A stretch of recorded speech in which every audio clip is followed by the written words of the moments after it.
for us to go live. This is... I feel bad. So let me just finish punting out some tweets, let some lovely people know that we're here, we're chilling, we're illing. J-Post, come on in. Grab yourselves a beverage of some description. You all know the drill by now. You've got 10 minutes before we kick off proper, and I get to introduce you to my lovely, lovely guests. Though, as I was saying in the preamble, gentlemen, like, I am finding it surprisingly weird that we're not in a pub having this talk. That's normally the usual. Yeah, I mean, it was kind of us drinking at pretty much every Resd and every EGX for like the course of like 3 years. Yeah, well, It's the best part of those places, isn't it? It really is. Having a chat, having a drink, relaxing. Yeah, but look, everyone else goes for the games. I go for the piss up on the night. Well, the last Res, no, not the last Res, the one before, where it was great being able to invite you lot to an open bar that the company I was working for was paying for. That made me very happy. Yeah, cheers for that. It was good. It was a good time. So, who we got? Erman, Alfred of the Deluge, Cryo Sticks. Come on in. Find yourselves a seat, one and all. Plenty of time. Compliment Cap, thank you for the games, yo. Compliment Cap has been abusing the Steam sale that's going on at the moment. So, right.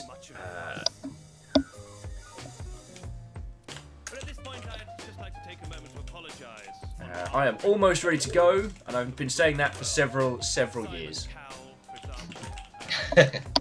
Okay, I've done a tweet. Congratulations. Thank you. You know, it's been a long and arduous process. I'd like to thank all the people who've helped me get here. I'd like to thank the Queen, who can't be killed by mortal means. I mean, let's be honest, she can't be stopped. Yeah, in a few years' time, you'll work your way up to doing an Instagram, and then everyone will celebrate. It's important to have goals, dude. It's important to have goals. I approve of the picture you've put with that tweet. Thank you. It would be weird to not use that. And actually, like, that's something that I will be asking you about later, because it's such a piece of brilliance. Because Zombiod is not a casual... thematically, it's not a happy game. No, it's sort of designed. We've tried to make it the most miserable game in existence. So succeeded there. Speaking of which, while we're doing the preamble, I'm gonna get that all chained up. So, gentlemen, my plan was that we'd once we do kick off, we'll chat and waffle at each other for a little bit. I've got a few questions I want to ask and a few stories I'd love you to tell these lovely folks. And then I'm going to kick off the single player of Zombiod just to illustrate how bleak it is. I can't imagine there are many people who haven't seen or experienced Zombiod in some capacity now, but I think it warrants revisiting. Yeah, cool.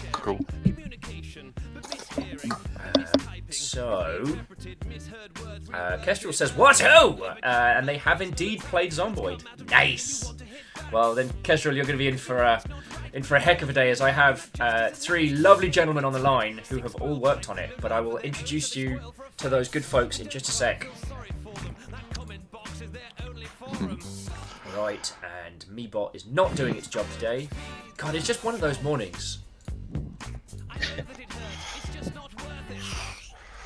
What time is it over there, Will? Sorry? What time is it over there? It is just gone 1 p.m. in the afternoon. What time is it back in Old Blighty? It's 9 o'clock. Well. Lovely cold winter's night in Newcastle as usual. Good old Newcastle. Actually, I spent the entire summer being absolutely miserable, not being able to sleep and complaining about the heat. So I'm not allowed to complain about being cold now. I decided for the whole of winter I have to be happy with it. But that's not how it works. It's that complaining about the weather is part of the great British pastime. If you take that away, like, We had a heat wave here in Seattle, and I dined out on that small talk for weeks, long after it stopped. Oh, do you remember that week where it was really warm? Everyone's like, oh yeah, I remember that. It's great. If you take away my ability to whinge about things, I'm left with no hobbies at all. Yeah, think if we ever colonise space and British people end up in a dome on some planet where there's no weather, they'll all just be sat in silence for like the majority of the time. They won't have any. No, we'd be whinging about the fact there was nothing to whinge about. Yeah. We'd still find something to whinge about. No weather is still weather, and we would complain about the lack of weather. We'd gather around in tales of like let's talk about stories. Talk about stories. Do you remember weather? Also, greetings to Van de Beest Arden, GC, Firestrager, Stooge, what ho friends. Also, Tarlicus in chat, one of my good friends and lovely mods, was also one of the peeps we were drinking with last time we were all together. So, while you may not know his name, you'd know his face if you could see it. Cool. It's the UK games industry being tiny. It so very much is. Right, just waiting for... No weather in outer space. I don't think that's technically correct, is it? Hey, like solar storms, like Yeah. you know, Star Trek has taught us well. There is loads of weather in space. To go boldly where no one has gone before, and whinge about the weather. It's a very British stream. Oh, it is going to be exceptionally British. And you're getting some hype from GC from Newcastle. Whoop. Awesome. Yeah. Me and Andy aren't actually Newcastle natives, but we've sort of assimilated ourselves into the They culture. breached the walls. Yeah. They're coming out of the walls. Jokes aside, though, Newcastle I genuinely enjoy as a city. It's the best city in Britain. Yeah. Ooh, Literally, them's as quite voted in awards and things. So Yeah. fuck you all. What it's definitely not is Blackpool, which is the darkest of all places in the UK. Clues in the title. Yeah.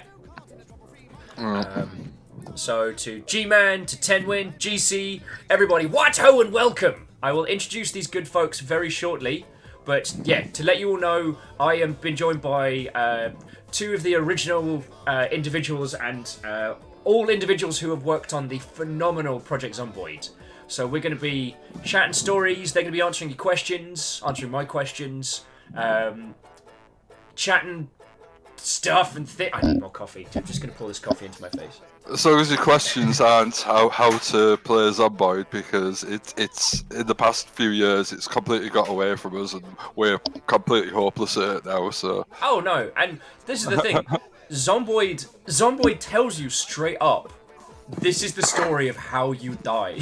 Like, I'll get onto the. Because, I mean, you lads have heard me say this, but I guess to the people watching, is I do not believe in pretending to be a cool kid. I have lots of lovely games industry friends who make great games, and I do not chill on how much I love their stuff. I had the lads who worked on So You're Being Hunted and The Signal from Pulver on a couple weeks back, and most of those numpties, I spent most of that stream just being overly enthusiastic about most of those numpties' work. So, awesome. Yeah. Was that Jim? Was that Jim you had on? Oh, hell's yeah. Yeah. I'm still amazed Jim still speaks to me. Like, he got stuck with me and Tal in an enclosed space for 3 days. I am amazed he's even acknowledging me.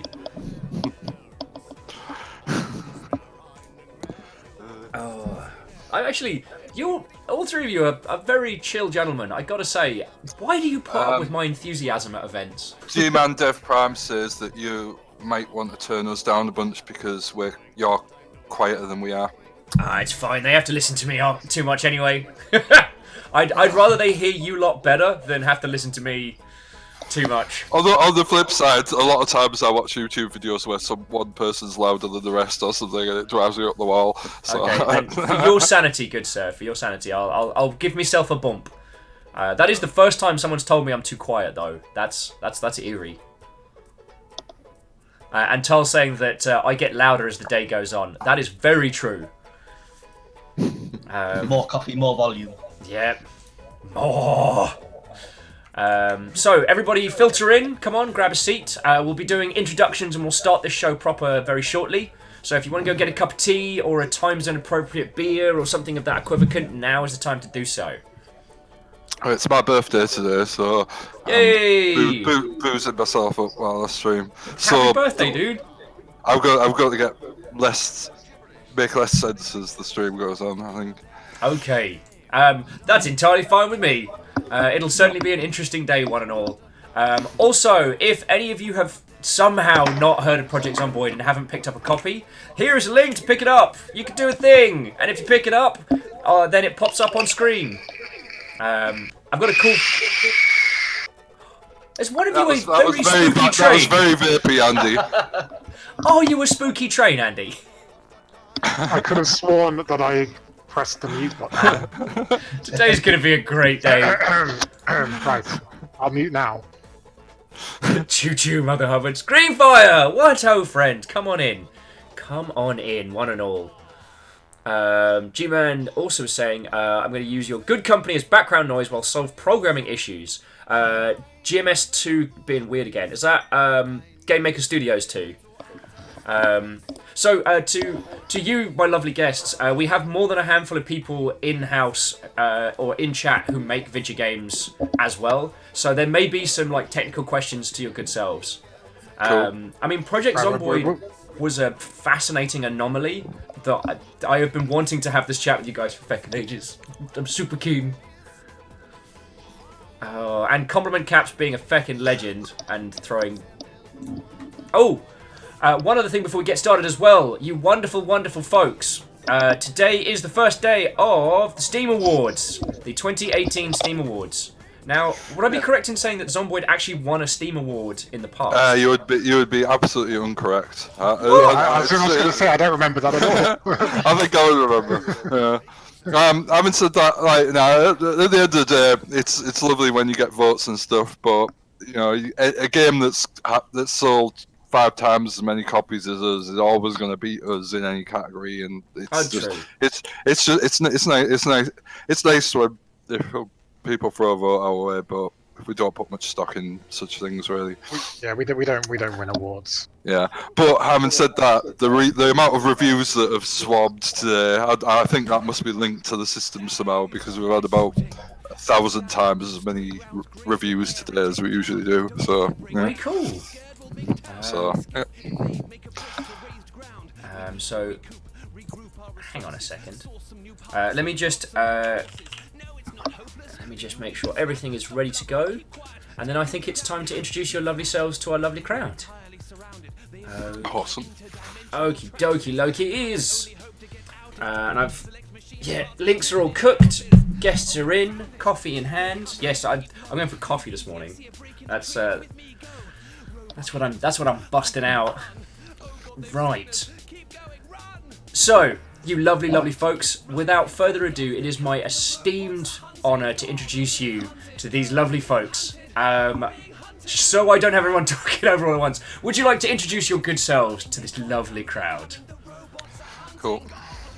So who's going first? We've got to decide who's going first. Well, you're speaking, so I'll just carry on speaking. Alright. I'm Chris, or Levy 101. I'm like programming type of person, and I program Project Zombiod sometimes. More or less, I've just sort of seen everyone's doing the right thing on Slack, being managerified over the years. But what can you do? And I make part of Zombiod. Hello. Yay. Hello, Chris. Next up, we have. I'm Andy, Captain Binky, and I do technical art. So I've done a lot of the work on the map and that kind of stuff, but the terrain side of the map anyway, and various gubbins, character stuff along the way. Way cool. That's me. And hello everybody, I'm Paul, also known as Ringo D123. I do scripting, map work, and mod support. Hello. NBD. Well, hello, one and all. And all of you lovely folks worked on a phenomenal game called Project Thank you. Zomboid. Now, to those of you watching, if by some modicum of madness you've not heard of Project Zomboid, it is a real-time isometric zombie survival game. And it presents you with the most wonderful, wonderful of openings. This is the story of how you will die. This is not a game that you win. This is not a game that one ever sees the end credit screen and goes, I have done a victory. This embraces the kind of the I don't want to say the realism, the authenticity of the Zombocalypse, probably better than any other project on the market. It's not been without its share of troubles and tribulations development-wise, but one and all, it's something special. And if somehow you've not come across this, I am stupidly happy to show you. So what we're going to do is we're going to talk about Zomboid for probably about like a half an hour, 40 minutes or so. Then I'll boot it up so you can all frame your questions around. Today, you are weapons free. If you want to ask any questions of our lovely devs, just chuck them in chat, either at them at me or at the varying lovely folks that we've got in there. So let's start with the beginning. Like, where did Zomboid come from? Let's give these lovely people a framing of where this project was born. Well, it started with basically myself and Andy Binky, also here. We started in doing some indie stuff and didn't really make much of a success in various areas. And basically, I'm getting echo. Someone else is. I'm coming through on someone else's thing. Is that you, Andy? Yeah, it is, Andy. Well, what? How could it possibly be me? I'm wearing headphones. Right. So basically, we started development when we had no rent or anything. We basically had to. We'd been pissing around with this idea of a zombie apocalypse game. Okay. In our spare time, and we basically had no money to pay the rent that following month. So we basically. It was after Minecraft, but it was before early access or anything like that. Yeah. And we kind of just thought one day, shit, what we're going to do? Then we basically made a blog post on my little tiny ass blog saying what we wanted to do with the game, which was quite ambitious, but it stemmed from our love of, like, you know, like inverted commas, what you say, proper zombie like films. You know what I mean? Like where it is all just dark and depressing, and you're not going to get anywhere. And well, I mean, let's put this into framing. So Zomboid dropped before the Walking Dead TV show, if I'm correct in thinking, right? Around the same time, I would say. I couldn't say for.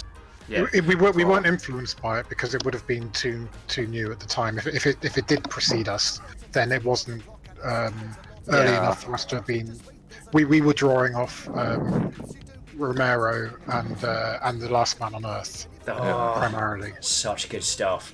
And I mean, I would argue that a lot of that was what led to. I mean, authenticity is a word that I used a lot when I was at CA, and I think that's what describes as well. Because we had, I believe Daisy Mod was out, but not. No. That standalone was a mystical dream in the future. No, that's a misconception as well. Yeah. Oh, I don't know. There's a lot of overlap, and it's really hard to tell. It's possible, but like the thing is that if it's a bit like with the Walking Dead, if the DayZ mod did exist prior to us creating the tech demo for Zomboid, it wasn't known enough for it to have sort of overlapped our sphere of knowledge. Oh wow! But then, having said that, like since Daisy did come out, it's like we had some like multiplayer experiences that very much informed, like, what were very much informed our decisions of how we went about doing the multiplayer. So not to say that Daisy wasn't an inspiration subsequently, but we were kind of in a bit of a vacuum before we actually started work on it. Yeah, it was really the game that we were aware of were things like Rogue Survivor and what was it? Survivor Crisis Z. Oh god, Yeah, there's definitely stuff like that. Way cool. Well, I think it might be a discussion for later on in the afternoon, but the fact that basically these touchstones of zombie survival stuff all kind of hit around the same point, I think is something worth chatting on. But Well, I think to be fair, a lot of it was to do with the resurgence of zombie games. Was a lot of that was down to Left 4 Dead. Yeah, and also the Dawn of the Dead remake, which ironically had running zombies, which go against kind of. But yeah, it's like a zeitgeist, isn't it? It's hard to. Yeah. I mean, my personal philosophy is like people of our generation who were influenced by the Romero stuff, combined with the technology to create these experiences, kind of becoming more available. Like the technical power of PCs finally being able to support, like, hundreds, sometimes thousands of enemies on screen. Yeah. I feel that all kind of came together, and one of the things that came out of it was your bloody marvelous game. So it's about. I mean, you get you got the big resurgence of resurgence. You got the big sort of the way AAA has gone. I'm sorry, I'm hearing myself echoing on someone's computer. I'm finding it hard to. I'm really sorry. I do not believe it's coming through on this end, good sir. But we can have a look. Cool. I'll mute my mic when I'm not talking to see if that makes a difference, and we can rule me out or in as being the cause. Right, yeah. Sorry, my brain's like short circuits when I hear myself a second later. It's very weird. I don't know how it could be you, Paul, because if it were you, then. Yeah, I'm wearing headphones as well, so I don't think it is. But is the stream up in another tab?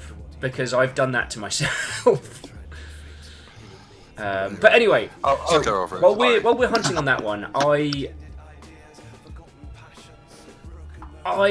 sorry. And Tull and Greenfire had kind of like some initial questions, and I want to just throw questions into the mix today because one of the downsides of knowing you lovely gentlemen for as long as I have is it's difficult to think like, what would be the things that people would want to know about your lovely selves. So Greenfire is asking, what was the most fun you had working on this game? I know that's a fluffy question, but it's one I love. There's fun. I mean, I think if it's basically seeing other people play the game or seeing people do things based on the game, or it's the feedback we get. I mean, it's all about the results. You put the hard work in so that once you get it out there and seeing what people do with it, that's where the fun and the sort of reward and stuff comes from. You know what I mean? Yeah, that's technically not joy you get working, though, is it? That's joy you get watching. Well, yeah, it's still part of working the game. Part of working on the game is releasing it after the panic and terror of releasing it is over. You get, people do cool videos, people enjoying it, and that's the fun. I quite enjoyed the bit when I finished doing the map. I remember. Yeah. Finishing the map was fun. But yeah, it's all worth it. But yeah, it's the very start. There's the very start when you experiment and you're playing about and you're looking at what's possible and stuff, and then the very end of when you've done an update and people are enjoyed it, and you watch live streams of people playing it and getting into mad. They're the two. It's either end. The middle's crap. I also enjoyed the bit where I just finished doing all the female sprites, and then we immediately replaced all the characters with 3D models. Yeah, I remember that. That was fun as well. That was very tough talk, wasn't it? Like, Andy, how about that? So Tar's asking an interesting question, but I want to give this a little more in the way of framing. So if you haven't played Project Zomboid, there are a lot of things, and gentlemen, please correct me if I'm incorrect. Just to jump in a second, go for it, Andy just message. Yeah, I've just seen Mash. Hi, Mash. Yeah, we should point out Mash is the real master of the maps. Hey! I just do the terrain. What Andy meant was when he'd done I clarified exactly what I meant. I said when he'd done all his bits so that Mash would stop like bashing him over the head and say, "Where's that map stuff?" Well then, lovely people in chat, could I see some friendos for? I mean, if only just for the username mashed potassium. What ho, friend, and welcome. Come on in. Please feel free to heckle your co-workers as and how you would like. Mash is another one of the Indie Stone top brass, but she's a little bit shy when it comes to it, so I doubt you'll coax her on stream, but yeah. Mash is like cracks knuckles. Oh well, you knew what you were getting into when you came on the show. So yeah, what I wanted to say was, while Left 4 Dead had very much this kind of like over the top kind of schlock, and DayZ does become something of an empowerment fantasy. Like, as we said earlier, Project Zomboid puts forward the simple thing of this is the story of how you die. Yeah. You can be lulled into a full sense of security, but eventually everyone in this game goes down. And I really like that philosophy. Like, at the beginning of the game, like, scavenging and survival is, it's a viable strategy, but as you continue, supplies run out, power gets turned off, the water gets turned off, like things you take for granted. And, all it takes is a horrendous bite. Like, this game is unapologetically bleak. And, I mean, I had some great last stand moments. And the reason why I wanted to point that out is because Tal was asking, so why go for an adorable red panda mascot?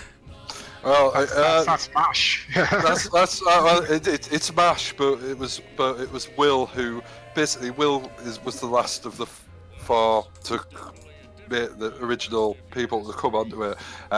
Mash had designed Spiffo, he's called. Yeah. For a previous game of ours as a Canadian influence. It was woodland animals fighting Super Smash Brothers style, but we had to abandon the game for the reasons I touched on earlier, where it was like, yeah, but basically he became somewhat of a community ghost for the website and things like that, and like when Will came on the project, he just absolutely loved Spiffo, and he was always trying to get Spiffo into everything, and it just sort of, Mash's character just sort of morphed into kind of the personification of our entire company over time, and we did like the incongruity of a really adorable raccoon with this bleak zombie apocalypse game. So it fits because it doesn't really fit. Yeah. And we thought this was a brilliant original idea, and then we remembered that Fallout Pip-Boy was a thing, and it's like, oh, actually that's been done before, almost exactly the same. But anyway. Well, honestly, if you hadn't told me the story, I would have equated it to, I mean, not to toot horns too much, I would have equated it to Genius, because that was one of the things that, Fallout leaned into that kind of like retro future styling, and the Pip-Boy became part of that. Whereas with Zomboid, it's like the character is such a great way of demonstrating and discussing a lot of the very complicated elements of it in an adorable manner. So you're not leaning too hard into the bleak. And like you said, it fits because it doesn't fit. It's such a wonderful juxtaposition. And to Mash Potassium, I am so sorry I called it a red panda. It is an orange raccoon. I am so sorry. So, yeah, I've got a big old picture of him up at the moment. It's awesome. But so the next question I had for your lovely selves just immediately dropped out of my head. Good work, Will. Good work. So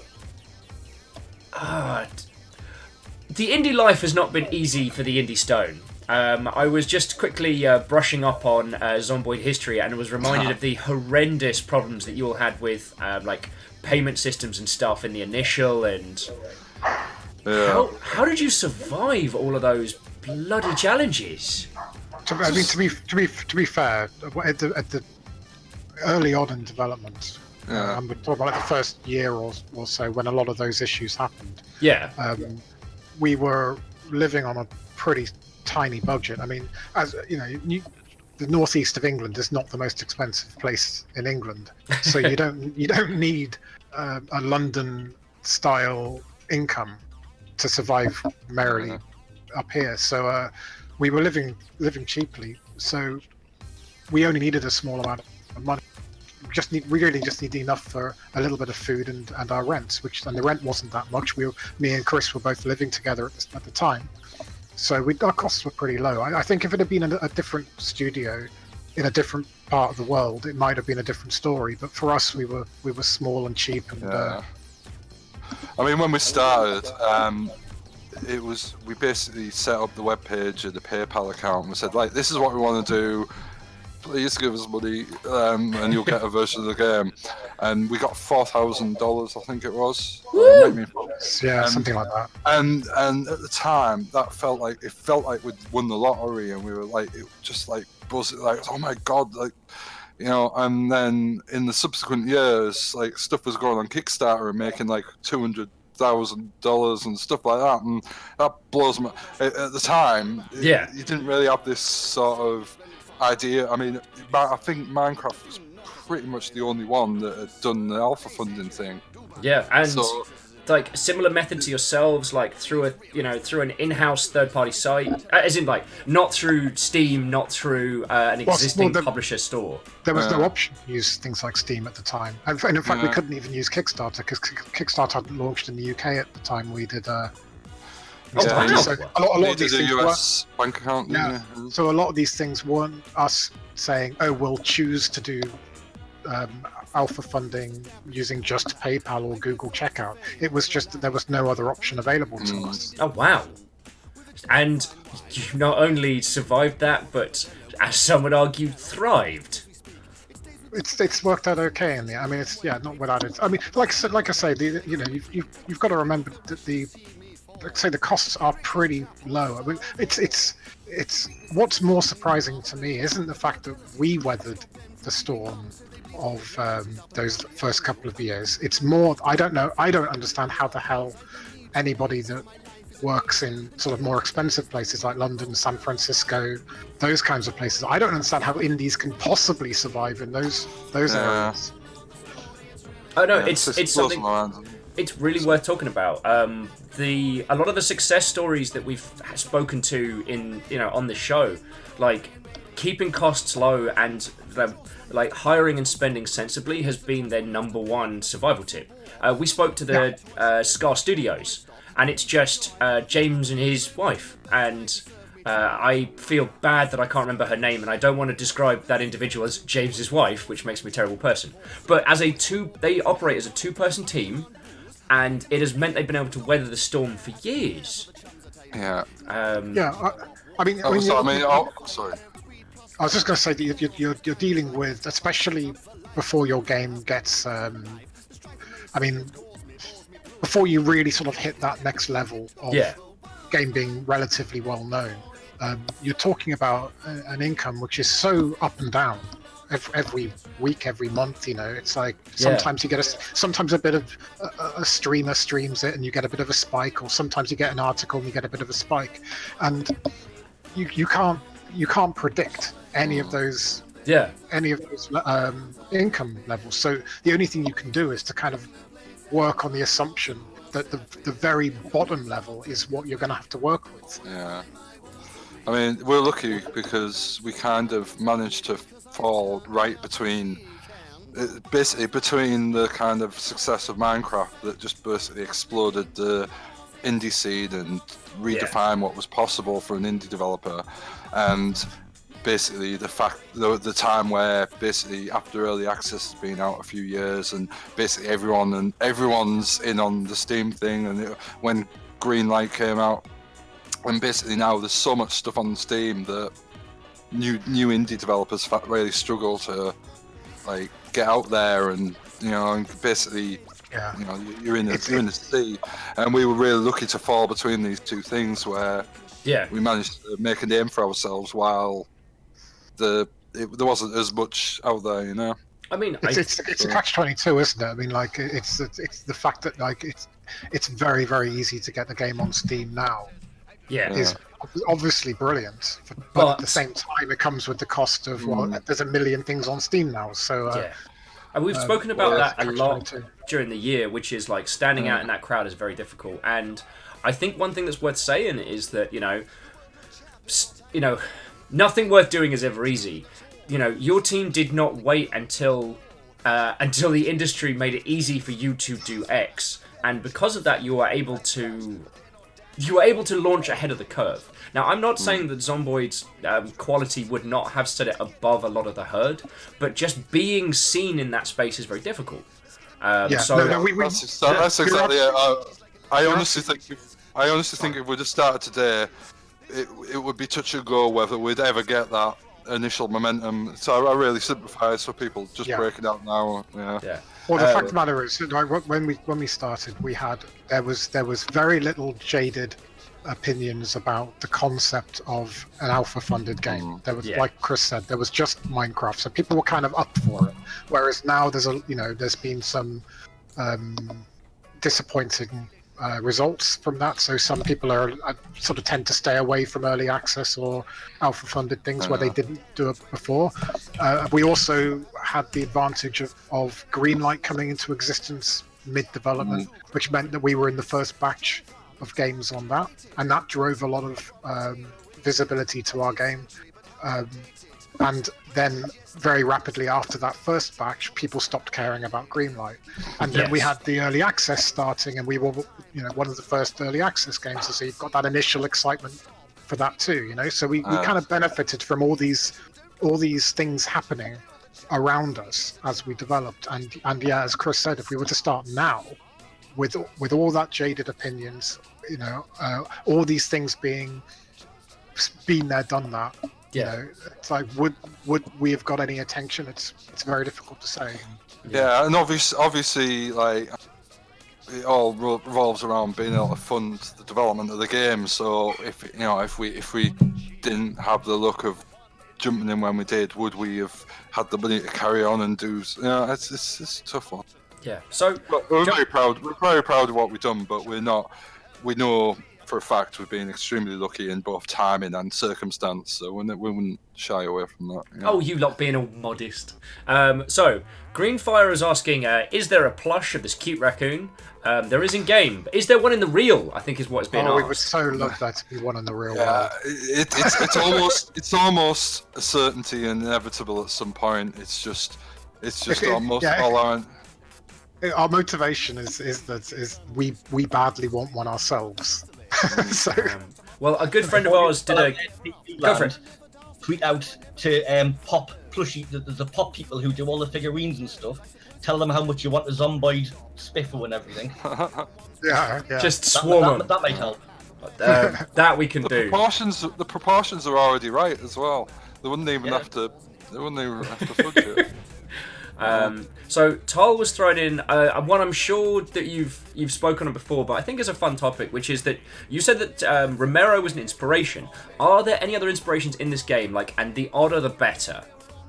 Because I'm a big fan of Romero's 3 classics, and given a few pints, I'm the most obnoxious fan. I'm right down there with the. Actually, Dawn of the Dead was really a film commentary on American consumerism in the 70s. I also sound like a I'd say the first 2 films, man. And The Last Man on Earth. And The Last Man on Earth. And game-wise, a bit of The Sims and a bit of XCOM. Yeah. Oh, wow. I wrote a blog post a while back where I basically described the.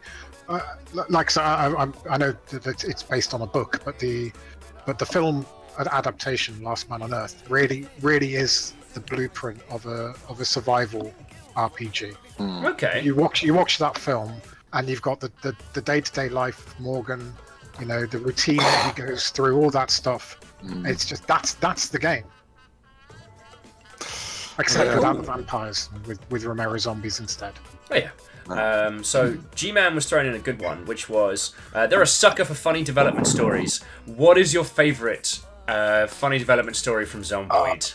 I mean, There's a prime candidate, but it has a little tragic underline to it. It'd be a bit harsh to call it favourite, but the most weird. It's not unfunny. It's not really funny, is it? If you're talking about That sounds like the most Zomboid thing you could bring up. it's appropriate. It's an appropriate story. But it's appropriate, but I'm not going to say funniest because that kind of there's a dark element to it. Funny, strange, not funny. Ha ha.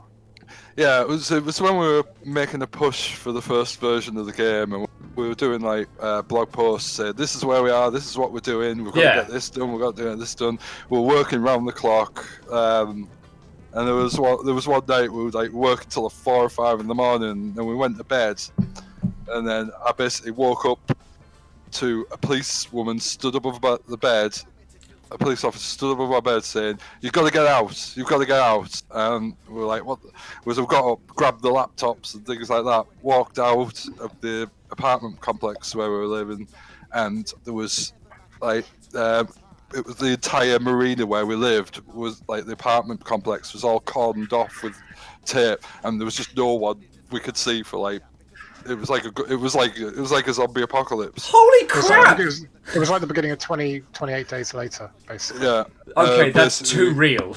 And they thought that one of the apartments might have been loaded up with chemical bombs and stuff, and so we basically got evacuated out of our. Luckily, we managed to. Nothing happened, obviously, but yeah, it was. So we basically had a Zombiod experience within. Well, so then that leads up to a very important question, which is, would you have continued Zomboid development in an actual Zombocalypse? See, you didn't think I was going to... I'm not entirely sure there's a market for it. I don't think zombies play games. And, and also I think like, these sorts of games are escapism. And it's not really escapism if you're actually living in a zombie apocalypse. At that point, just go outside and experience it. At that point, it's basically Corrie. Like it's just a soap opera. Although I am proud to think that if there is a zombie apocalypse, we might actually help a few people survive. Yeah, legit. It's interesting that you mentioned that because it's more common now that with the proliferation of YouTube and like the discussion of like what's your zombie plan, but that it's interesting. It's easy to forget that Romero's films were very big when they dropped, but they kind of dropped off a cliff. Like it was pretty cult weird to know Romero's films for a long time, and pre Left 4 Dead, what was the Capcom one? Dead Rising. Like zombies in video games weren't that common, and what was great about things like Project Zomboid and stuff like that is that it took the realism element. Like, up until that point, it was like, oh, the zombie apocalypse is coming. Oh, I'm going to shoot 1,000,000 bullets with my heavy machine gun and never have to worry again. Yeah! And Mash Potassium bringing on another influence, which is the Zombie Survival Guide by Max Brooks. Yes. Yeah. I mean... And World War Z. Yeah. Oh my god. No. Actually, can I just take a moment that if any of you watching have not yet read or listened to the audiobook of World War Z, or World War Z, however you want to say it, you need it because it is one of the best like human level stories in apocalypse levels. So just skip the film. Yeah. Skip the film. The film aside from the name has little to nothing to do with it. No. I think little is being generous as well. I try and be positive in the show. So Zomboid, I don't think it's unfair to say that it has taught people what they would do if it went down, because it makes you work through a lot of very sensible problems. Yeah, well, I mean, the other thing as well is that is that the context of, well, particularly AAA games prior to us starting on this, the reason why there were, like you say, there was Dead Rising, but Dead Rising was more action oriented. That's why there weren't really games like Zomboid at the time, because AAA games were more action oriented themselves, FPS games and that kind of stuff. Yeah. So the idea of doing, like now, I think there's a more of a, well, at least there has been more of a demand for it, that you can get there'd be more interest in making a game like this, but it was, this is much more old school. in its style, you know, and I think that's it's not that no one has ever considered games like this before. It's just that the size of the project for a AAA studio would be enormous, and that's not typically, it wasn't seen as being there would be demand for a game like that. Oh god, yeah. Yeah, Before and you guys... also for indie, before alpha funding and basically paying before the project's finished, it was just out of scope for an indie game as well. So there was no space for it. Oh, sorry to interrupt you. Billy Duckling just donated $10. Billy, thank you kindly, yo. I know what you gentlemen were saying earlier about, you know, the feeling like millionaires. I've been doing this full time for most of this year, and I'm at the point now where if someone sends like a $10 donation, I'm like, that is a good day's work.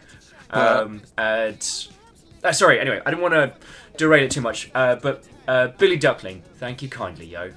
The other thing that I wanted to just quickly go back and touch on was 2 points. One, which is you were incredibly correct about, like AAA was definitely moving towards very curated, very scripted environmentals at the AAA stage. Not environmental, sorry, experiences. Yeah. And you, DayZ, were basically a wake-up call for the industry that there was this hunger and this want for these incredibly interesting projects.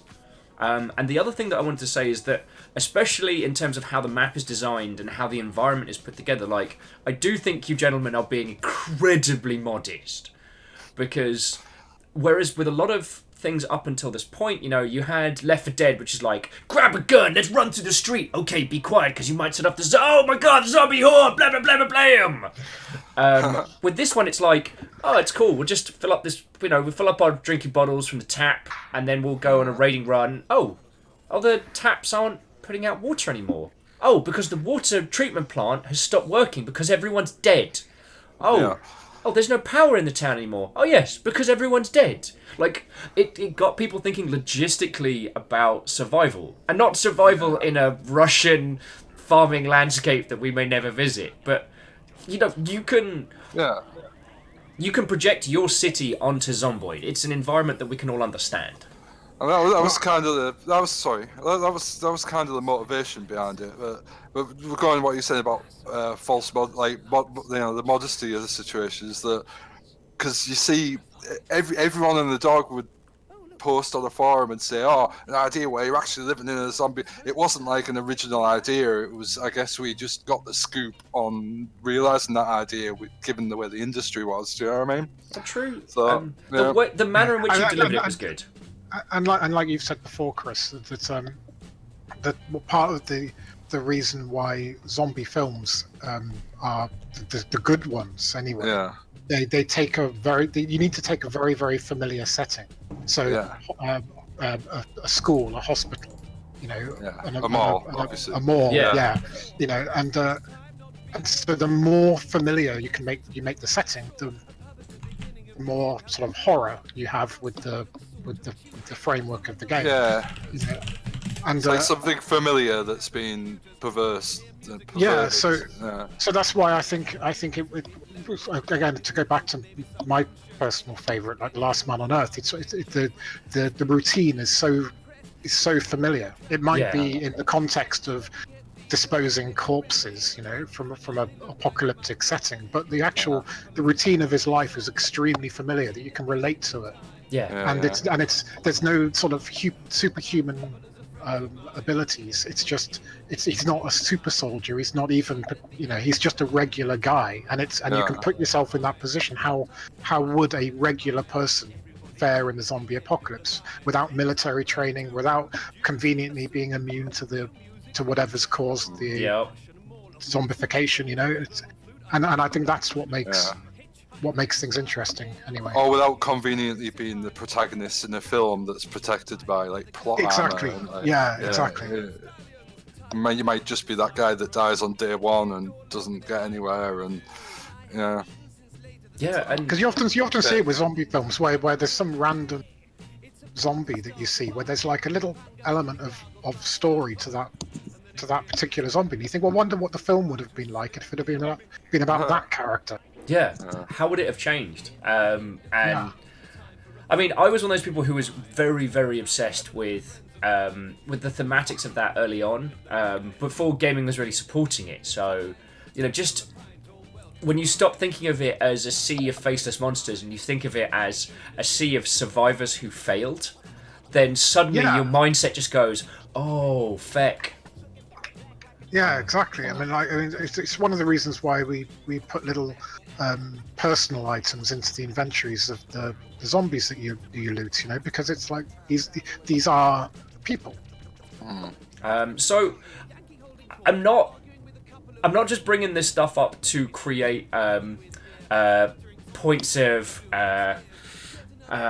trauma for you, but your team survived possibly the most brutal of fan requests, which was, we want multiplayer. Oh, it's actually this is we from day dot, we went in that original blog post, we just nonchalantly wrote multiplayer. We're gonna have multiplayer without really fully understanding what we were suggesting. So what you did is you just you went into Unity, you clicked the add multiplayer button, and that was it, right? if only Unity, if only Java, every little lick of it. We spend months writing voice over IP, and then someone in Unity clicks a tick box and says voice over IP, and then people say, "Oh God, how long is this voice over IP taking them? We have to do everything from scratch." Like, yeah, God, don't get us started. Loot box Simulator's got it. Why hasn't Zombiod? But yeah, ironically, multiplayer. There was the two biggies, which was multiplayer and NPCs. Yeah. And in my head, multiplayer was going to be the living nightmare that's going to destroy us. NPCs, well, we even had them in at an early point, and NPCs weren't the problem. It was multiplayer. But then basically, as we expanded the map and we had the streaming map, the NPCs stopped working and then needed a rewrite. Oh, so we came up with like an ambitious new system for the NPCs that to this day is not in yet. But multiplayer, we just kind of hacked it in the course of a month, and it just like, oh, let's see if we can do multiplayer. And then a month later, we had multiplayer. It was no problem. Well, say no problem, but it was relatively simple to get in. Where the NPCs are the ones that have been the nightmare. Yeah. And as well, you'd experimented with at areas development as well. You're cutting off there. I didn't hear what you said. You're experimenting with areas development, right? Yeah. So it was like throughout the course of the however many years, you'd had these little experiments with multiplayer along the way. Yeah. But never an actual attempt to actually get it in. Yeah. So yeah, it's weird. But yeah, multiplayer turned out not to be. I mean, it's still not perfect. We still need to optimize it and get it up to scratch compared to other multiplayer games. With all the zombies and everything. I mean, we still have issues, but like I said, you made this in Java. Like, there's a lot of tools and functionality that are available now that you didn't necessarily have, and I mean, it's something we've been having a talk about a lot this year since Red Dead Redemption 2 has been like the amount of user understanding and what it actually takes to make a game, because well, also it's like there's an I'm losing people. We might have lost that good gentleman. Yeah, let me just. That sounds like Andy dropped. Just as Andy's about to get into the meat of it. He was just about to say the word. There's a lot of expectation on, and basically he's just added all this expectation about what he was going to say next, then disappears. I think Can you hear me? Oh, we can now! Yay! I don't know what happened there. What was I saying? But yeah, Red Dead Redemption 2, right? It's oh my god, it's an amazing. I love it. We could talk about this for years, couldn't we? But the trouble with it is that like that's what a game looks like when you've got hundreds and hundreds and hundreds of people working over 8 years. 5 years. Yeah, that's how good an accomplishment you can do in that time. And my fear with games like that is that it massively raises expectations in terms of what is doable in video games, because that's just not doable by anyone else outside of Rockstar and maybe CD Projekt Red. Yeah. It's like they're really an enormous. Yeah, they are. He's gone again. The other thing in a similar way is that basically this is the one thing that probably every indie game developer has experienced, and that is Project Zombiod is it's only getting 20 FPS, so I'm getting FPS problems. I can run Skyrim at 60 frames a second. What's going on?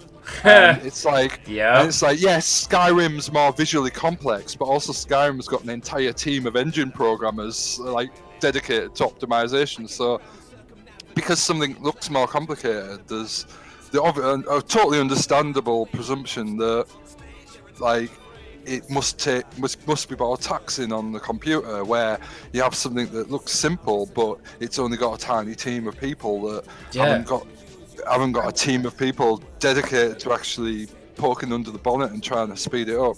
Yeah. And to be fair, Chris, as well, that our game may run less well than Skyrim, but none of our zombies float in the air for no reason. Did it get dark in here? Because someone's throwing some shade. Strange Loop Games is saying, preach! Strange Loop Games is my good buddy Ket, and he works on Eco, which is a survival ecology sim. Yeah, that's good. So, yeah, he knows them feels. I caught fire once, also going with just toggle the optimize button in Unity. Optimization is easy. I think that's a new feature in 2019. I don't know if you lads saw the Goat Simulator MMO trailer, but that one continues to make me laugh. I go back and watch it because it's just a forum post that says make Goat Sim an MMO, and the guy goes, all right, and he just goes into Unity, drop down box, add MMO, clicks. But yeah, they belong to THQ Nordic now. It's crazy. Yeah. It's the publisher that's doing the Torio 3D type game. I can't remember. It looks amazing. Oh god, yes. They did their announcer E3 this year, which was really cool. Feck. Satisfactory or something. That's it. It looks amazing. It looks absolutely amazing. And I looked over. There's what else have they made? Oh, Goat Simulator. Oh my god. It's just looks good. So, you lovely folks, we are. I mean, I don't know how long I've got your company for, gentlemen. I'm probably going to boot up some Zomboid in just a second. If any of you have any questions for our lovely developers, please go ahead and ask. I mean, Zomboid has survived the last few years, which is an incredible feat. To be fair, recently times have been good to us. Touch wood. Touch wood. It was the early years that really tested us, but I think we've been plain sailing for a while. Yeah. I've got kind of birthday plans going off soon, so I'll probably only be around for another 20 minutes. Not a worry. Myself. Cool. So Robert Jones, he says, "What's this game, lol?" So Robert, currently we are talking to the developers of. He is also a developer. Oh, it was me being all nice and. That's RJ. He's one of the main coders on the game. Well, RJ, greetings. So we got devs in chat. We got devs on voice. We got people all up in here. So if anybody has any decent questions, please just throw them in. We've got these people's lovely time for at least a little bit longer. So and all three or any number of you are welcome to stay for as long as you like. Just so you know. Now what was the thing I was? Oh, sorry, nope. Right. I'm going to kick off the single player of Zomboid while we ask you all some more questions. I do apologise if I seem a little discombobulated this morning. As I said, almost all of my kit decided not to work just before kickoff this morning. You gotta love a challenge. Gotta love a challenge. Also, if any of you lovely folks have not picked up a copy of Zombiod and would like to, here is a place where you can go pick it up. And if you do a thing, then it pops up and says little alert, which is super cool. Right. So without further ado, I also reserve the right to play the Gonk remix from Shaun of the Dead at any point today. Right.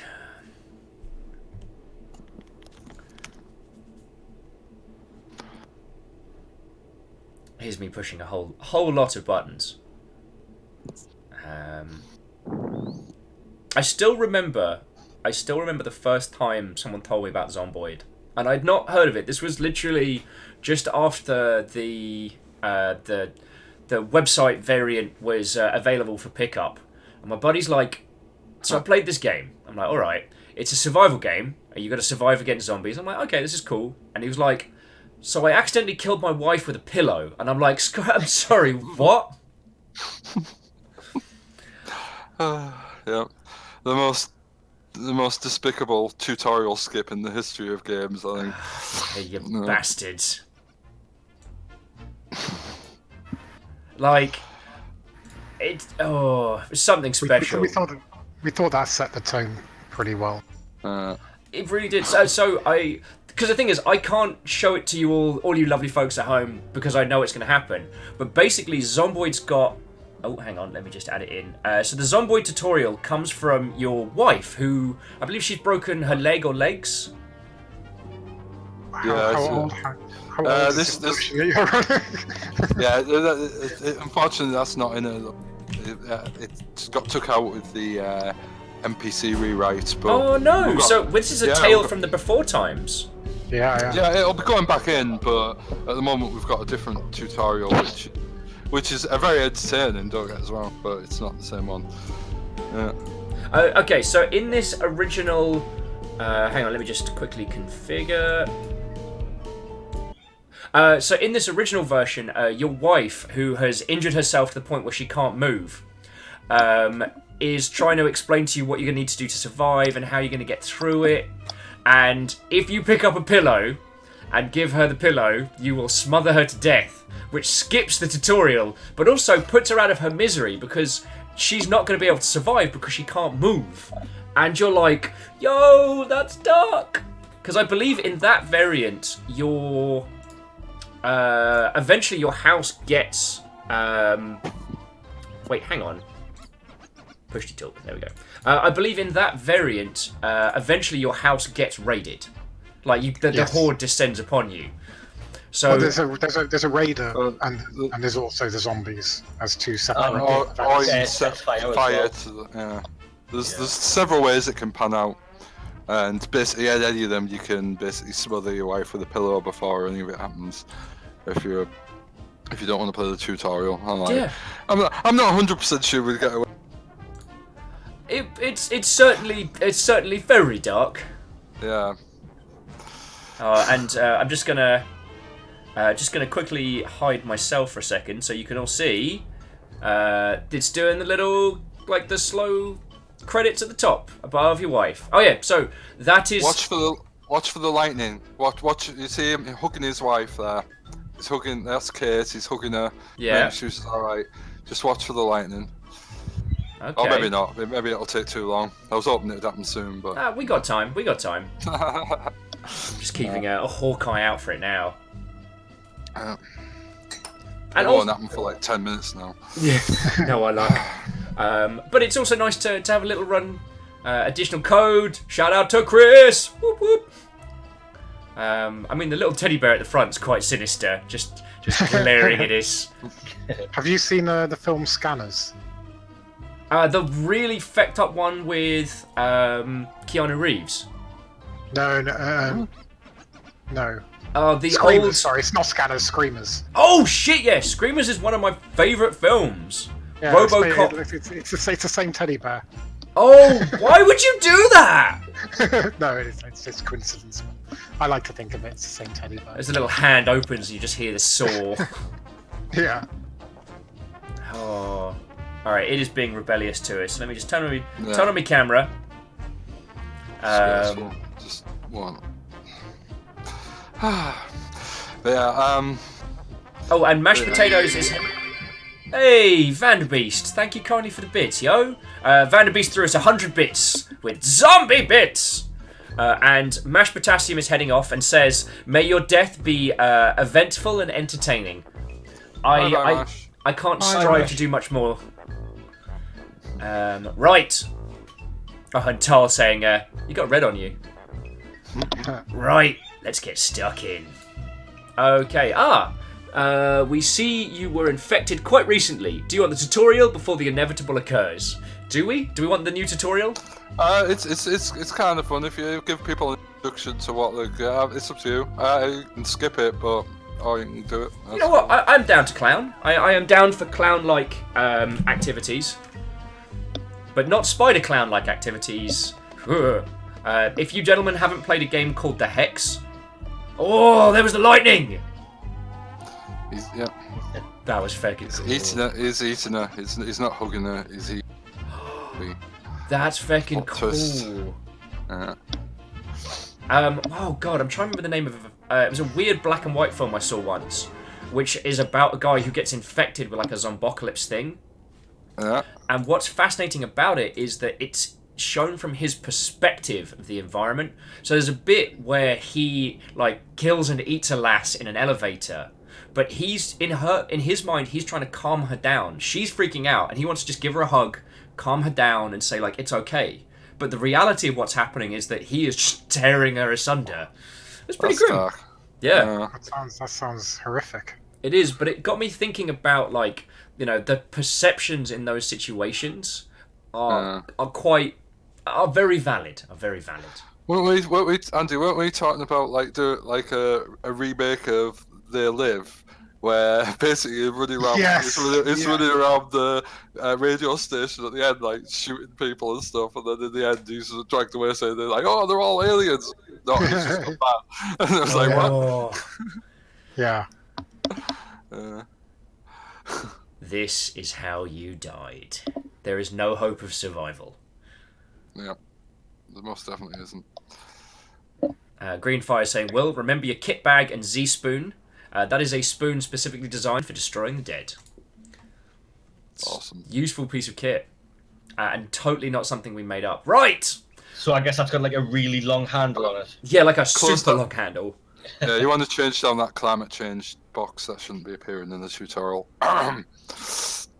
Okay, so don't need to worry about climate change. Welcome to Zombiod! Shortly you'll find yourself dying horribly. No one will mourn you, and you will be swiftly forgotten. Everything will have been for nothing. So let's make sure you go out fighting! Yay! Don't get eliminated! Alright, first things first, zoom in. Wow, okay, confession time. I don't think I've played this since the 3D models came in. Wow, that's. Well, then you it's probably certainly- also missed the 2 times tile upgrade as well. So the actual look of the game should be a bit sharper now because all of the tiles were actually double-sized. Very They were cool. redone with. Yeah, so everything still looked good when you zoomed into this level. Okay, so And it took MASH forever. skills. Rhymes without news. You don't have to worry about climate change. Escapism as its fans. It's like, oh, you don't need to worry about that. Just too soon, leftist Moose, too soon. propaganda.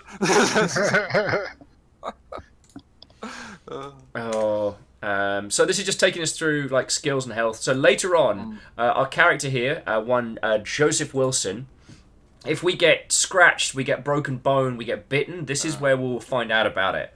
And how we deal with that is another matter. It's Will's tutorial writing that's the big draw of this, though. It's like, oh, you skipped it. Never Oh mind. no, I'm sorry. Ultimately, your brain will become cold, dead mush. But in the meantime, why not learn some carpentry? Yeah, but yeah. Oh. Alright, close the character panel to find out. It's looking at stuff. Woo! Hold down the right mouse button to move the mouse. You'll turn to face any angle. Plot twist! You can only see in the direction you're facing. Swift and unexpected death comes from behind you, whether from shambling undead host or from your fellow man. Great! Yeah, so the big element of the game is the fact that I think we were first to do this, of actually having actual visual, basically you've got a field of vision and basically everything behind you is dark. You can't I think see there might have been something. some roguelikes which did it. There may have been, but I think I'm fairly sure they were all around. I think they were 360, but with line of sight. I'm not sure. I'm not sure. It might have been the first, but it might not have been. But it was certainly. It was certainly relative. We had it as a circle. We had it as a circle around the character at first, and then it was like a little experiment. Said, "Oh, what would happen if we pointed it just in the direction you're facing?" At the time, it seemed like a weird thing to do. That works. I don't know, but yeah. I mean, oh, what the feck? Oh no, that sounds like a dead person. Often in Project Zomboid, you need to run away very quickly. Sprint to the kitchen counter, hold left shift and the movement keys.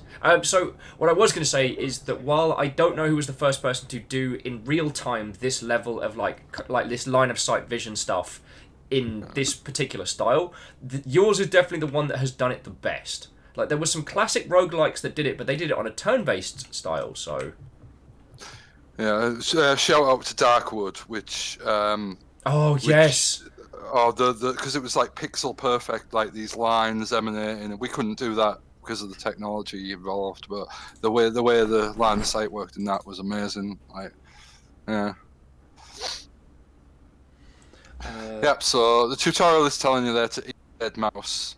Yay! That's what's for dinner! It's rotten and uncooked. Rotten and uncooked. Right-clicking it will bring up an interaction. Eat! Eat the mouse!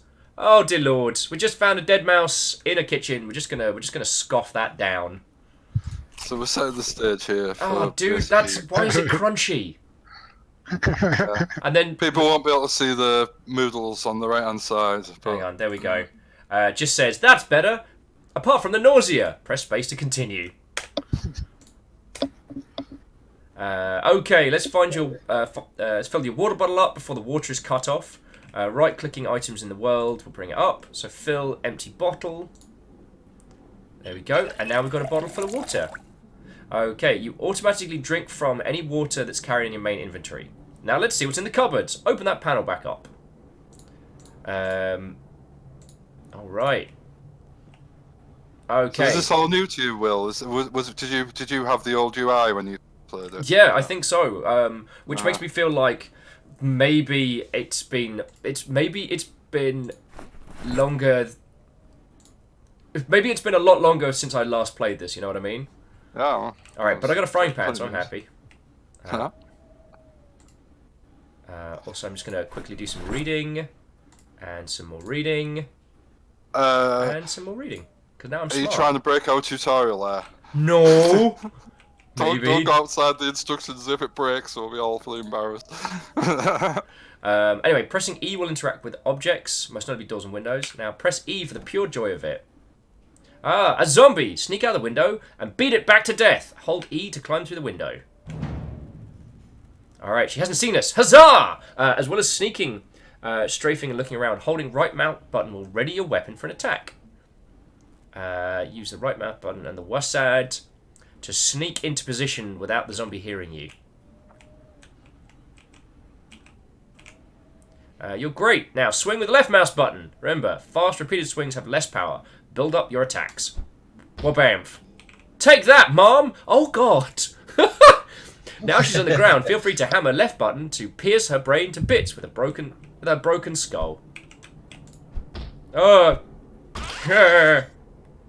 Congratulations! Check out the Zombie Survival Guide F1 for more tips on survival, cooking, crafting, construction, farming, and looting. Press space to continue. There's only one more thing you need to know. If you ever get a zombie bite, press Q, and you will swallow the antidote to the infection. Press Q to try it now. Only kidding. All hope is gone. There is no antidote. Have fun! You bastards! Yeah. Okay, so, that is a lot of undead.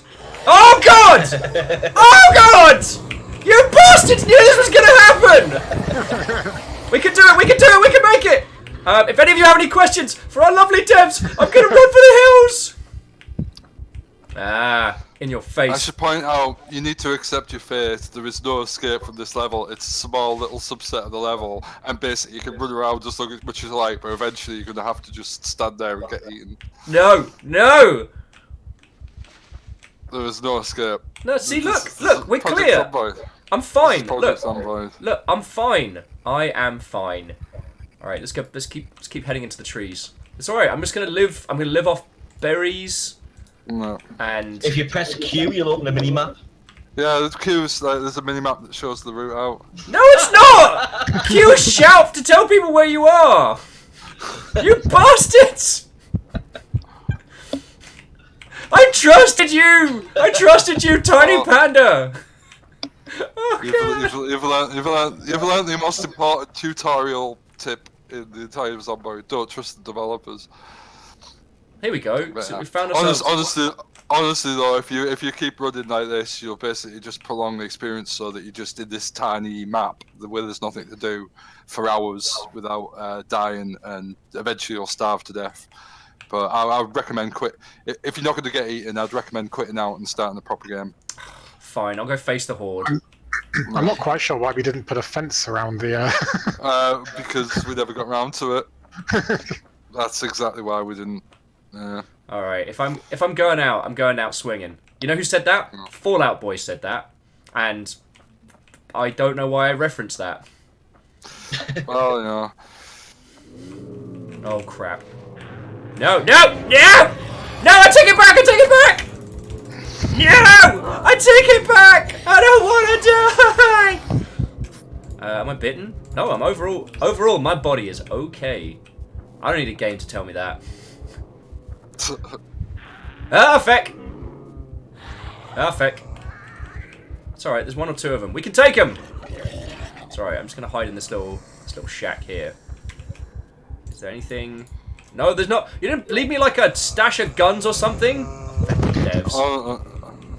Yeah, honestly, you Left you a stash of zombies.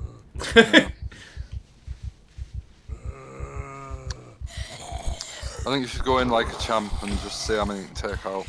Because...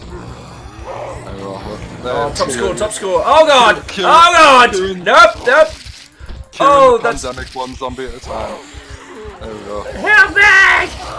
You're almost at a happy ending. Happy ending's incoming. Happy ending in 10 seconds. T-minus happy ending in 10. I've got broken bones, I'm bleeding, I'm freaking out. Yeah, they're biting you. But it's okay. Sweet darkness has come. Everything's alright.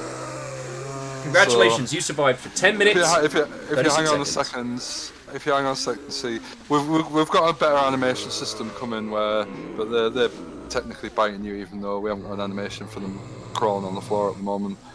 But if you just give it a moment, because obviously the player can become a zombie in this game. It might take a while for you to resurrect, though. I'm okay with that. I'm in no rush. Like, I have dedicated today to talking to you good guys, hanging out, playing Zomboid, and getting to show it to some more peoples. Like, there is... I have the zombified stat. I now have the sudden desire to eat people. Yeah, it's taking time. Also to TS, Navalis, Beadora, Dragsvar, to everybody who came in, Atomic Zero, it's lovely to see you all. I'm currently talking with the developers of this game, Project Zomboid. We are going to try and survive the zombocalypse as long as we can. Hopefully longer than 10 minutes on our next character. And if you have any questions about this game, about surviving indie game development, about... I mean, you're all based in the UK, so in terms of like development questions, it's more UK industry than US. But yeah, the gentlemen I have on the line have seen some shit. Let me tell you. Yeah. They make it sound like we've been to a war or something. But, I mean, you survived indie dev the last few years. That's pretty warlike. it's been up and down. We've seen It's studios something come and go. else. It seems that I do not want to resurrect. That's fine. It doesn't seem to be a thing this time. I think you must have just died of a heart attack and not by getting bit. So you're not actually. I died of natural causes. Okay, so. What you didn't see is my little post to Slack said, "Tutorial, you just died and hasn't raised as a zombie in a couple of minutes. Is this a bug? Fix it immediately." Wait, you guys are using me for QA? We're always on alert. You told me I got out. I got out, you dragged me back in. Right, so let's start another solo setup. I don't know what the viability of multiplayer stuff is. We might give it a try later on this afternoon. But for today, I just want to play some solo, chat to your good selves, and answer questions in chat. Also, let me just quickly copy the partner link again. If you would like to pick up a copy of this game and support my sorry noodly ass at the same time, you could do it on Humble. Rosamoo saying, have our guests found out about Steam's Australian pricing support update, making games unpurchasable in Australia until the Oz price is set? We have indeed. Yes. That we found out about that today, and it should be sorted. Thanks for the heads up though, because that would have been extremely handy. Yeah. Alright, so... Oh, there's some cool scenarios now. So survival, the recommended Zombiod experience, which is survival, difficulty hardcore, a huge horde, high stakes, and death at every turn. How long can you survive? Then scenarios, we've got 1 week later, which has a happy panda on it, how it begins. Moderate horde and unlooted homes, water and electricity available for a limited period. And then we can choose easy, medium, or hard. We'll just go for medium across the board because I now have a functioning hand. Then 6 months later, large horde, ransacked homes, an overgrown game world, water and electricity shut off. And then for challenges, you have 1 day. You're back in Knox County. You're at the map where Zombiod infection first began. You have 1 day of relative safety. Zombies will arrive in huge numbers and they will find you. Where do you make your last stand again? Where will you use to make your last stand? Where did you make your last stand in the old days? Better find it quick. And then there's a bunch of really cool scenarios as well. Opening hours, winter is coming, house in the woods, last stand, house in the woods, last stand accumulator. Ooh. I'm going to go for the traditional survival experience to start, and then we'll try maybe like 1 week later and stuff like that. Awesome. If that's okay with you good selves. Yeah, I recommend. I don't think you'll survive long, but it's as it says, it's the recommended Zombiod experience. Oh, Rhymes and Moose says, I feel like there should be a 29 days later setting. But well, there's a 6 months later setting, which is at least 5 months worse than 28 days later. So. Yeah, I mean, wasn't the second one called 28 weeks later? So 6 months is almost 28 weeks. Yeah, that's true. That was a bit closer. But different enough for legal reasons. Yes. Oh, obviously, yes. For legal reasons, this is a completely separate game.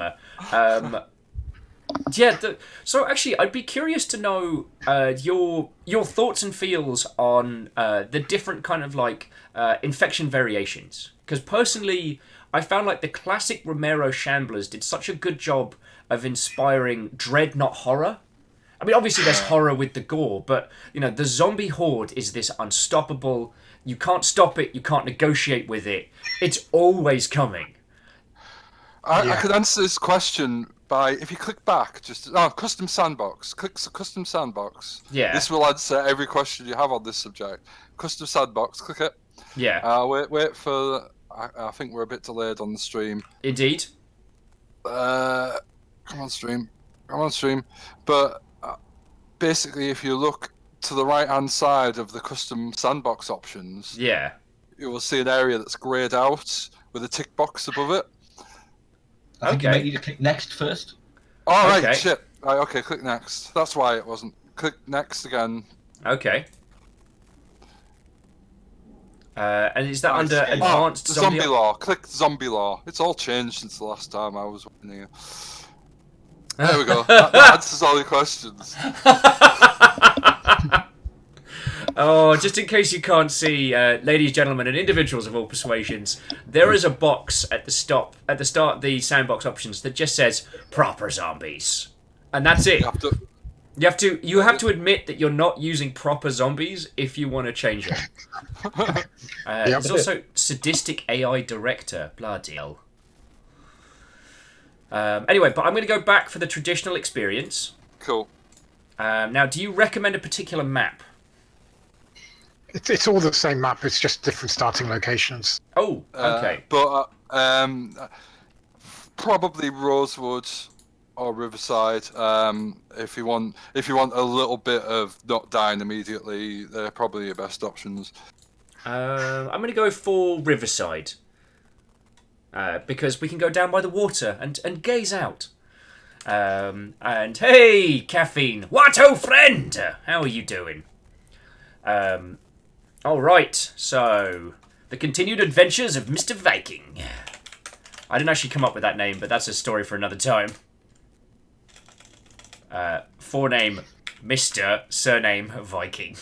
Wait, your first name is Mr.? Yeah, imagine my surprise. Oh, I guess it would be Mr. the Viking. Does that work? Yeah.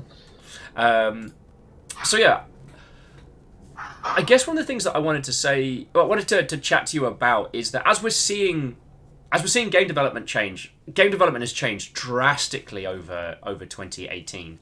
Like, what are some of the things that you've seen this year that have really surprised you?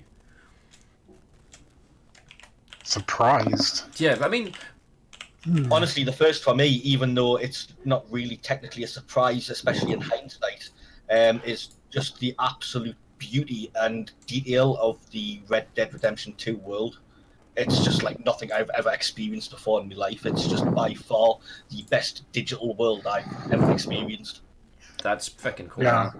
But that makes me very surprised that it isn't more of a sandbox game, because that world is so spectacular. It's almost a waste to have it in the service of 60 hours and then done. Yeah. Real shame. I would love to play a proper sandbox in that world. I mean, obviously there is a big sandbox element to it, but Yeah, but it's not bad. the majority of the beat of what you really find the greatest enjoyment is the story missions, isn't it? Rockstar It's all don't about make experience. RPGs, and I wish they did. You know, oh God, I would love. You know, I would love to play a cowboy sandbox in that world. Yeah. In a regard, it's interesting that they didn't go for a sandbox mode because it's It's. I mean, I'll tell you one. There's a couple of things about Red Dead that surprised me. One, well, again, it's not really a surprise, but it seems appropriate. But yeah. it's like the credits lead with the art, and that's kind of cool because the world is such a big part of that game. Yeah. It pleased me immensely to see the art team get top billing at the credits. Yeah.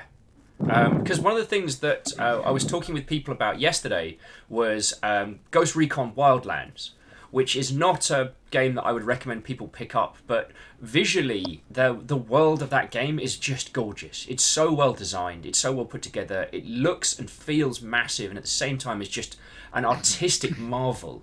It's just a shame the game isn't as good as it, but there we go. Well, this is what I find so sort of baffling about Rockstar, because they clearly can do it, because they've made consistently some of the greatest games of their respective generations, right?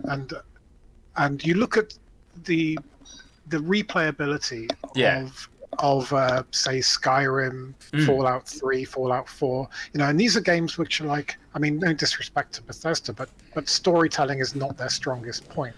It isn't. The living worlds has definitely been a thing they've done. Just quickly before we continue on that one, does anyone want to choose my starting profession? I'm probably not a fire officer, but we've got a nice selection like fire officer, fire, police, park ranger, construction security, carpenter, burglar. Burger flipper. Yeah, burger flipper. Right, Needs done. to be- And I'm gonna choose stuff that I'm making myself, so I don't know how to drive, so I'm putting in Sunday driver. And I sleep like a log, so I don't know. I'm not sleepyhead. What's the one where you don't wake very well? It's a heavy sleeper equivalent. Heavy sleeper. I think sleepyhead's probably the one, to be honest.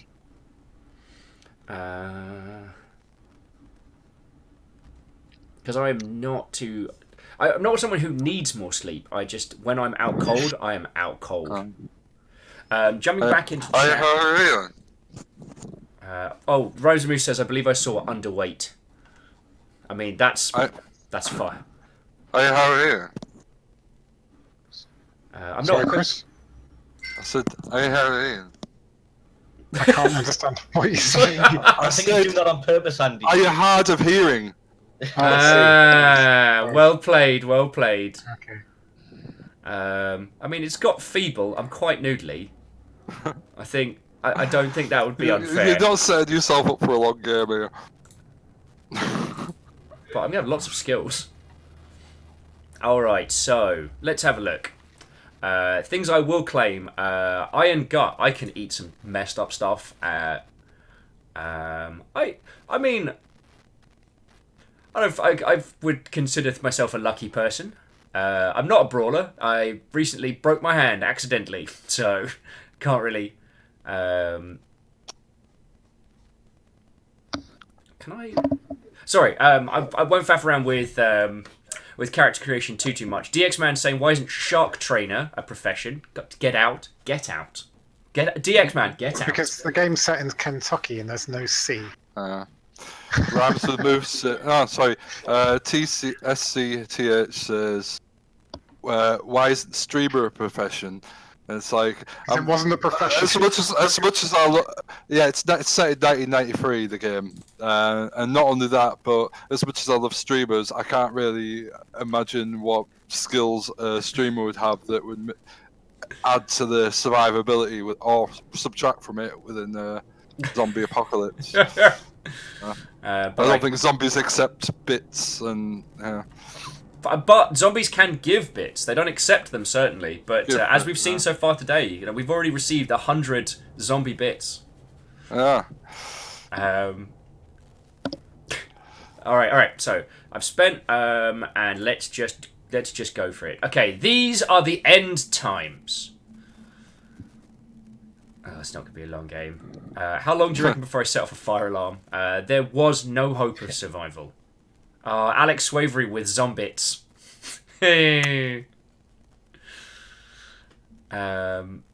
Dragsvart is asking if Wafflemancy is a skill. And this is how you died. Wafflemancy, the art of waffling on a whole bunch. It's a skill that I'm proud of. Okay, so this is my little ginger self. Let's have a little look. You started in the trailer park. Is that good or bad? Well, it depends. It depends. I don't know. It could be better. It could be worse. Can I move the survival guide? Hang on. You can't see it at the moment, but the little panda has popped up, which is Zomboid survival guide. Number 1, control yourself. You're not going to survive long if you don't take some deep breaths and learn the basics. Don't run. Survivors who run rapidly become survivors who are dead. 3, precision, people. You are fighting the undead. To puncture the skull requires effort. Remember, charge and swing. Water, way to go. Clean water is vital to your survival. Crafty and go. Zombies claw at doors and windows. If in doubt, barricade. Avoid peeping top. Darn it. I need to be able to show people these. These are amazing. I'm just gonna. Is the window not draggable?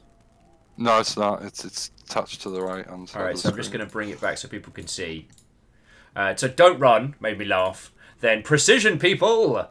Water, way to go. It's little little ginger raccoon, Lawrence of Arabia. Zombie crafty. But then this one, avoid peeping toms. They may be dead, but they can still see through windows. No curtains, improvise. Cook it up. Food poisoning isn't fun. During the apocalypse, it's even less fun. A hot meal goes a long way. Loot astute. Managing your inventory quickly and efficiently saves your time and often your life.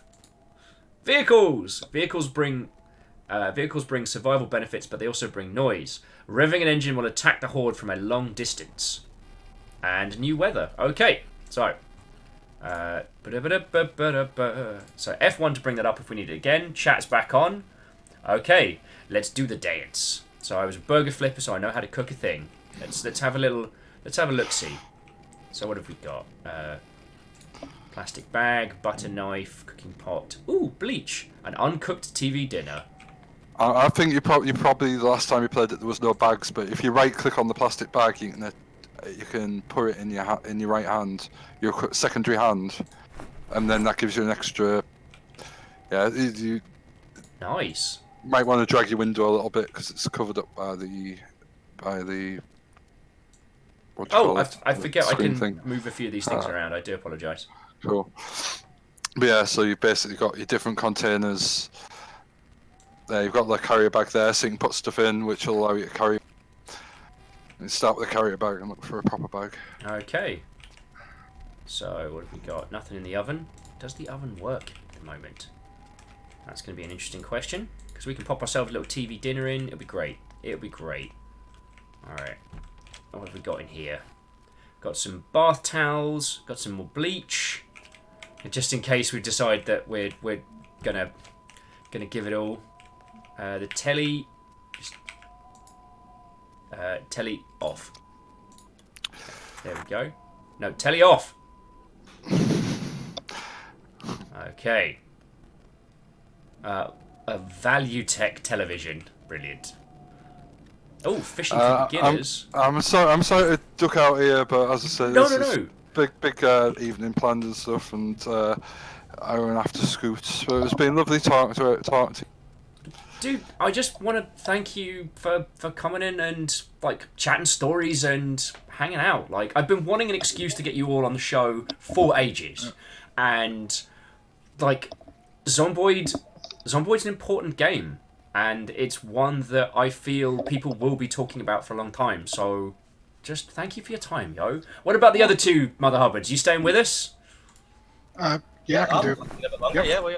Woo! Wicked. They'll be a go. Yeah. Thank you very much. All right, but good to see you, yo. Thank you very much. Bye bye. See you later, Chris. Au revoir. See you later, guys. Bye, chat. Bye. Love you. Right. I can tear my underwear. Nice. I mean, what? Okay, so I've got baseball bat. I've got a placky bag. I've got some padding. I think I'm ready to go explore. Could use some bottles and whatnot, but just shut these doors. Wasn't raised in a barn, I tell thee. I see no way this is going to end badly. All right. So let's just start having a look at some of the other trailers. I flip burgers and I live in a trailer. My name is Zombiod. I said shut that front door. Oh, and I want to say Terrasus. Thank you kindly for the follow, yo. So, I'm still joined by a couple of the lovely dev team behind this very game. If you have any questions, thoughts, or feels, throw them in chat and we'll get stuck in. Rhymes and Boo said, I think it's a red panda. It is an orange raccoon. I was informed of this earlier. So, oh, no, we're good. Oh! Oh, it's a fast one. All right. Bamf! Bamf! Bamf!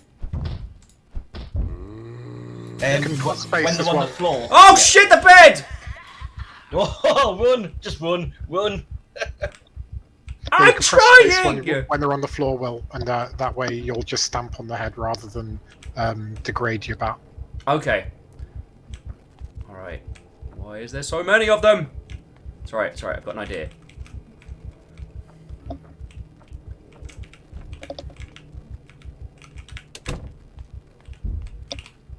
Oh, there is a lot of dead people in here. Oh, crap. I thought there was going to be another window. That's right. I've got an idea. Got a really clever idea. I said I've got... No! Oh, this is the worst. Oh, I've got to smash the window. Oh, now I'm scratched and bleeding. Oh God! All right, let's just leave this area behind. Alex is saying like the #1 tip was don't run, and I'm immediately running. Oh. I mean, they said Yeah, good start, that Will. yeah, great. Yeah, went When well. you're in the middle of an open field, you might want to have a look at your inventory and maybe take your sweater off and rip it up and use it for bandages. That's all right. I can rip my underpants. You might want to be looking in the other direction as well. Yeah, turn around because that's where the zombies were coming from. Apply bandage to left hand. Yeah, I've gone for the Animu Pantasu bandage. Yeah. Better than nothing. Yes. There we go, see? Everyone was so worried that I was going to get myself killed really super early, and I'm like, no, I'm good at this. But we do need to... Here I am going off into the woods. I need to find somewhere to hold up. Your best bet is probably to head either directly west or directly north. I'll head north. What's the worst that could happen? But yeah, so as I was saying earlier, it's lovely to be able to hang out with all of your good selves outside of like, I mean, usually the Captain Kid, I think, is the time I've got the chance to drink with the lot of you the most. At It's always EGX round Res. and loud though, isn't it? It's the trouble. Yeah. So for those who don't know, at EGX Res, there's usually an indie dinner at a pub called the Captain Kid, which is very cool. And we usually end up camping that place for a good while. Beadora saying, so this is a walking sim then. Get out! Stop walking. Oh, and Beadora says, as they've come home late, give a quick, short sum up of what this game is. This is Project Zomboid, and this is the story of how you died. It is a isometric real-time zombie survival game, and it is stonkingly good. It is unapologetically difficult, and this is not a narrative game. Oh crap! The bed. That's all right. It's only one. It's only one.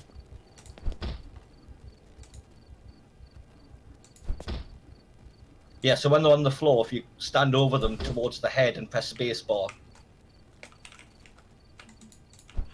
Or K, is it? It was spacebar, it's changed. I think we just got them killed. Try K. No, you're right. I just wasn't. There it is. There we go. Yeah, so that helps you save the durability of your weapon once they're on the floor. Yeah. Oh, fucking highway zombies are the worst. Boff. Boff. I'm sorry, I said boff. Excuse me, I said boff. And now I'm thirsty from boffing.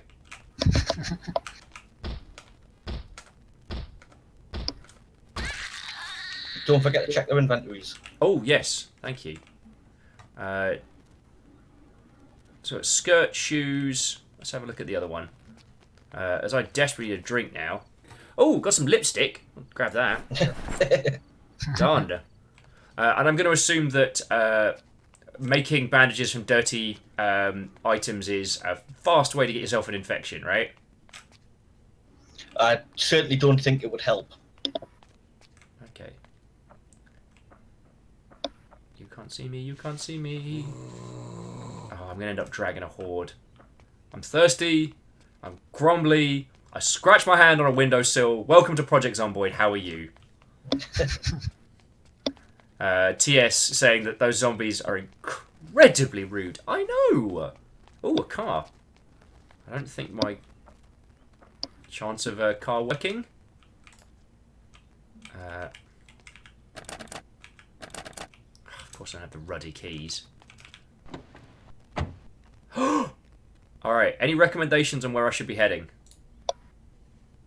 I don't think you'll have the key for this car. You will need to find the key to start it. You can still get in some of the cars, obviously, without the key, but to start the engine, you will require the key. Some cars, you can search the boots. I mean, I found some matches. Lovely. Other times, you might find keys nearby on the road, or possibly even on a zombie. Okay, so let's have a little look around, see what we can find, everybody. But if you're ever unsure where to go, if you're looking for a place to either loot or hole up in, it's always best to follow a road. To a certain extent, obviously. If that means running into a massive horde of zombies, then diverse. But otherwise, the roads generally tend to take you between places. I know that sounds a bit obvious, but... I mean, considering how little my success has been up until this point, I'll take it. So yeah, so Beadora, this is... Oh, God. I was going to say that, like, because I laid down all the ground tiles for the map, and when I played a stream with I think it was Kiwo and Shannon and various other people, and I got lost in the woods, and I made the map. That's really cool. The woods can be pretty vast. Actually, I haven't seen Kiwu since. I haven't seen Kiwu in ages, but I know Kiwu is a big supporter of Zombiod, and yeah. Her streams are great as well. She does a really good streams of the game. I don't have the skill level to. Oh, go for it. Sorry, Alex Waverley. I didn't really think about what I was saying until I was saying it, and then I realised just how stupid it actually sounded. To be fair, I probably would have just gone off into the woods and died alone and afraid. So, so I'm slightly thirsty and slightly hungry. Oh, this is how it goes. And Caffeine saying that Piodora has an excellent point, which is Thor put nudes in the trunk. Fracking Thor stealing my nudes! We got a few crates of free cup ramen at TwitchCon, and I left them with my buddy Thor in his car, and they are now currently in Southern California. Or Northern California. They are far away. Guy's good at cooking. I just feel like I should be playing the Incredible Hulk walking away music. Just sadly walking along the road. Oh no. There is actually we do have a there's like an map you can use as reference. I'm not cheating, God. But anyway, no, I'm just saying that like something which does exist if people want to see the extent of the world. So actually, that was the thing that I wanted to jump back on, because you touched on that a moment ago with when you said you were streaming with Kiwu and Shannon. How have you found playing this game after creating it? Because there are some games that you work on them and you never want to touch them again. And there are some games that, playing them does not detract from... working on them does not detract from the experience of playing on them as much as. How have you found Zombiod? Any single-player game that you make, you've seen everything, right? Yeah. When you've developed it. So there's not a lot of fun to be got from playing single-player games. But multiplayer games, it's a little bit different. I mean, it's what... I mean, playing games with friends is fun, even if the game itself is really, really terrible. Yeah. It's just automatically fun if you're playing with people that you know. That's a good point. So it doesn't really make any difference whether it's a game that I've made or not, if you're playing a game with friends. Well, would you say there's anything that you've done... Is there anything that you and the team have done to support that? Because I have played Zombiod multiplayer, admittedly before the 3D models went in, but was there anything you did specifically, and I'm going to see what's down this way, because... was there anything that you did as a team specifically to enable that, to support that? It's difficult to say, because it's a bit like if you ask questions about the design in general, it's a lot of it's kind of just the way that we make stuff, so whether or not we've done anything specific about multiplayer, I don't know, but maybe there's something about the things that we like about multiplayer, things that meant that we've done things differently, or maybe we've done things exactly the same. I don't really know. It's difficult to sort of separate conscious decisions that you make with sort of subconscious design philosophies that you have generally. Okay. Oh, and It's one of the reasons why Chris and I, because Chris and I used to work in the commercial industry before we went indie. Okay. And one of the reasons we worked well together, because at the time I was employed as an artist and he was employed as a tools programmer. Right. Do you mind if I ask what project that was? Oh well, we did loads of games. You won't have heard of any of them because it was a very small company that we worked for. Chris later went to work for Reflection, so he worked on Driver 3 and Oh wow. and more well-known things. But at the time that we got to know each other, we made. Well, the first game that I made there was Mike Tyson's Heavyweight Boxing, which is possibly the worst boxing game ever made. Yeah. It's absolutely terrible. Thanks for saying yeah so rapidly. I mean, I was thinking more about the fact that it turned out Mike Tyson is a very, very bad man, rather than necessarily the game was terrible. No, the game was terrible. But the thing is that we worked well together because we both shared the same philosophies generally with game design. Yeah. So when we came to actually work directly with each other as indie developers, it's kind of like a lot of the things go unsaid, because he knows what I think and I know what he thinks, and they both align. That's pretty cool. So actually, I wanted to jump back again to what Beadora was saying, because as we've had a lot of people slowly join us over the time, today we are playing Project Zombiod, as I said, and I am very happy to be joined still by two of the development team who are chilling and illing, answering your questions, putting up with me being shite at their game, and just generally being cool folks. Would you two mind reintroducing yourselves to our lovely, lovely audience? No.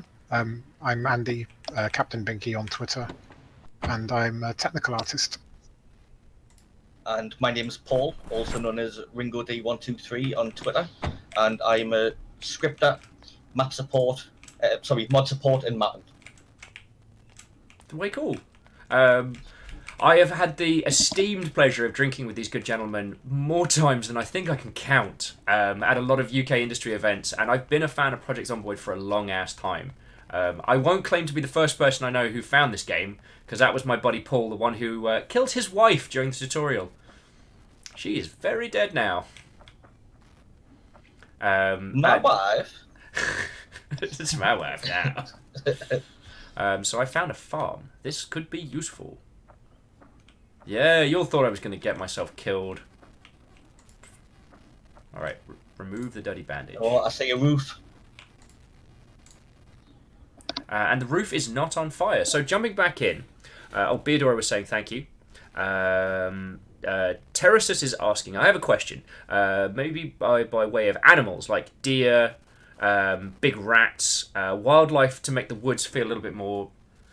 Oh, I took off my bandage before I should have. Yeah, we've got an animation upcoming, and we have got some animals in the pipeline. Where again the setting for the game is well, like we talked about before, inverted commas, realistic zombie apocalypse. So there's no sort of crazy mutated weird fantasy animals or anything like that.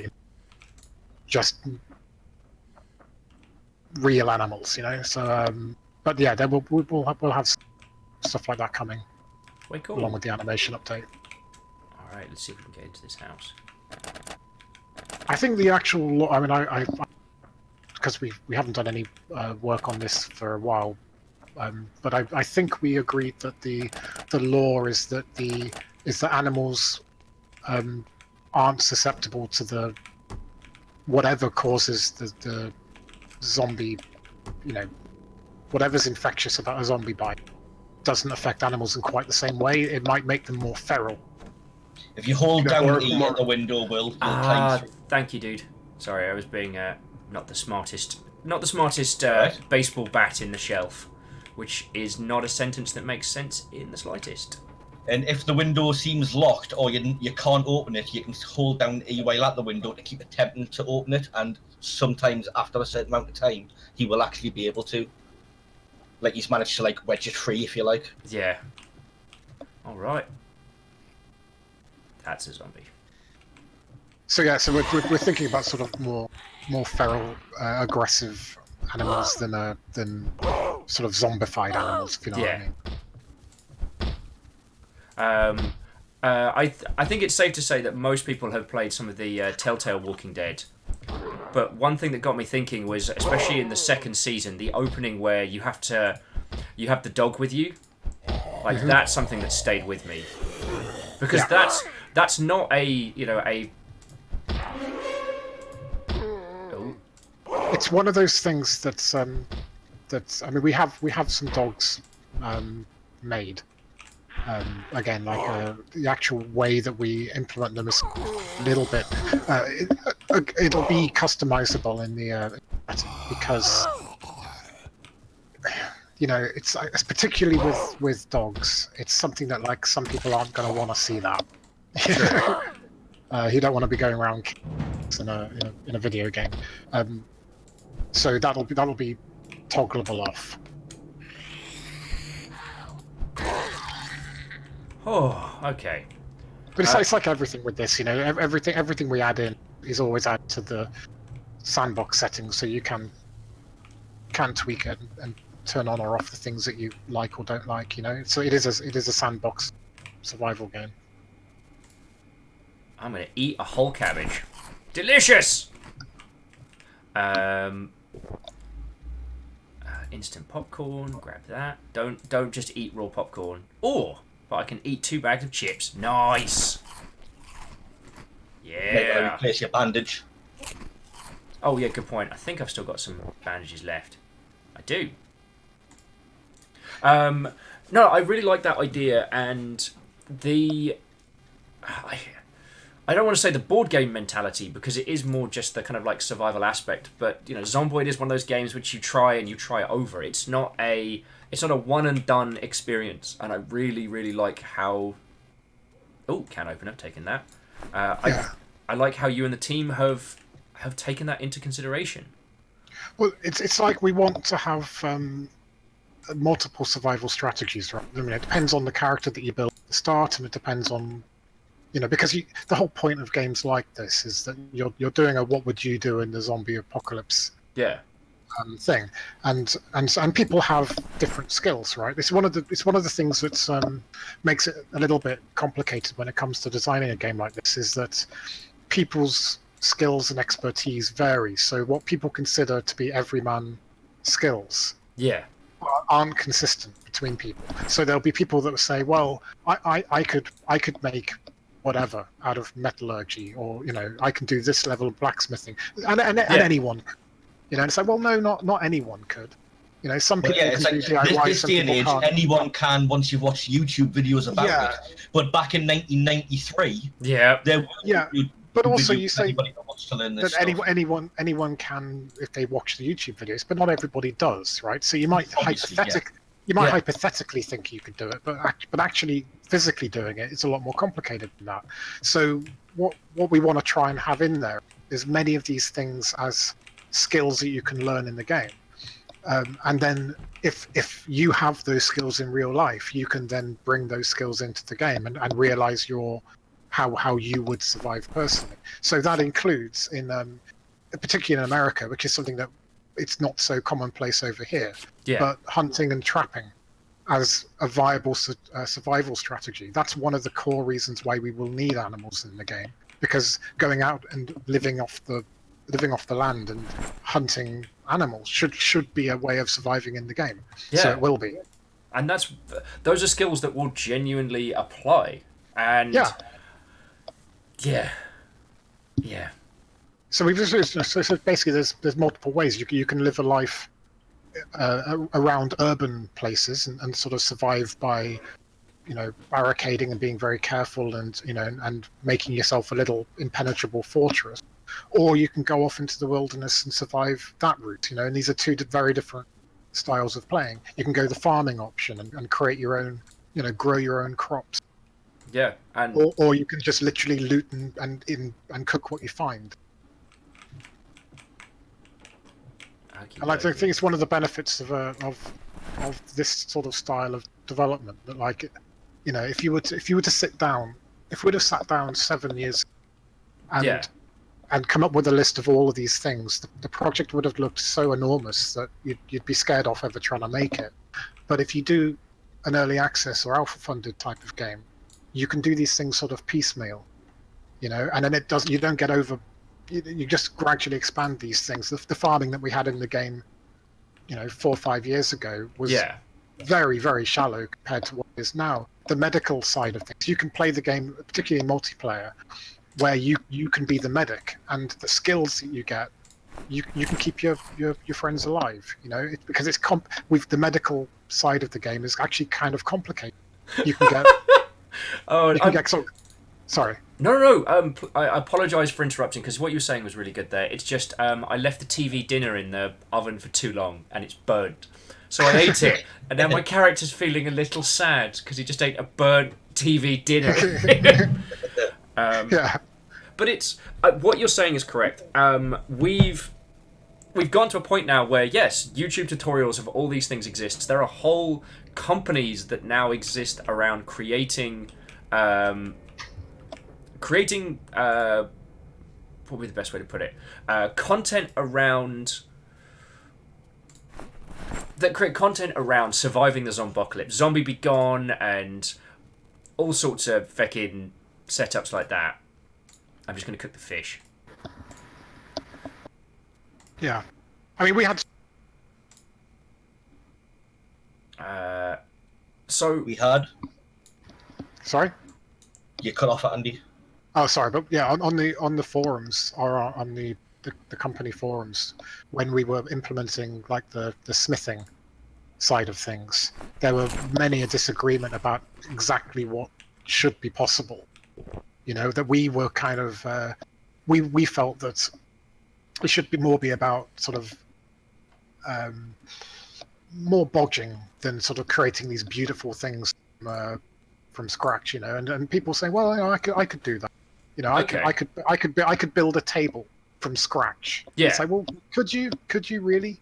It's And how good would your first one be? Yeah, it's if I found some metal pipes and a metal sheet, I could probably weld the pipes to the sheets, but I couldn't create the sheet or create the pipes. Yeah. So I just want to jump quickly into chat. Just say hello to Aaron Hawaii, PC Nixby, Scotty Doggy, Philbert, a bunch of other peeps that have just jumped in. It is lovely to see you all. In case it was somehow not entirely on point, but I am having a lovely day chatting with a couple of gentlemen behind Project Zomboid, and playing just a standard survival campaign. So yeah, if you've got any thoughts, feels, or questions for the creators, for people who have worked on Zomboid, I got them right here. And Teresa says, the helicopter event. Is there a future story, maybe like an end game target, or is it just a simple event trigger to share the devs' love with us? Ah, yes, the fucking helicopter. There's a in the real world around where this game is set, which is the real area of Kentucky with Muldra. Just south of Muldra is a military base. In fact, there's a military base that's pretty much entirely encompasses the Muldra area. So that's kind of built into the lore of the game. And okay, because basically you're talking about a sizable area, but that area is essentially quarantined by the military. So after NPCs, we will probably factor that in. Let's just. Okay. So this helicopter flying around is because there's a military base with helicopters and all sorts of things not far away from where the game's set. So you can imagine. I mean, if you listen to the news on the radio like that, you get these little nuggets of what's actually going on in the wider world. Okay. Same with the television. You can watch these and listen to these things for kind of events and. Oh, well, we might have to give that a look, because, I mean, I turned off the telly. Oh, got another base. Potential base. I turned off the telly because it makes noise. Yeah. Well, that is the downside. Where's my baseball bat? There we go. Equip in both hands. Alright, let's fucking do this.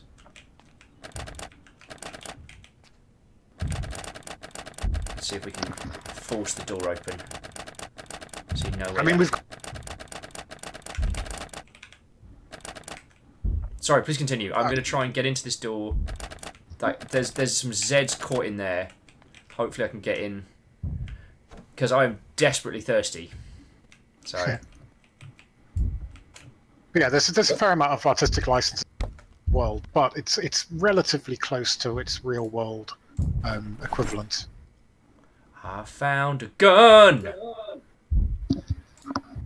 There's no way this is going to go badly. And obviously, guns are we had to say, but a double-edged sword in the fact that yes, they're very good for taking down the zombies, but they're also very good at attracting more zombies. Ooh.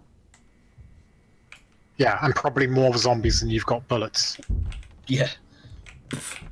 That's a future problem. That's a problem for future world. No. Philbert McPleb in chat, awesome name, asks if you are the only survivor left alive. If you play a single player at the moment, then that would be a yes.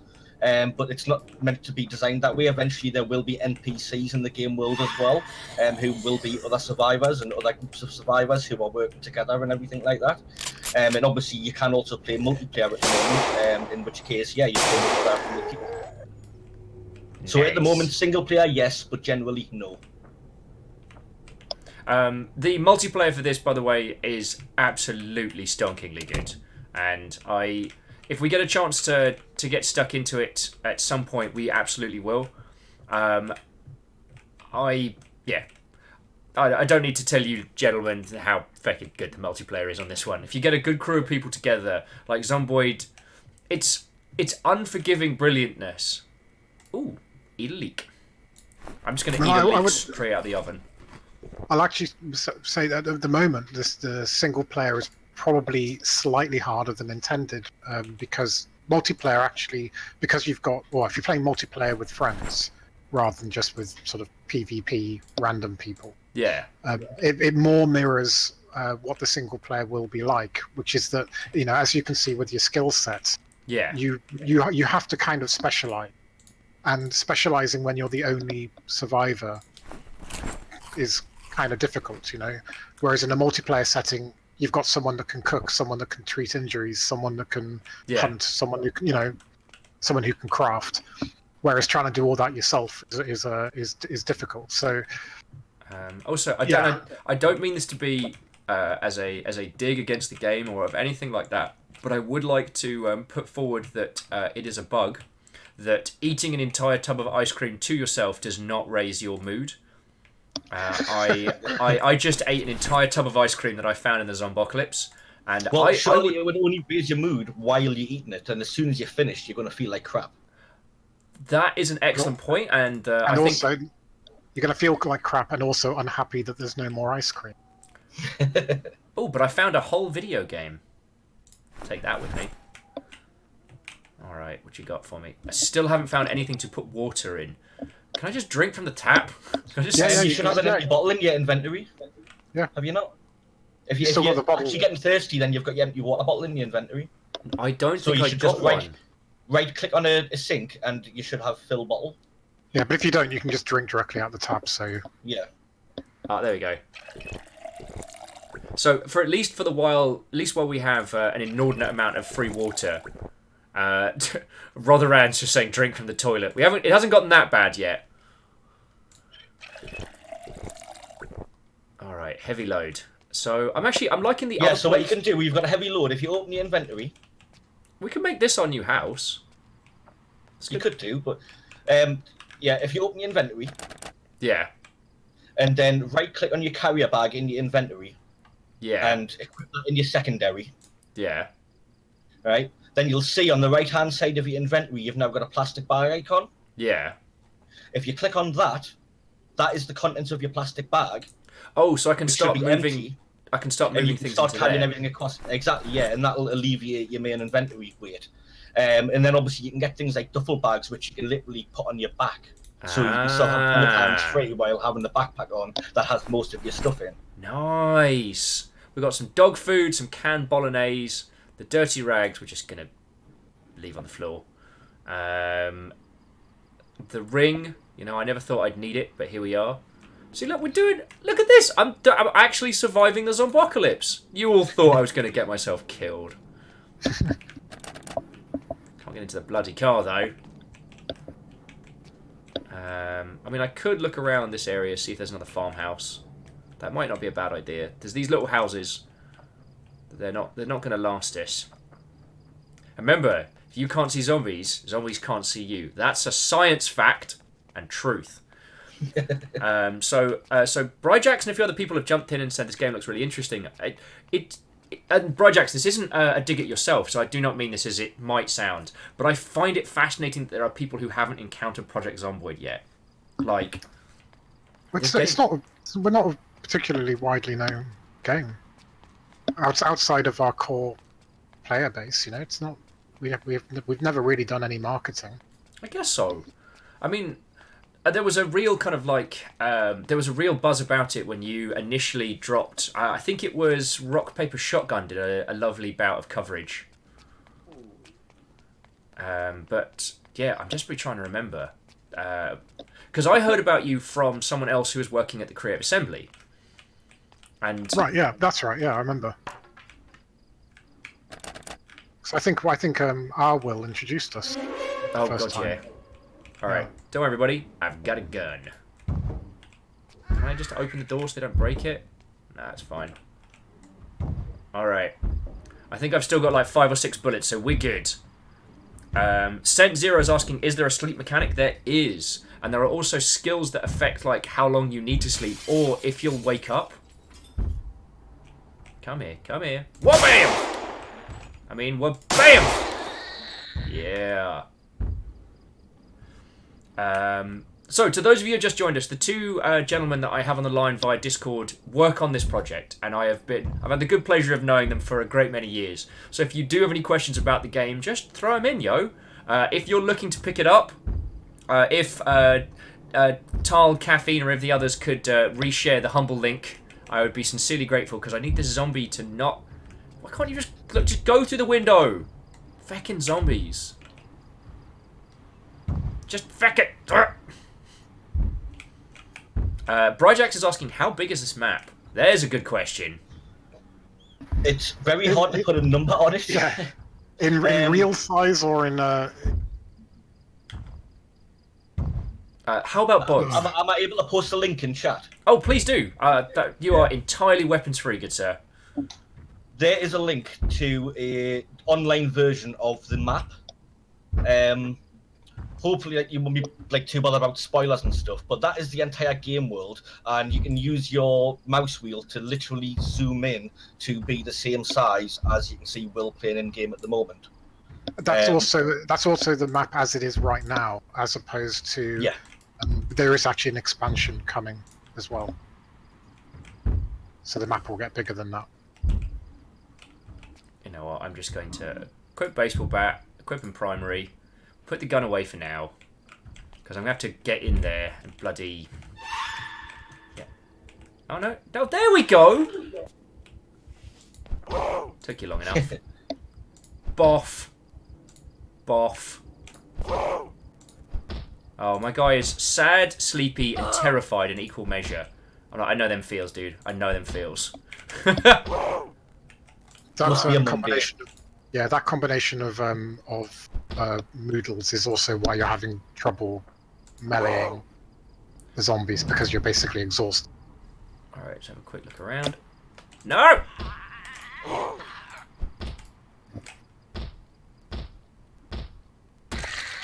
There we go. So at least we know this place is clear. And... oh, I don't want to go through the open... I just cleaned my hands up, so let's see if there's an open window. Because I do not want to... You can remove the glass as well from the broken window to stop yourself getting scratched as you climb through. Oh, I did not know that. Or just use a non-broken window. And now we're all learning together. So, oh yeah, remove broken glass. And there we go. Now I've got to remember how to... I don't think I have anything I can use to make a curtain on this one. Oh yeah, so there's another feature. Zombies can see through windows. So picking up cloth to hide your... wait. Picking up cloth to hide yourself It's a pretty sensible maneuver. Yeah, it's obviously at night as well. Light from inside the building may shine outside, which can attract the zombies towards you. So I'm going to see if I can block the If window. you've got the lights on, that is. Yeah. Well, obviously, yes.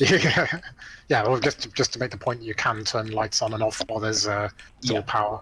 Oh yeah, and again, for those of you that have just joined us, so power, running water, and things like that, those disappear throughout the campaign. So the idea is like, I guess maybe there are people still working in those plants, or the automated systems are still running, but eventually there will be no more running water and no more power. So in the early game, where you're kind of scrambling to survive, you've got this, at least from a game design standpoint, you've got the safety net. I love how everyone in this town has magazines relevant to my interests. God bless them. You know what? I'm actually going to just risk it for a biscuit and have a nap. I'm just going to have a nap here. I mean, what's the worst that could happen, right? Are you sure you want to sleep? Yes. Cross fingers, cross fingers. There may be a horde of zombies outside later on, but we will see. Do you all hear anything? No, I think we're good. I think we are good. Alright, let's have a little look around. Seems very green and spooky outside. Carpentry for intermediaries. Whoa! I heard a gunshot. Yeah, there's random events that can happen in the world. Like obviously somebody in your chat before mentioned the helicopter. Oh yes. You can at random times have a helicopter fly overhead or nearby, which can migrate the zombies either toward or away from you. And you also have things like the random gunshots and women screaming and dogs barking. Dog barks, yeah. Yeah, they're all basically. They are all things that they produce a sound in the world, and zombies will be attracted towards that sound. Yeah, it's basically a mechanism to kind of, because the zombies are the actual, there's virtual zombies for the map that you can't, which isn't on screen, and so we needed like a mechanism to kind of pull the zombies around the map, you know, okay, otherwise to stop them from just staying where they are. So that's what these little random sounds are, just to draw the zombies around places. So they can be a help or a hindrance, you know. Sometimes it can draw zombies away from you, and equally, sometimes it can draw them to you. I mean, it feels a little bit gauche to bring it up in this conversation, but one of the things that I really enjoyed, that I thought the Walking Dead television show represented really well, was that how those random events can ruin everything. Like the helicopter that flies over, I believe, season 2, that just brings this horde down upon our survivors. Like, it doesn't matter. All the little social struggles and all the defences, none of that can compare to the size of just a full-on horde. Yeah, because that's one of the key things in terms of being a successfully surviving the apocalypse. It's not so much about what you're doing now; it's what your exit plan is. You know, what do you do in the event that something like that happens? Do you have all your provisions packaged up nicely so you can just pick up one bag and go? You know, because you don't want to be going through all your, you know, if you see people playing the game that like very nicely organize their inventory into all the different containers in the house that's their house, and then something like that happens and they have to leave and they don't have time to pick up all these things again because they don't have like just one bag that you just pick up with your essentials in it. Guess who found coffee? It's me. I'm the one who just found coffee. And then we'll go exploring in a sec. Well, should I just go for it. Should I just pull up the crafting window so people can see sort of like the sort of things that can be just below the heart. Okay, right. Wow. Okay, I hadn't even looked in here. So cooking. So I've learned how to open a can of mushroom soup. Go me. Place veggies in a roasting tin. That's cool. So the ones that are lit are automatically detecting what's in your inventory? Oh, thank you for that. Because... so... Favourites, general, survival, farming. I can make some broccoli seeds. I can open up some food. Dude. I completely forgot about all of this. Did I burn my spaghetti? No, but I'm just gonna eat it out of the tin because we've got places to be. We've got people to see.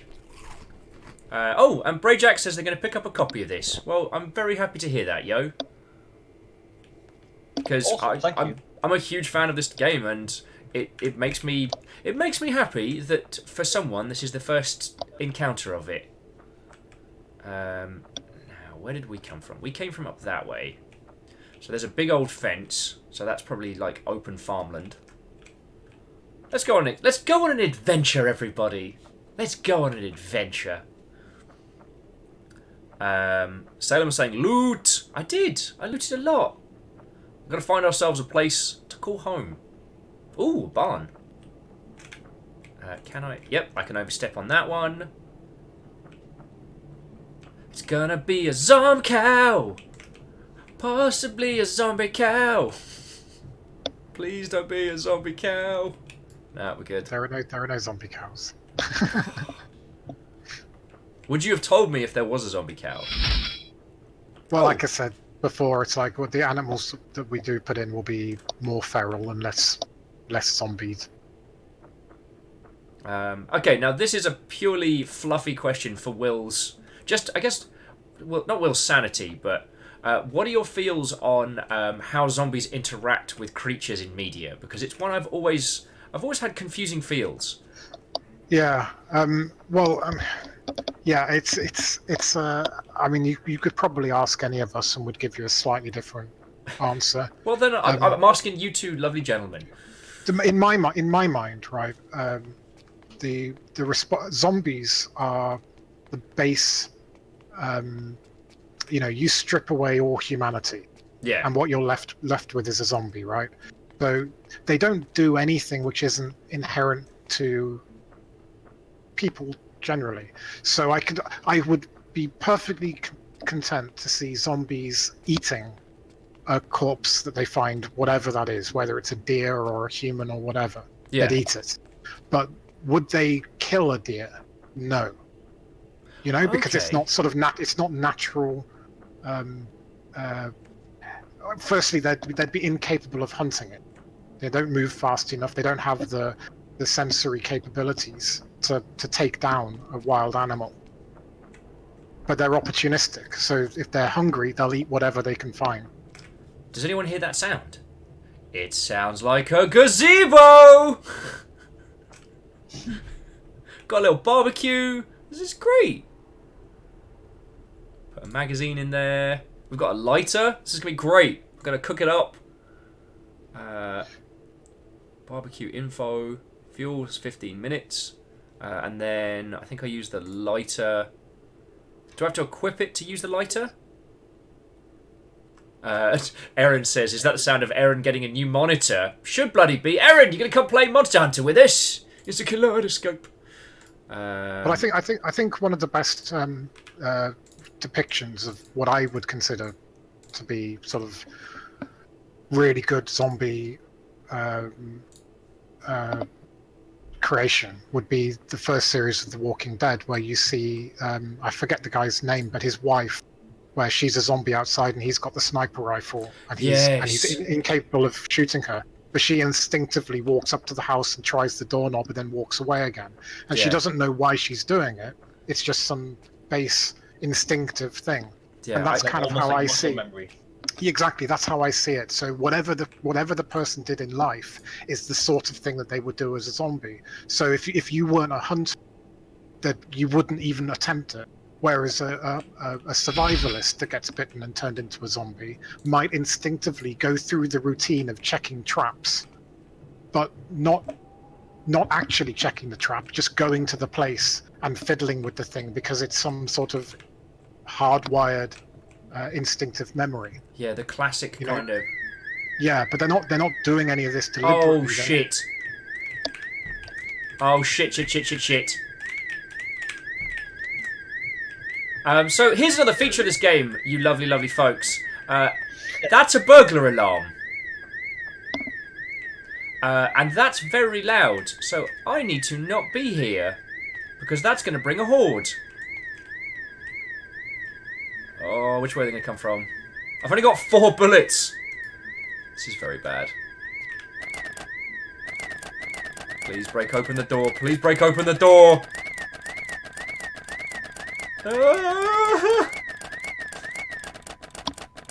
Alright, the alarm's finished. We'll go do some sweepy sweeps. See if it's brought the horde. The amount of times I've been on a raiding run, and like especially on multiplayer, like having a chat with yourself and discussing it, and I've just absent-mindedly broken into a window and then it set off the burglar alarm, and then like 2 minutes later the whole place is swarming. Like again, that's one of the things that Zombiod does so well, is it's the mundane. Ooh, fresh burger. I'm gonna eat those. And some fresh fries. I'm just to eat them out of the fridge at this point. Ooh, I'm well fed. The other thing, this might be worth saying for Please do. New players, that like you noticed that the items in the refrigerator were highlighted blue in the inventory, and that shows that the object's chilled, so it'll actually preserve for longer. But if you take it out the refrigerator again while the power's still on, and put it in your inventory, that blue bar will slowly degrade to black, and then obviously then it just regular decomposition takes over. Yeah. So at the moment, like I've got a TV dinner, and I think I've got some instant ramen as well. But I've got some stuff that will keep. But eventually, I'll have to look at if I want to eat them, I've got to cook them. Yeah, it's why canned food is like is so valuable in this game. Yeah. All right, let's go check out the fancy building up the top. It doesn't appear as if the horde has been summoned, so we're okay. We're okay. Yep, I think you managed to get away with that one. Yeah, by pure feckin' jammy luck. All I can imagine is that we're in a nice kind of quiet space, so this might not be a bad place to. Oh. Well, also this is a good location for a base because you've got the river on one side, so that's one direction that nothing can come from. Oh, and we've got one of the little radios. Food displays from folk coming in, but. Oh, a golf club. That's a fancy weapon. Fishing for beginners. I'll give that a nice read. Yeah, so when you see text with dots in the middle, that normally is telling you that there's either a TV or a radio in another room, and you're only catching like the odd word from. Oh, that's so cool! All right, well, I'm going to. So yeah, as you can see now with the gold writing, that you can see every word of it. If you were to go downstairs, the next time a bit of that writing would come in, there would be missing words in it because you can't hear everything from the next room. Cool. All right, so now, ladies and gentlemen, we are going to start fortifying this base. So first things first, I've got a sheet, and I think I can use that. To cover if I remember how to bloody do it. How do I feckin' do that? I've got a sheet and I've got a bath towel. So what I'm going to do is I'm going to cover the windows in the downstairs and start fortifying this operation. And Scotty Doggy was just complimenting the mechanic on that one. That is really cool. So one of the things that we've spoken a lot about in on this show here is kind of like economy of work. Like creating the experience that you want to doesn't necessarily always mean having to make something at Red Dead's level of fidelity. Like... And this is nothing against your good selves. It's just that if you were tempted to do add sheet, there we go. If you were tempted to do this level of fidelity, so it's just sheets, not okay. Yeah, I don't think you can use towels. Yeah. Can't ice cream doesn't make me happy. Towels can't be put over windows. Like that's the thing is, yeah, you probably should be able to use towel. We should probably fix that. Because there's no reason why you wouldn't be able to use a towel for a... Yeah, a full-size towel would generally be enough to cover a window, yeah. Particularly that window there. But I should be able to strip some sheets off the beds upstairs. So. No, but what you were saying, Will, that's exactly right. I mean, I gave a talk a few years back about this very subject because it's one of the benefits of a... Well, I mean, this game now is a lot more... to call it like fidelity, it's not high fidelity, obviously, but in comparison because it's gained some fidelity over the years. Yeah. And back when we started, you know, there were no animations for doing anything apart from walking and running and, you know, that kind of stuff, and a general attack animations. Yeah. And it doesn't matter in a game with this kind of presentation, right? You can use your imagination and say, "Oh, I'm eating this and I'm cooking that," and what have you. You know, we as time goes on, we are adding. But now that we've got the 3D models, we can add animations for some of these more incidental things, but they're not requirements in this kind of a game. Whereas, like you say, you know, you take an engine like Red Dead Redemption, and if you didn't have an animation doing cooking, it would kind of look weird. Yeah, you know, and it would sort of break your immersion a little bit. Whereas, so it's kind of like, sorry. No. I get really excited about talking about this because what it means is that you can, through the economy of art, you can actually do more than something like. Yeah. In many ways, like we do need to add some of these animations now. But when back in the days when it was just 2D sprites, you can totally get away with it. And it's the same way that, you know, you can make a much more feature complete roguelike ASCII game. Yes. You know, let's take Dwarf Fortress, for example. That's the best classic example, right? Yeah, it's one of the most complete deep games out there, but you could never make it any other context than the way it's been made. And you can add little graphics skins to it and stuff like that. But you know, try and make Dwarf Fortress in a 3D landscape. You know, it would just it would take you 20 years and 300 people. Oh god, yeah. There's a book that I've been obsessed with for a while called You, which is about like game development in the 90s. It follows like a fictional company, and their whole product is that basically they create like a Dwarf Fortress style game back in the 80s, and it ends up being the like foundation engine for everything else. And I highly recommend it. It's by Austin Grossman, who was a game designer back in the day and may still be one. And yeah, sorry, I'm just organising our goodies in the. Yeah.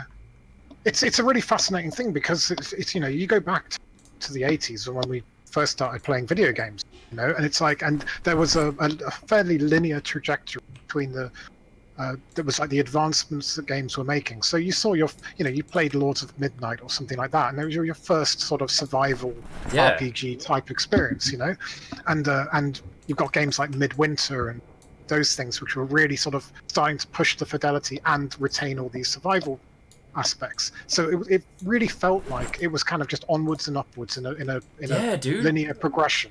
But then, like, fidelity hit a certain point, and it kind of just halted that motion because suddenly it took too long to make the art. You know, you know, it takes you 10 times as long now to sculpt a model in ZBrush and skin it and rig it for animation and do.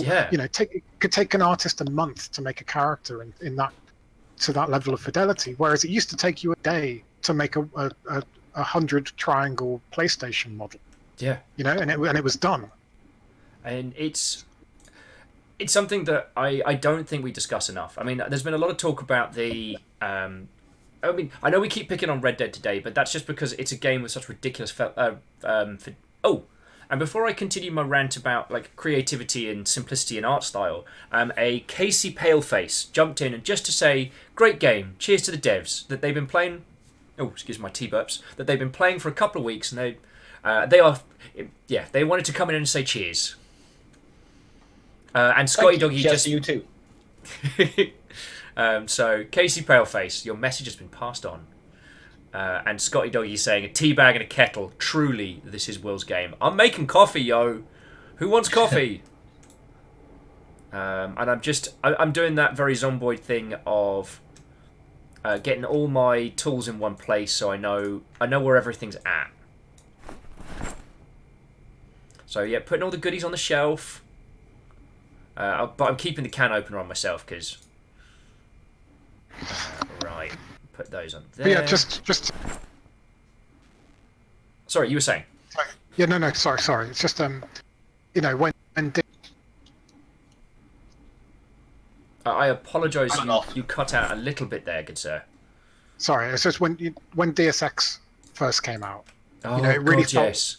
It really felt like that was setting the bar, right? And all subsequent games would would take and learn from Deus Ex, and yet we haven't really had another Deus Ex game. We've had games called Deus Ex, but they've simplified a lot of their stuff. Exactly. That level, you know, it's like I guess it's like it's part and parcel of the fact that the market for games has expanded so much that, you know, that sort of, you know, no disrespect to all of us at the time, but we were sort of nerds playing video games, right? God, yes. So what we wanted out of games is not necessarily the same as what the mainstream mass want out of games. Very true. You know, people. I want to play an RPG and be playing for 1,000 hours. You know? Yeah, dude. But other people want to be done in 20, and I've seen everything. You know, so you've got situations now where there's not so much to find in games. You know, it's like if a feature's been put in something, and we take, for example, I mean, I always go back to this, but you take what the Bethesda do with Skyrim and Oblivion, that even something like the Daedric Shrines in there, the main quest points you to this stuff because they want you to experience it. Very true. Or the vaults in Fallout, right? The vaults should be something that you find, and you go, "Oh my gosh, I found this vault! Isn't this amazing?" Yeah. But the mainstream, they want to play the game for 20 hours and have seen all of that stuff. So the game has to tell you and give you a quest marker and say, "Go there because there's a good thing there." Yeah. And we put a lot of work into it, and we want you to see it. I'm really happy that you brought up the Daedric quests because Morrowind is still one of my favourite games in that one. But it's one of my favourite games because there ended up being a lot of stuff that you could just find. I'm sorry, exactly. I'm just going to go put the Daedric outside. But, I mean, Azura's shrine is actually pointed to you in a quest in Morrowind. But I didn't find it through a quest. I just stumbled upon it when I was out exploring, and it felt like I'd found something that no one else had found, right? Of course, the reality is that everyone is Azura's Star. But I felt like it was unique to my playthrough. And that's the experience I want out of these things, particularly when you've got these large worlds. You know? Yeah. I mean, you take like I said, this is why I really badly wish that Red Dead Redemption was actually an RPG rather than an adventure story. Because it's like, I don't want a map that says, here are all the legendary animals. Yeah, you know, I want to find legendary animals. I want to track them down and hunt them. I don't want to just be handed a map that says, go there and there's a bear. Dude, I'm entirely in agreement. And considering how much time and effort goes into that game, I wish that they could just... I wish they could just acknowledge that what they have built, the strongest element to their world is the strongest element to their game is their world. And that is what we kind of want to see. Like, let us have that. But this is the problem, you see. It's not what everyone wants to see. It's just what a small subset of us want to see. And we don't represent a sizable enough audience to justify spending however many tens of millions they spent on Red Dead Redemption. You know, that's the tragedy of it. Whereas back in the early 90s and the late 80s, we were the entire market for these games. That's a very good point. And I don't want people to be frustrated when they are playing games. Actually, let me jump into chat because people are making some really good points. I mean, Scotty Doggy is saying Deus Ex was the first of its type that did it right, and it was superb. Yeah, but if you want to have a wonderful but also very sad read, look into the history of Looking Glass Studios, because they were doing that kind of thing with like System Shock 2. So you had System Shock 2, Deus Ex, all these games that were looking at doing like first-person, like free-form RPG style experiences, and they had a bad time. Yeah, it's tragic. Terracus is saying, "Oh, go for it." Sorry, I was just saying another. You know, you look at like what features Obsidian reintroduced to the Fallout series when they made New Vegas, and then look at how few of those features got taken and put into Fallout 4. Yes. Almost none of it was taken. They'd added it, and they'd said, look, this is... Fallout needs these things. It needs the factions, it needs the survival elements, it needs the real the customization of the guns made it into Fallout 4. But very few of these other little things did go in. It's like, how open-ended the main quest of New Vegas was. It just let you, it was like the actual quest line is actually quite short, but once you get to New Vegas, it just dumps a load of optional things on you and says, well, you can do what you like. It's an RPG, and it seems to me now that, like, because storytelling in video games has kind of come on a little bit, it's attracted writers that really want to deliver a narrative that they control and they write. And while the writing has improved, indeed, it's like that's not where we saw video games going, right? We're not in the business of making movies. We're in the business of making video games where the player is the one that provides the narrative. It's like, you look at, you get to the point of you play Knights of the Old Republic, say, and you've got light side, dark side, and it kind of works in the context of Star Wars. And then you go to Mass Effect, and now you've got Paragon and Renegade, and it doesn't really make any difference to the character because the story is the story and it's fixed. There's very little you can really do. You can punch a reporter or be nice to them, and that's really the extent of it. Now I love that game. I love the Mass Effect series, but I want to role play more. I don't want to be this specific character. I want to be me.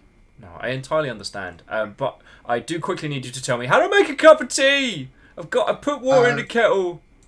Kettle, mug, coffee, sugar, milk. Oh, I need a mug. Oh, don't tell me I haven't got a mug. There'll be a recipe in. Just gone past the thing for hot cuppa as well. Yeah, it'll be if you look in your crafting window, it'll tell you exactly what you need. Make a cold cuppa, empty mug. There you are. Make a hot cuppa. So I got a tea bag. Oh, I just need a mug. Damn it. That's how I describe myself at parties. Right, well, I'll just leave the kettle on the stove. And I do need to apologise to you both if I lapse into terrible accents. I've actually found since moving overseas, my penchant for doing like terrible English accents just hasn't stopped. It's way worse. So I just need to fill my water bottle. Alright, so we've got ourselves a base, got ourselves some like cooking potential. The worst thing is my guy's bored. Like, honestly, and in the Zombocalypse, being bored, that's okay. Now remember, turn off the lights when you go out. And I don't have to turn off the radio so I don't end up jammed full of zombies. Device options, turn it off. And later on we can see if we can find some radio stations and whatnot. Shut that front door. I can't turn off the fridge, but I can turn off the light in here. So we need to find some sheets and see where things are going to go from there. And there was a building down the road. Far too well so far. It's been going way too well, but that's where this game does you. Oh, indeed, yeah. But I'll tell you what I want to see, right? If I could wish something into existence, Go on. I would really, really, really like to see what Larian would do if they were given the Fallout license and said, your isometric 3D engine, but in the Fallout universe. Oh god, yeah. If they went I think back Larian could do such a good job on it. If they went back to the classics and did something with that would be imagine amazing. what they'd do, and do it as a spin-off, right? You don't have to call it the main game. Just let them make a top-down Fallout game. God, yeah. While Bethesda are doing Fallout 5 or whatever, I think Larian are probably the best of the sort of old-school RPG games, but for a modern audience. I don't think there's any developer better than them at the moment. Oh god, yeah. And I actually, while we're here and chatting, I think it's really worth discussing that Larian was also a developer that tried chasing kind of like the AAA dream, and it nearly killed him. Now, don't get me wrong, I really enjoyed the Dragon Knight saga. Found some yeast in a can. They got it right with Divinity, right? Because the first Divinity games were okay, but they weren't anything special. Yeah. But then Original Sin came around, and it was like, bam. Yeah. But it's worth the... Oh, I found a mug. It's worth pointing out... Wait, where was it? It's worth pointing out that... There we go. that after the Dragon Knight Saga, which was their 3D action title, which to my understanding did very well, but after that one they did Dragon Commander, and Dragon Commander tanked. Yeah. Well, I don't know. That wasn't very. It wasn't. It was a. Okay. It was fine for what it was. Yeah. But it just wasn't what. I don't think what anybody wanted. No, it wasn't a great RTS type title, and it wasn't a. It wasn't good as a. Oh, I found a belt and some more underwear. And you were worried we were going to run out of pants. Maybe we'll find a backpack. Oh, does anyone need a backpack? Box of nails. Handy. Tarsicus is massively disagreeing on the original Divinity games. Sorry, that's just personal opinion. They're fine. They were very good at the time, but it did feel like they were oh feck. They were okay. I feel Tarlicus's pain because I have more or less this exact same conversation with Andy any time we bring up Fallout 3 and Fallout New Vegas. I'm one of the very few people on the planet who had a much better time and found Fallout 3 to be a far superior game to New Vegas. But I was coming from a place of Fallout 3 being my first ever Fallout game. Okay. I mean, Fallout 2's Freeform was one of the things. But I will say that I picked up Fallout New Vegas on launch, and it was so broken. Yeah. It hard locked my save, so I've had to start that game several times over.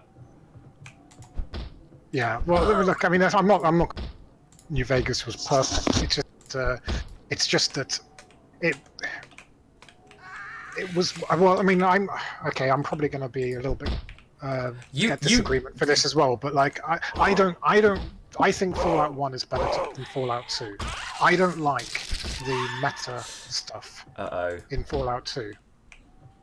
I don't like it. Oh, I don't like scratched. Sorry, Andy. Yeah, no, I don't like goofed. the comedy. I don't like the comedy elements, and Fallout 2 was a little bit nudge, nudge, wink, wink. It was kind of memey in places, and I don't like that from my. So I much prefer 1. So Fallout New Vegas felt to me like the most Fallouty of the modern Fallout games. Fallout 3, I would say, has the best designed map from all of the Fallout games.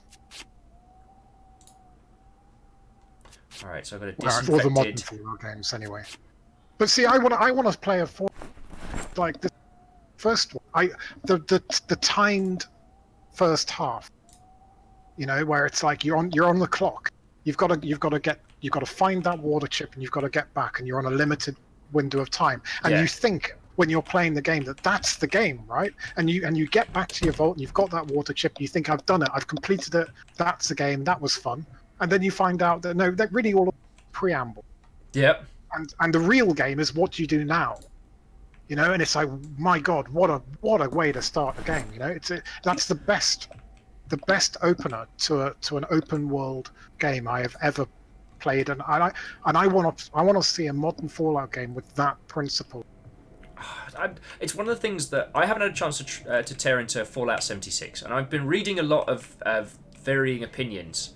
One of the points you were making earlier in the day was that if you are able to play a game multiplayer, then you're going to have a better time with it than if you're playing a single player title. Yeah. Oh, I've got some socks. Well, I was saying that like if it's a multiplayer game, is kind of it gains automatic free fun that isn't part of the design. It's just fun as a consequence of playing with your friends. Yeah. Which is why I think a lot of people, for like their first, if you're going to make a video game and you've never made one, if you make a multiplayer game, you can be tricked into thinking your game is better than it is because anything would be fun. Yeah. Also, whilst we were having that encounter, I did get scratched, so this might be the start of the end. I don't know if I can fight off that infection with what I've got. If you're going to be able to, the best way of doing it is with lots of food and rest and sleep. Alright, so that we've got. So I'm just going to hoover up the last of the goodies from here. and then head back to our base and just hope. Just hope amongst hope. Oh, I found some peanut butter! Hope you all are hungry! And some more coffee. There's CD, kitchen knife. Oh, we were doing so well, everybody. Instant popcorn, uncooked. Cigarettes! Just speed up the inevitable. But yeah, I am a big proponent of not just, you know, the kind of the emergent narrative, kind of like games as experience titles, but I'm a huge fan of games that tell us the story through the experience. Minor injuries, first aid required. Wait, no, hang on. No, I'm good. I'm good. I just did the thing. You don't need to worry. I did the thing. Oh. Cool. So Yeah, without. no, please. Sorry. Go for it. I will waffle on just- till the break of dawn, mean- my friend. And they are here to hang out with you as much as anything else. I said I'm in danger just going off on a rant about whinging about Bethesda games, but it's like one of the most overt, obvious examples of like how far RPGs have fallen in terms of mainstream, big budget AAA games. True. Is that in Fallout 4, the entire plot revolves around synths, right? About paranoia. Anyone can be a synth. You know, how does that impact on people? The paranoia about the Institute generally, and the boogie fears and all that kind of stuff. And at exactly the same time, they permit you to walk around as curious as a companion, who is a human-looking synth who you can form a relationship with and effectively have as your partner, and no one comments. Yeah. You know, it goes completely unmentioned. The Railroad don't mention it. The Institute don't mention it. The Brotherhood of Steel don't care that you've joined them with a synth companion and a laser rifle. Yeah, and they don't comment on this. And then the thing is, at the very end of the game, they do a complete 180, which is where they suddenly implement that old Brotherhood of Steel xenophobia, and you're like, wait, but you guys have been fine with me. Exactly. Yeah, exactly. It's completely It sets up some logic of the game world, and then the entire game breaks that. And it is very hard to. Yeah, I know exactly what you mean. I enjoyed Fallout 4, but I enjoy it as a game, as a enjoy but as a. I think the story is the weakest aspect of it, which is kind of ironic given how they clearly tried to make that a bigger emphasis than in other games, other Fallout games. It was the story, and for me, it was just the density of the map. It's like, you really don't feel like you're exploring anywhere when everywhere you go, every 5 meters, there's a new pop-up coming up on your map. And it was just so dense of stuff to find that you never felt that you were finding anything. Which is what makes me so sad that Fallout 76 is a multiplayer game, because that world is much like what I want that world in it with a single-player Fallout game. You know, where it's big and there's areas of just nothing, just trees, and it's unapologetically just the experience and the landscape. It's not trying to push you. It's not trying to have a discussion about what it is. No, I see what you're saying. And again, I've played.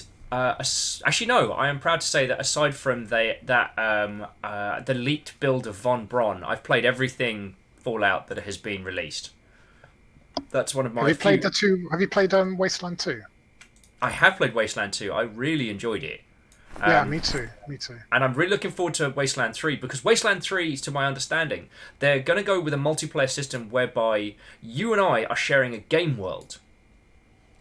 Where it's kind of the case of, like, you have your world and you have your story and I have my story, and they're both enacting their effect on the world, but at different times. Why? Okay. Alright, I just need to feed my dude. I'm just going to eat all the fresh food so I don't have to worry about it. He is anxious and on edge. Why are you anxious? You're good. You're fine. Me and Paul have this kind of this dream that won't come to light, but it's like that now Microsoft have bought both Obsidian and In Exile, that they'll just hand them a load of money and say, well, you've got that Wasteland IP, right? How Yeah. about you make a 3D Fallout style Wasteland game? Oh, that would be awesome. Do you know, I mean, wouldn't that be something? But like, I think that's probably a pipe dream. I mean, it would be something special. And with that level of Microsoft cash, because as we all know, like, And those people, right? The In Exile and Obsidian, which are both they're ex BlackRock, right? So it's be the perfect people to make it. yeah. Sorry if I seem a little distracted. I'm gonna, as requested, I'm gonna try and make my person a cup of tea before the end. And whether I succeed in that is another question entirely. But yeah, just one last cuppa for the road, right, friends? All right, so I've got a mug. Let me get my tea bag, and should still be a kettle in here somewhere. Wait, where are you? I'm going kettle night blind, and matey boy needs a cuppa. And don't tell me I put a. Did I leave the cup? Oh yeah, I did leave it on there. Left it on the stove. So then, if I turn on the stove, wait, I'll turn the lights on. There we go. Oh, turn on the wrong lights. So if I turn on the stove, turn on, and then craft, make a hot cuppa. Oh, I need some sugar. I left the sugar in the sink. Okay, don't judge me. I did put sugar in. I do think that having to have sugar in your tea is some serious propaganda there, and I think that's a thing that I'd like to talk about in greater depth. Yeah, that was my fault. So I can make. I also want to see. It's Oh, I got to You put. want to be you cut out. okay.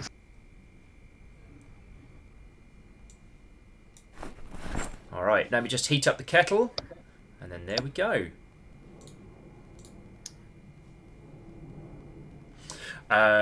So jumping back into chat, Ice Good said, "Did you level up cooking? Don't want you end up pouring boiling water down your nose by mistake."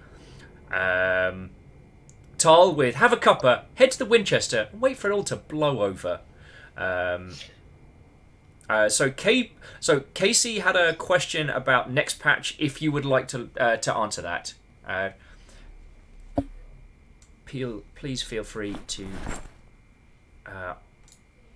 Oh, here we go. Will's gonna make a hot cuppa.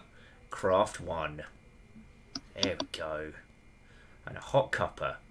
Drink. There it is, the Holy Grail. We did it. Okay, so now let's put the. Hang on. So now I've got. See, this is where Zomboid. If you're not thinking, this is where Zomboid will trip you up. No offense. All right, so we've turned it off. I'm going to put the kettle back on the stove because we're not going to need it anywhere else. Empty mug, sugar. All right. So let's go have a sleep in our little safety bed. And I'm sure nothing bad will. Oh, I found some pants. And I'm sure nothing bad will happen. So he's tired, bored, and anxious. Can you be anxious and bored at the same time? Is that... Maybe you're anxious, you're bored. Oh, and the cuppa has been acquired. So I'm still bored, but I've got... I'm going to go play with that game console downstairs. Oh, well, your overall body status has gone back to okay, so if you change your dirty bandage for a clean one, you've probably got the best chance possible of surviving your scratch. Yeah, according to this, I'm not scratched or infected right now. Cool. I just need to nip out for 5 minutes so I can go to the loo. No, go for it. At some point, I will leave you with these lovely people in chat so I can go make myself a fresh cuppa in the real. Well, I mean, to be fair, it's just gone midnight here, so that's probably a good point for me to say au revoir. Well then, thank you most kindly, dude, for hanging out and chilling. Like, I'm going to continue... Hang on. Let me just quickly pause this. I am absolutely going to continue playing Zomboid this afternoon. Because, I mean, that's my excuse, right? I got to chat to you lot, so now I get to play a game that I like. But Dude, like, I mean, thank you for organising this with me. Thank you for feckin' coming on and answering questions. Like, what a stonkingly good day. No problems at all, man. Thank you very much for inviting us and hosting us. It's been really good fun. I just wish it hadn't been so long since we had last spoke. I mean, in all fairness, I would have told you the same stories. It's like, yo, these days, I stream 5 days a week. I'm trying to... I don't know if everyone thinks it's a trap, but I'm trying to tell all my indie friends, like, yo, just let me know when you're doing a push. Let me know when you're... If you have any new products coming up. If there's anything that I can support you, give you some coverage for. Like, we've got 60 cool kids hanging here in chat. And... Yeah, thanks to everybody who turned up to watch and listen and everything as well. It's been awesome. Yeah. Oh, and I don't alarm you, but we are now being followed by Fistmaster 2K4. Not just the Fistmaster, but the Fistmaster 2000, the 2001 reboot of Fistmaster. That sounds intimidating. I might have made that up. And it looks like the games console is not actually going to entertain him. Should have put some batteries in that. So we're going to read Fishing for Beginners. I'll grab one of those. And while we wait for ourselves to be chill, we can go sit upstairs. It was also really interesting hearing earlier how The Sims was an element of an inspiration for this. Because think about it now, it's like, I get that. Yeah, well, it's quite easy to see once you've been told because of the isometric view and the fact that it's rather tile based, and yeah, it does lend itself. Once you know it's you can start seeing it. Yeah. I think obviously once NPCs are in and you've got your interactions with NPCs, you'll see a lot more Sims kind of influence there. Okay, and I mean at the moment we've got this. What should we call it? At the moment we've got a whole myriad of stuff to do just with the characters as they're going on.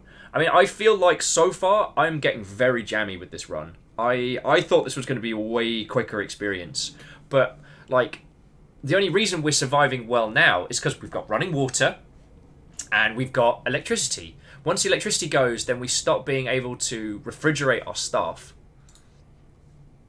And that's going to add a whole bunch of problems. Yeah, the first part of your game when you start a game like this is literally do as much as you can to get as much as you can stocked up before those key moments happen. So yeah, like finding as many plastic bottles as you can and getting as much water out of the taps and sinks and everything before the water gets turned off. Yeah. Going out and getting as much perishable food to eat while it's still lasting, so that your canned food that you're finding, you can actually stockpile that for later on in the games. So if you have a bad winter, for example, and your crops haven't come through, you can fall back on your canned food in the meantime. Yeah, and I feckin' love that stuff. And what's so wonderful about it is it really encompasses that bleak survival. Like, this is the story of how you die. And it keeps coming back to that line, at least for me watching it from the outside. Yeah, I mean, that's obviously the thing. There's no, like, what you would call endgame per se. There's no, like, oh, like, now you have escaped, you have won. It's the game, if you play it until the end, and will always end with your death. Whether that be from a bite, an accident, starvation, what have you. Oh, wait, hang on. Why am I queasy? What just happened? No, I was trying to finish reading Fishing for Beginners, and then I fecked up. Alright, so I'm queasy, and I have minor injuries. Yeah, I can see the minor damage popping up, and sometimes it keeps going back to okay. I would say at the moment you're still in that grey zone of whether you're going to be okay or not. You probably still want to try and keep as stocked up on food, water, and rest as possible. That is literally the best way of trying to survive being infected from a scratch or a bite. Oh. Also, I appear to have a lot of stuff on my person, so I'm just going to put that in there. We'll keep this as our... So we don't need to be carrying a golf club or 13 dirty rags. Put the sugar back on the shelf. Don't put sugar in the fridge. You know who does that? Monsters. Alright, maybe I'll put the sugar in the fridge because there's no space on the shelf. Decent ripped sheets. Have I got a cabinet in the bathroom? I do. Brilliant. So I'm well fed. I'm a nervous wreck, but I'm not feeling good. Have some water and have a little rest. Do you have much in your carrier bag that you need to empty out as well? That might help. Carrier bag is empty. So I've got a baseball bat, got a bottle of disinfectant, empty mug, a couple of can openers, water bottle, doing good. Actually, let's put the water bottle in the fridge because that's just nice. It's nice to have the chilled water. And the disinfectant, we'll put that in the bathroom, and then I guess we'll just have a little rest. Have a little. I guess we don't need to sleep right now. Oh, not Bear tired in enough to mind, sleep. since you took your water bottle out of your inventory, you will find yourself getting thirsty now, since you won't be automatically taking a drink every now and again. Yes, thank you. So that conversation we were having about Fallout earlier, what was infuriating is that it was the canteen that I got with my Fallout New Vegas pre-order that hard broke all of my saves. Because there was a bug whereby you could only have that canteen if you pre-ordered and got a DLC code. But it didn't register the DLC code. So what happened is all my saves said, oh, you've got this canteen, but you don't have the DLC. So we can't load your save because you've taken a save from someone who has content that you don't. Huh. So I never experienced that. So that was a special one. Now we all know the reasons behind that was that Fallout New Vegas needed like at least another 2 or 3 weeks in the oven before it got sent out to party. My guy's not okay. I think this is the story Well, of your how body I size die. has gone back to okay, but yeah, if you've, I mean, I can't see your moodles because your webcam is in the way. Mood is I'm queasy, I'm bored, and I'm nervous. Yeah, the queasy doesn't sound too good, but your overall body status is okay at the moment. So if you're quite full up on food and drink, you might just be best off getting an early night. I mean, what I love about this is that there is a level of care I am taking over my character, which I do not take care of myself nearly as well in the real world.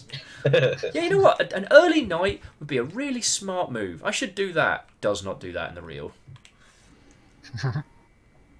Fistmaster's like, time to strip off, go outside, and die like a man. I mean, die like a madman, perhaps. I was going to learn how to fish, but then my guy started feeling grim. So, you tired enough to sleep yet? You wanna do a nope? Let's just go for a nice gentle walk outside. See how we're feeling. Like, we're not gonna run. We're not stressed. It's fine. Everything's fine. Because I don't think we've been up to the river yet. So let's go check it out. Wait, close. I said shut that front door. Sorry. So while you were away, we were chatting about all sorts of things, really. One of these days, I'll learn to fish. Maybe I should just walk out into the sea. Just head on out. Just Gattaca this. Oh, Scotty's asking me if I turned the lights off downstairs. I did not. But might as well enjoy the power while we're at. So Earl's saying that they were playing New Vegas and they really got into it, but they took a break because the DLC started coming out and they wanted to wait for all the DLC to come out so they could see everything. But their last save was out in the middle of nowhere, so when they loaded it up, after the DLC landed, they had like an extra £100 of gear. The DLC had just dropped into his inventory. Yeah. Oh. Yeah, it's a difficult one, isn't it? Because I do sort of, I don't have the best experience with any of the DLCs from any of the Fallout games. Really, I don't like the I didn't like the mothership one from Fallout 3. That was very odd. It was fun, but at that point... well, like I said, it's like I said before about I don't really like that kind of stuff in a Fallout game. I know that it's it's not as if it's come from nowhere, but like to have an entire DLC around it, it's like there's an Easter egg, it's fine, but I understand where you're coming from. Personally, I found Fallout 3 suffer, and the mainline Fallouts have suffered from this, which is that I can circumvent a lot of the mechanics of the game just by being OP. Like a lot of the later Fallout games, once I've been in that world for about 20 hours or so, I am an unkillable god machine. By the end of Fallout 4, when the Brotherhood of Steel were trying to strong-arm me into doing X, Y, and Z, you know what? I just went no. If I wanted to, I had enough skills, munition, and armor to kill them all. Well, Fallout 4 is a funny one because you can see what the original plan was with the game, and then as soon as the news broke that it was going to be essentially a preset character, you wouldn't, everyone went nuts, and then they rapidly bodged in customizable male, female, all this kind of stuff. But so a lot of the game sort of makes sense in terms of what that original character was going to be, which was a pre-war military guy. But I think the game is considerably more interesting if you play as the wife, somebody that was a 1950s housewife prior to the war. So comes out of the vault at the beginning of the game and has literally no real skills that would apply in that context. So the idea of being that character, playing as the female character in Fallout 4, and then within an hour of game time, you're wearing metal armor, you've got a laser gun, and all this stuff, and it's like, really, this doesn't feel appropriate at all. No, it's an interesting point. And I want more reaction to the, it's sort of like the character kind of takes everything in their stride. There's super mutants, there's two-headed cows, there's ghouls and feral ghouls, and the reaction to it just seems to be, okay. Yep, that's cool. I got this. But before they went in there, everything looked like the 70s.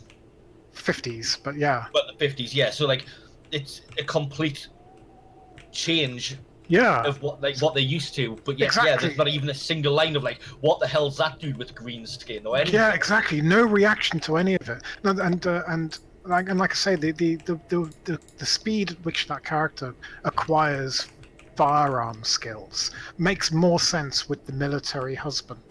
Okay. But it doesn't make any sense with the housewife female character, And like I say, I think that is a much more interesting story, especially given the fact that there's a mother-child element that I think is a little bit not to sound sort of like that I'm separating men and women, but there is something a little bit more. A mother's bond with a child is slightly different to a father's bond with a child, right? That's understandable. So I think that story. A lot of the father's motivation in Fallout 4 was an interesting one. Now, I wanted, because we've got some great comments in, so if you see anything in chat that you want to dive on, because Drazvart was adding that the theory that they heard explained in the Fallout 4 is that the player character is a synth who is just programmed to accept everything. That's an interesting one. How does that work with the intro? They didn't have the technology to make synths at the beginning of the game. I think that's the theory of it's the programmed experience. Like you're actually only about. You never came out so it's not real, right? Okay. Which is okay. I could. But yeah, that's too clever though. That would have made the story make sense. So that's. And also, if that were the story, it would factor into the story. There's no actual reference to that. I mean, really, you look at the whole synth paranoia in the game, and it's not really that expanded upon in general. There's one moment when you go to Diamond City for the first time, and a little bit with the railroad, but that's really it. There's not much focus on that, which is again, it's a missed opportunity to me because that's a really interesting aspect, but there's no real drama that's related to that plotline.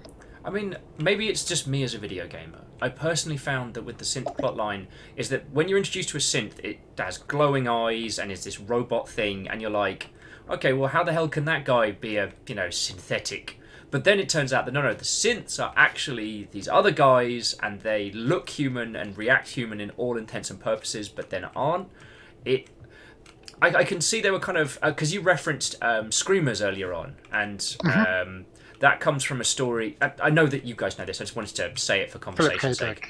It comes from a Philip K. Dick story called Type 3, I believe it was. And it's one of the best of his books, I think. I love that story. Yeah, it's really good. I found some processed cheese on a hamburger. Oh, dude, I'm just eating the burger. It's fresh. I'm doing it. Is that not an oxymoron? What, a fresh burger? Processed cheese, fresh. Hey, it's your game. You can call it whatever you want. It's America. Processed cheese is cheese. Does processed It's not cheese real ever cheese. go moldy? Isn't it like everlasting? I mean, that goes moldy. it's a Once you take it savage out, it's creation. That was a joke, to be fair. Yeah. It's plastic cheese, isn't it? That's what it's known as. So. Yeah. And you've just reminded Earl that they've got some Wensleydale and some crackers. So cheese time is happening, people. I want some Stilton. That's real cheese. So yeah, see now I'm at the point where I'm a little sad. I'm not bored anymore, but I'm still feeling queasy. So I don't know. Should I? You've normally got about a 2 or 3 day window. If after say 3 days you still haven't turned, it's probably a safe bet that you're okay. But I think you've only had one sleep since it, haven't you? So Yeah. But on the plus side, I can leave the lights on upstairs because we've got this whole place boarded up. So there we go. Let's see if he's tired enough to sleep now. Now close the window. What are you doing? Close the window. No, close it. Alright, close it. There we go. Right. Yep, have a little sleepy sleep. Nice early night. That was a gunshot. That was a gunshot. Panic. So we just got woken up by a gunshot. Alright, quick primary. Let's do this.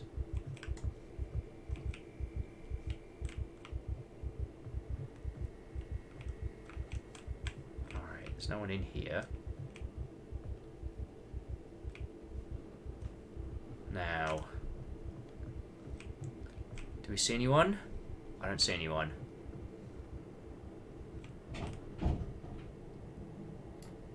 Alright, it's cool, it's cool.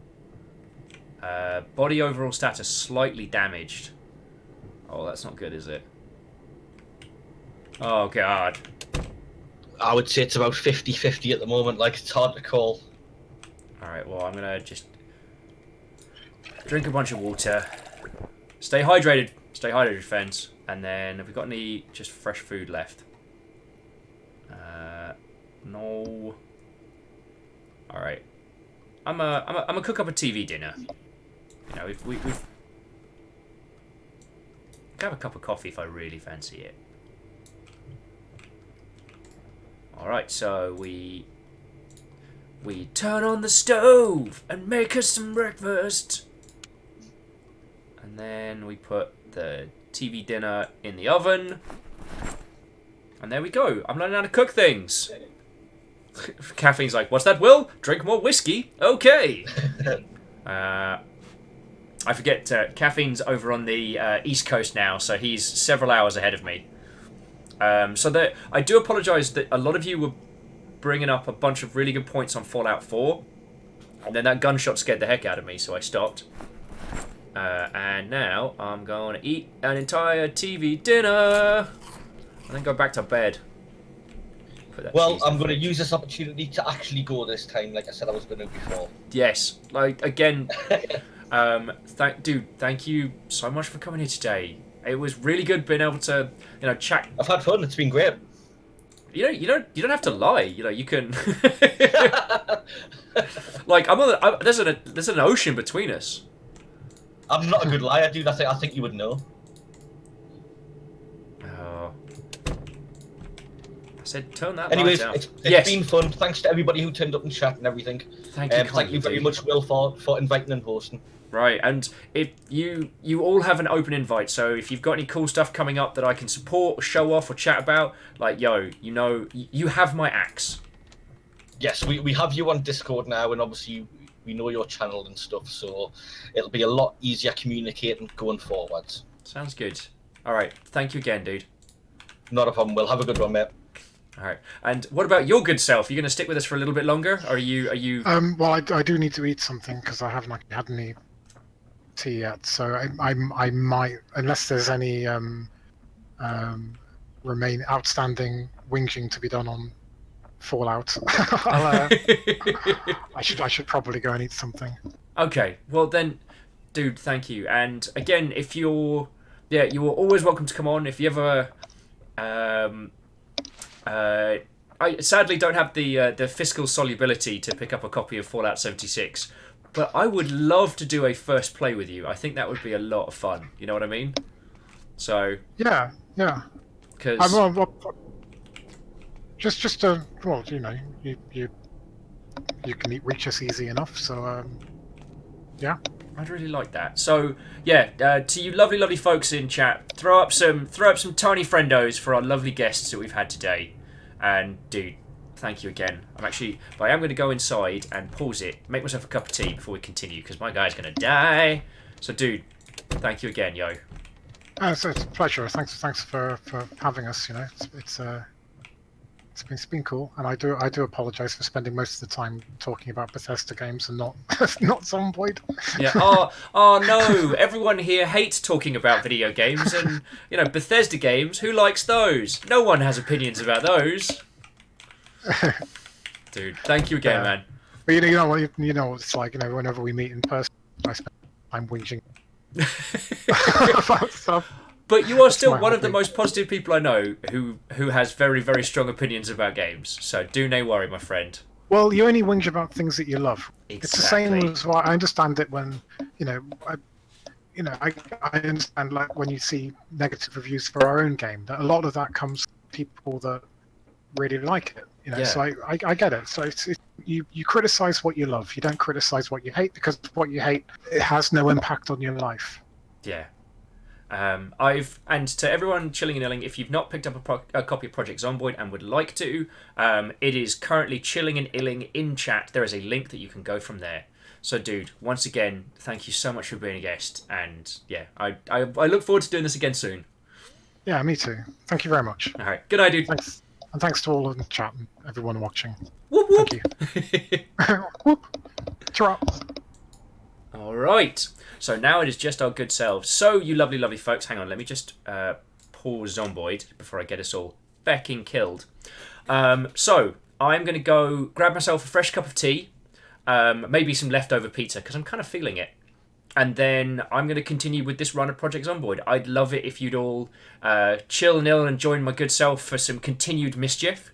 However, whilst I am doing that, do you all want to have a little jump in the pit? Who wants to jump in the pit while I'm making a cuppa?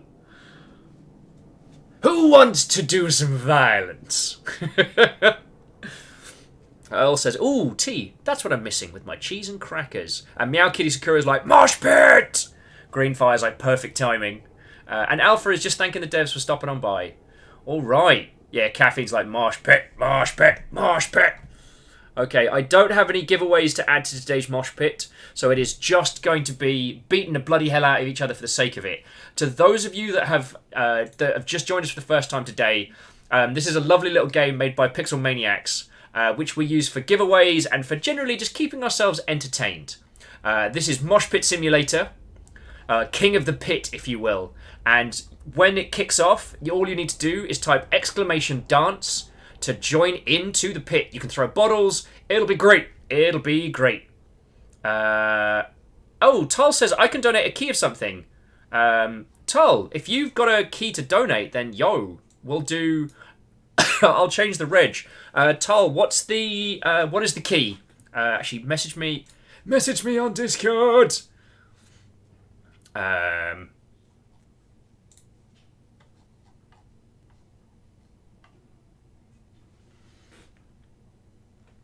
Oh, and we are all going to need to vote for Heartbound in the Steam Awards for the Labour of Love. Online. Sensors online. Weapons online. All systems nominal. I need to change that sound effect. But Martin! Feckin' thank you, yo! lovely individuals of chat. I want to see some tiny friendos. Martin, thank you kindly. Also, I don't want to brag or anything, but Martin, you are the 280th subscriber here. We have 280 subs, kicking and chilling and illing currently in the Longship. So, yo, thank you. Now, there is...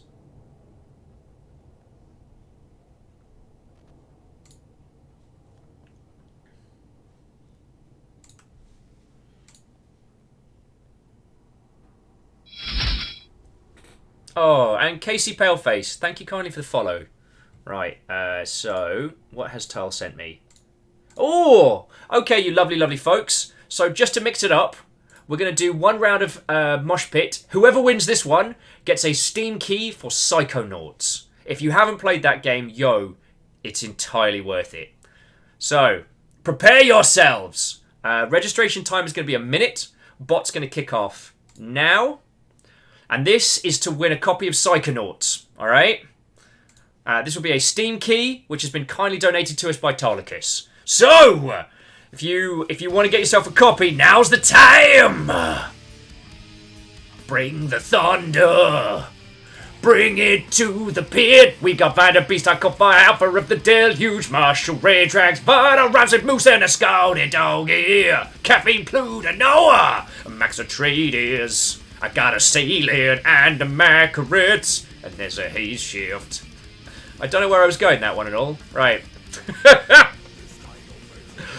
Oh. Zombiod's such a quiet game in comparison to jumping into an actual mosh pit. Right. Haze shift says I saw the font, thought we were playing Brutal Legends. No, we're just moshing each other. Okay, so this is for a copy of Psychonauts. We've got 15 seconds left. Alright. Exclamation dance if you want to jump in. You've still got some time. Alright. Alright, you lovely folks. Let the pit begin. Oh, it's vicious in there. Blood for days. As a penguin plays a mad guitar solo. Wow, Caffeine is wrecking it up and down. Dang. So who have we got? Rhymes, Haze, Dragsvark, Caffeine, the Moose. Caffeine's still going. Who will be king of the pit? Okay, it's Dragsvark, I Caught Fire Once, and Caffeine. Through these sick guitar solos, Caffeine and I Caught Fire. Who's getting a copy of Psychonauts? And the winner is Caffeine! It's not a fix. It's not a fix. Okay, you lovely folks. I'm just going to send that across to Caffeine. I'm going to leave the mosh pit up. From this point, you can play and do whatever you like.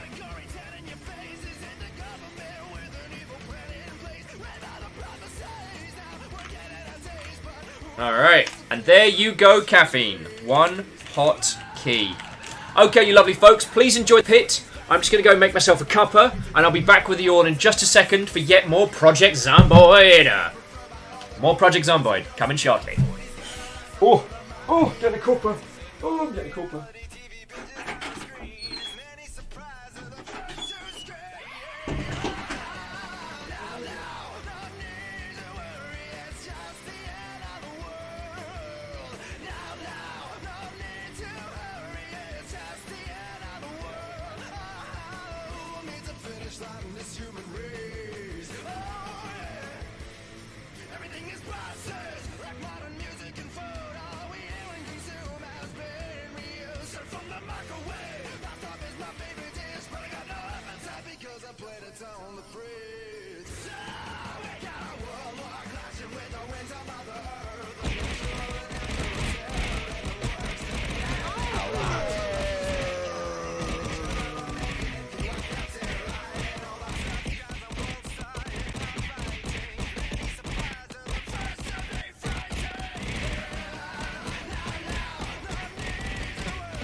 Alright, you heroes of the pit, how you doing?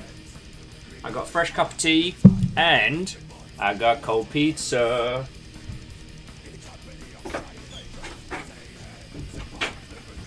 I got cold pizza. Alright, so one more round. Miyaki Skura says, let us DDR. Cold pizza is the best, says Earl. This is why we are friends. So, enjoy yourself. Another mosh pit. And then we will return to the Zomboidian ways.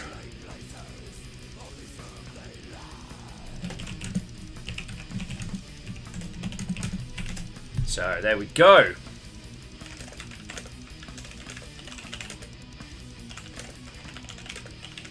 Telling people where we are and what we are doing as I stuff pizza into my face. And the next pit begins! Alright.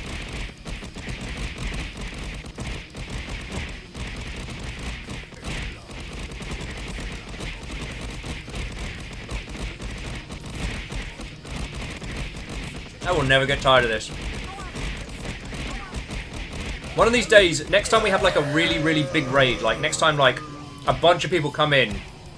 Oh wow, you went down fast. Navalis does not mess around. Good work.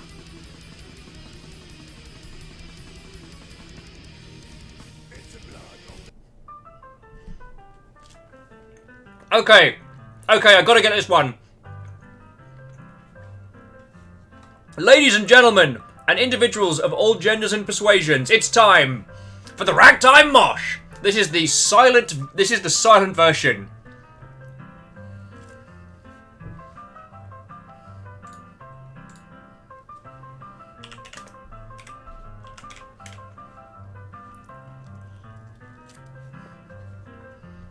Come one, come all.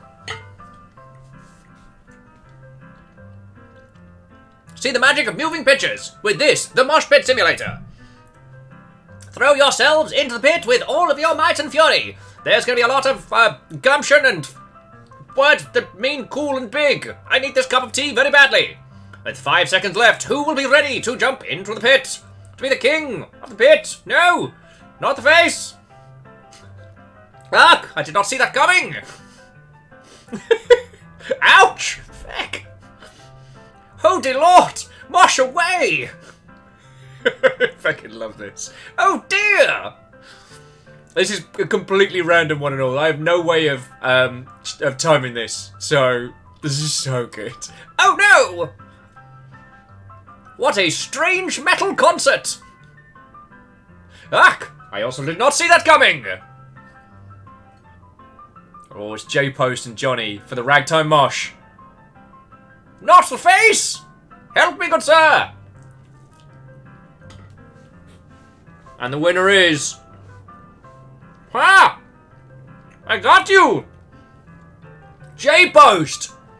J-Post wins the Ragtime Mosh. You fecking legend.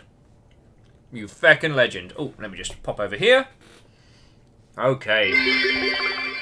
Yay! J-Post with the victory! Oh, by the way, so whilst I was chilling and illing, it appears that Twitch are doing a bits deal at the moment. So you can buy, what is it, 25? You can buy 2,500 bits and get an extra 200 bits, either via an email to give or what have you. So for the next 5 days, you can buy a bunch of bits for a little bit cheaper than usual. J-Post, congratulations on the styling of victories. Now, let us return to Project Zomboid. And what I'm going to do is get the music up a little bit. Just a little. Alright, there we go. I have no idea how we're gonna survive this, because it's entirely likely that we're gonna die horribly. Also, Shiny! What-ho, friend! The man gets the boat. What-ho! Come on in, one and all. Come on in. I'm gonna play the gonk again because I can. This is actually the Kid Koala mashup from Shaun of the Dead, just in case you were wondering. Greenfire's gonna get some decaf tea. I'm just gonna pretend I didn't read that, because decaf is a crime. So to those of you that just joined us, we have been playing Project Zomboid today. Earlier on today, we had the developers of the game with us, and they were answering questions and just generally being cool kids. Now, we're trying to work out whether or not we're going to survive this. Our character has been scratched. I think they're well fed. Our character has been scratched by a zombie, so we might be able to fight off the infection, but we don't know. So we can try heading either up the coast or down the coast to try and find some stuff. Neo Shido says, is it possible to check you've redeemed a scene key without actually redeeming that Steam key? Not, Neo Shido, there's not a method that I know of that you can do that.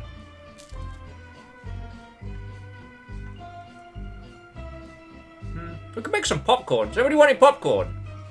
Oh, actually we cooked some. Oh, delicious. And some processed cheese. Nice.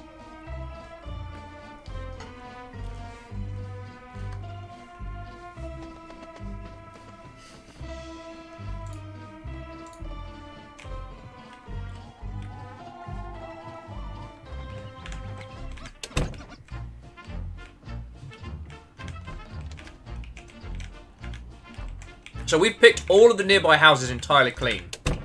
So I don't know what we're going to do. Again, we could try heading up the coast, try heading down the coast.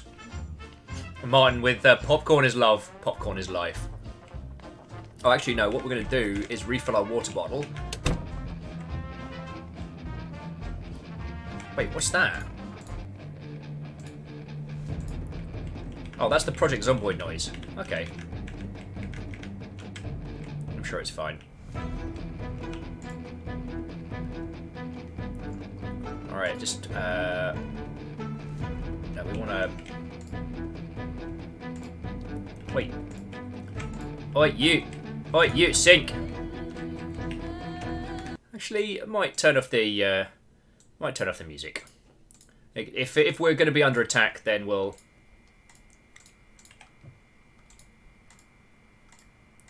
Oi! I want a drink from a fucking tap. No, I don't want to open the window. No, what did you just do? No, close the window! There we go.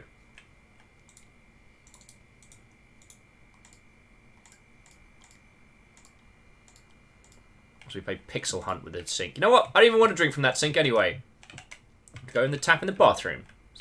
It's got more flavour.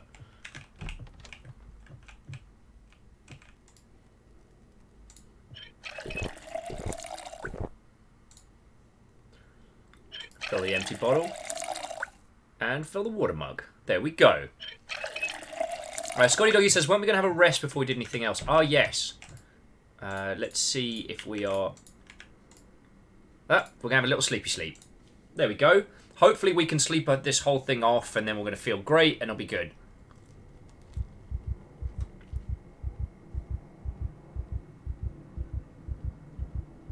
Okay. We just woke up in the middle of the night.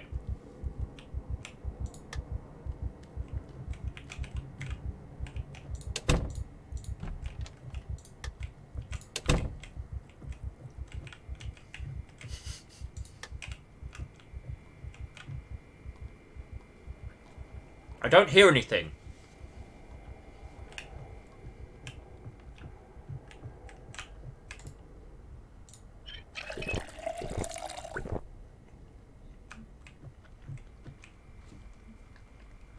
Okay.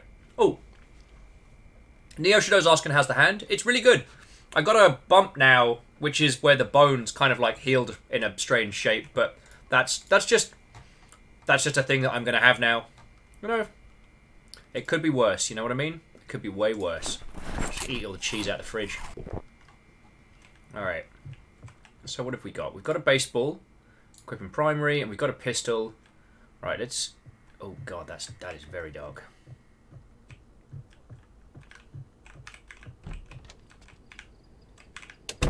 But it's a clear night. You can see. So, I guess the question is, should we head up the coast or down the coast?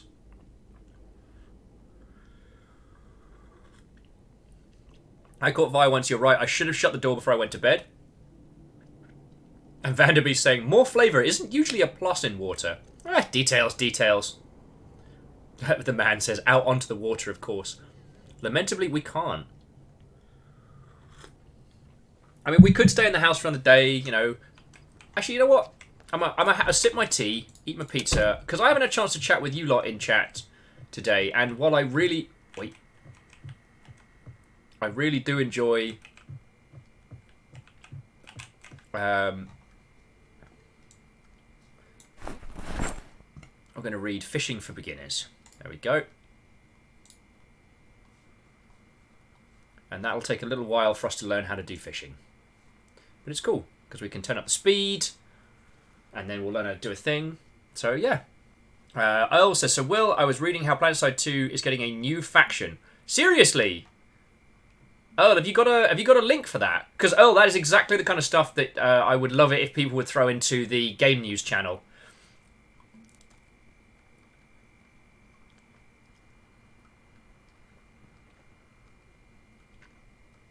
Yay! We know how to fish! Where's our fishing?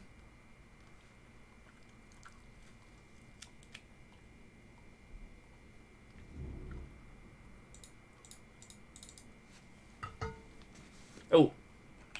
Let's get some food.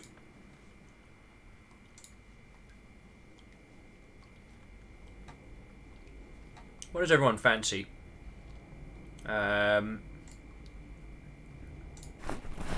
So we'll grab some corned beef and maybe some carrots. So let's... Alright, so we want to open the canned carrots, open the corned beef, do a little bit of midnight cooking, you know what I'm saying? So turn... Ooh. Probably shouldn't have left that on the stove. The fact that I haven't burnt down this house is a... Open can of carrots and open can of corned beef. So we'll put those on there and then we'll eat them straight out of the tin. It'll be great. Earl says, link to the article over on the Game News channel in Discord. Nice. Hang on, let me just pause this real quick because I really want to have a look at that. Because I do wonder if 4 factions in PlanetSide 2 is going to change a thing. Once you play as a robot mercenary who can fight for anyone. Ah. Oh, well... What I will say is that the Steam Awards are up. If you could vote for Heartbound in the Labour of Love category, that is what we are going to be doing. We'll probably do that at the end of the show. Because I'd really like to go through all the potential Steam Awards with you lot. But right now, you know, we're here to see how far Will can survive the end of the world. Which I'm doing way better. I think I'm doing way better than anyone was expecting.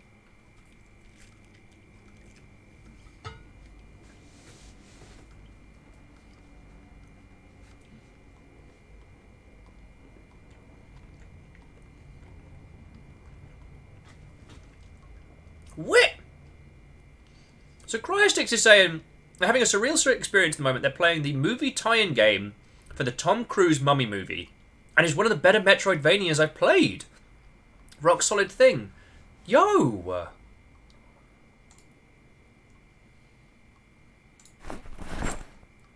Alright, I guess we're just gonna eat some canned beef. Wait. What do you mean we...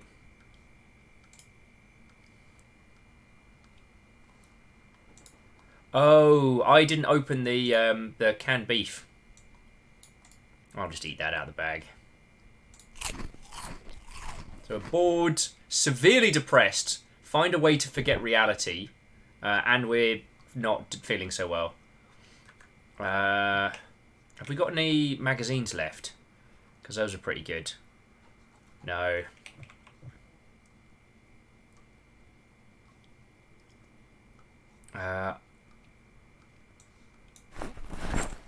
I mean, I'll level with you all. We're probably this might be the end times for our poor character because I do not know how long they're going to be able to.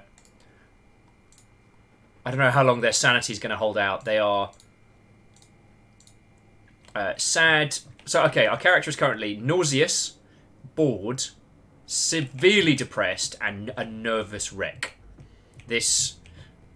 I hate to say it, everybody, this is us walking out. This is the long walk for our character.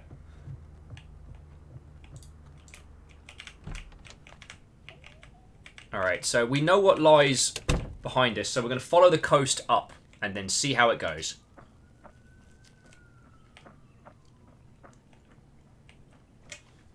Caffeine's like, when was the last time you washed your clothing? That's a good point. Wow, dirty and bloody.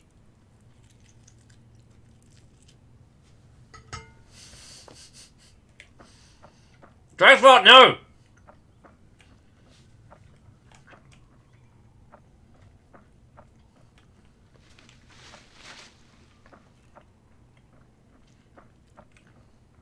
Oh, firstly, Wombra, greetings, friend. What ho and welcome. Hello.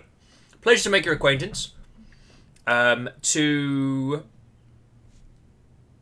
man said, 1 in a million tie-in games to be good. Well, have I told you one of the reasons why I really like tie-in novels based on TV shows or on varying IPs? Because what's really interesting is that most tie-in novels are pretty terrible, but every now and then you come across these stonkingly good gems, because what it does, the tie-in novel allows a writer to be incredibly creative, but in a manner... What's the best way to phrase it? Because they're getting paid whatever, like... They're getting paid either way, whether the novel is good, bad, or otherwise. So it can free up individuals to be incredibly creative. Oh, I did not bring enough food for this journey. Maybe it'll be time to set up at another base. Another base in another place. And how come I can't wash my clothing by walking into the freezing river? That seems like a sensible, healthy move. And I would really like it if tie-in games ended up being the same. The problem has been that in the past, tie-in games have tried to come out at the same time as a film, and you know the life cycle of a film is not the same as the life cycle of a game. Oh, and Wombra, thank you kindly for the follow, and to what to say, Horfrix, I would say Horriotuf. I'm so sorry I'm butchering your username, but it's a pleasure to make both your acquaintances. And they're saying that I completely forgot about this game. I've had the good fortune of drinking and hanging out with the developers of this game several times, and I've been wanting to get them on the show for quite some time. So I'm sorry to say that you just missed them, but you just missed the developers as we had them on Discord earlier today. But they were, as I'm sure you'd not be surprised to find out at all, lovely blokes. And we ended up having a very passionate discussion about the Fallout franchise, which... Yo, I'm always happy to talk about. Because the Fallout series, oh boy!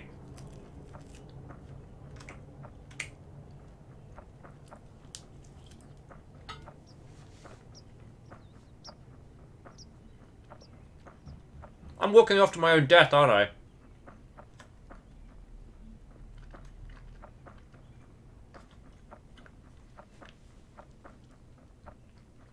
Who was it earlier that said I needed to... go off into the woods and die like a... That's the edge of the map. Feck. Neo Shadow is pointing out that if any of you are interested, The Messenger is on sale on Switch right now.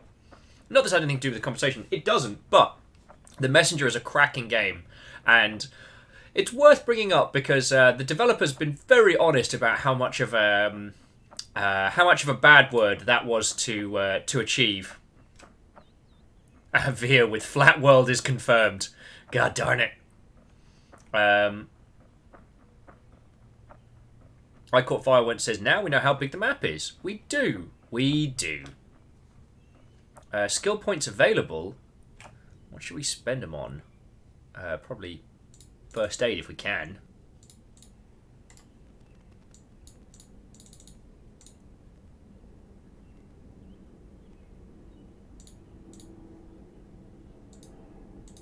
I do not know how to spend skill points, my friends. Where was my mind at? Yeah, so I remember Fallout 2 being the introduction for me for the Fallout series, and I loved it because it was an atypical RPG, certainly, but it introduced me to a very free-form environment. Like, you could be bad in a video game. You could, if you wanted to, you could be a slaver. They would tattoo your face. They would tattoo your face so you would be forever known as a slaver, but you could do it. You were even free to take any of your poor friends and followers who'd been hanging out with you and just give them over to the slavers. You could just sell people. Ice Grid saying you need to gain enough EXP to level it up, otherwise you can level up at your base. You can level up your base stats. That's cool. We're going for a walk down the beach. It's fine, it's fine.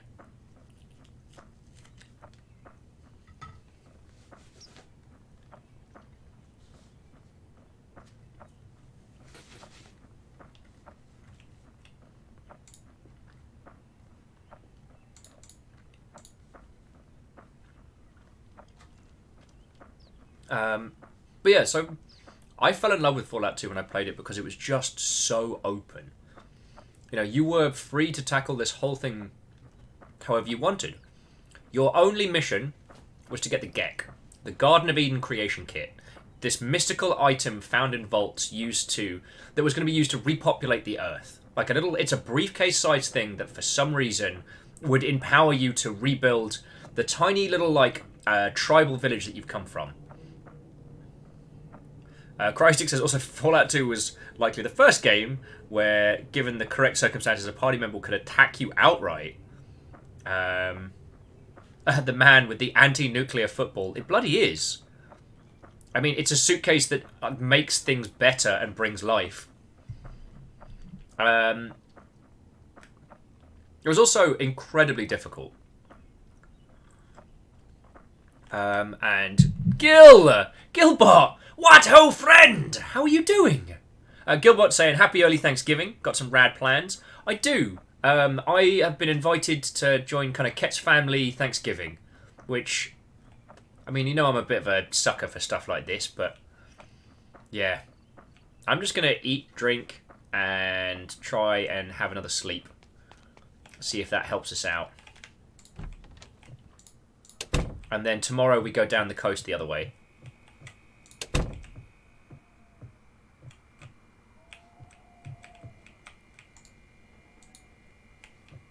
Just drink out of the tap. I don't think we're going to survive. Oh, excuse me. I don't think we're going to survive to the point. Gil says, currently off work early for the next 2 days, plus the weekend, so I'm hype. Finally get to catch you on stream. I'm very happy about that. Sadly, Gil, you missed the developers of this game that we had on earlier, but tomorrow we're going to be tearing into the... I want to say Arbalescent Alchemist. What a stonkingly good username, and thank you kindly for the follow. Alongside all the other things that I thank you a lot for on a daily basis, follows, like everything else, are sincerely appreciated, so thank you. Right, let's get some sleep. Let's see if we wake up in the night.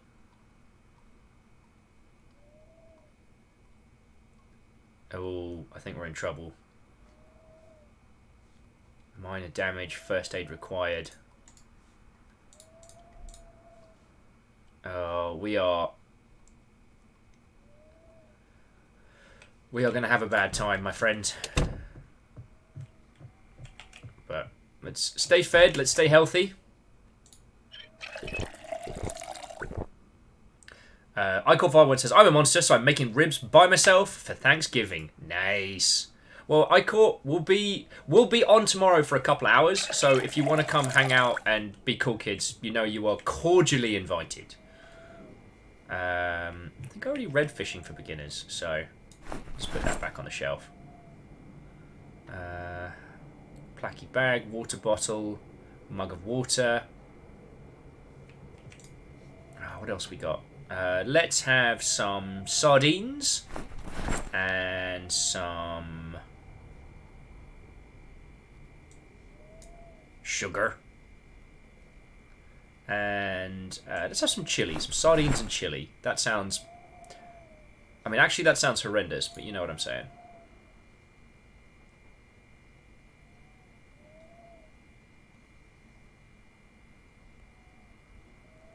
So let's open up a Let's open up that can of chili. And that can of sardines. And have ourselves a little bit of food. Eat it all. Bandage change. Currently, we don't need a bandage, which is where it's a little bit worrying. So, body status, minor damage. Right click to show treatment. There isn't really a treatment that we can do. This is possibly our little friendo end times. All right, we've got a can opener with us. How do we split stack?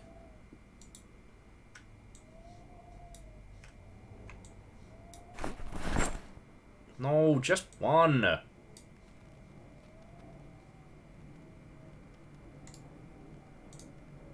Is it Alt? I think it's Alt.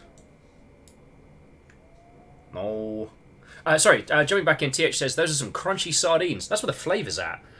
Sent says, what time do you think you're going to stream? Same time every time. 1 PM PST. And tomorrow we're going to be cracking into the new content from The Light Keeps Us Safe, which is from the developers of So You're Being Hunted and The Signal from Tolva. They just did a content update and they've been giving us a lot of shout outs, so I want to give them some love, you know?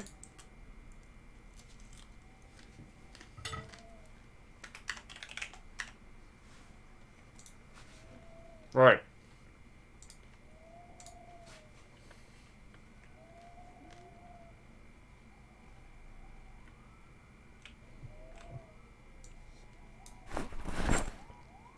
I keep forgetting my character's keeping the bloody tins. Alright. So we're going down the coast. And Inky, please. Inky, please, thank you for the follow. Actually, let's have a sip of tea, because I've been surprisingly calm today. So, to Inky, please, the Arbalist Alchemist, to Womba, and to Casey Paleface, I want to say, what ho, friends, and welcome! It is my esteemed pleasure to welcome you to this very Twitch channel. My name is Will. I stream 5 days a week, mostly focusing on video games with an artistic intent, or doing deep dives into video games and trying to crack out what makes them so feckin' brilliant. Yeah. You are all cordially invited to come hang out with us. Like every other numpty around here, we also have a Discord, which you are also very much welcome to join. I'm exceptionally proud of our Discord crew. I do want to say that. And then, yeah. Thank you very much. Thank you kindly for the follows. Like, those do matter. And because follows are one of the things that people can see from the outside, they do make a big difference. Gil says, I am so bad at text Discord. In all fairness, Gil, so am I. Like, I'm just, hey, Nate Chaplin. You're right, Nate Chaplin. It's good to see you. You need bother, man. It's got to go, like, fucking wait. Like, Nate Chaplin. It's Nate Chaplin. It's Chaplin. It's different, mate. One's a musician, right? One of these, like, little guy with a fucking hat. He's right. I'm so sorry. Nate Chaplin, thank you kindly for the follow. And it's lovely to make your acquaintance. So if we have not met before, my name is Will. I was in the games industry for just shy of 10 years. If you count being on Twitch as being part of the industry, then it'll be 10 years in a bit. But I feel that's a little bit cheeky, you know what I'm saying? And yeah, this is what we do here. I try and make sure I get industry guests on once a week just so that, you know, I can introduce you all to really interesting and really kind of cool people. When the Zombiod crew, as zen as those people are, they're badasses. Like, they have weathered the indie storm several times, and I am damp. Get out of the rain or you catch your death. Nah, we're doing the long walk here. We'll be starting another game soon. Oh, sweet merciful tea.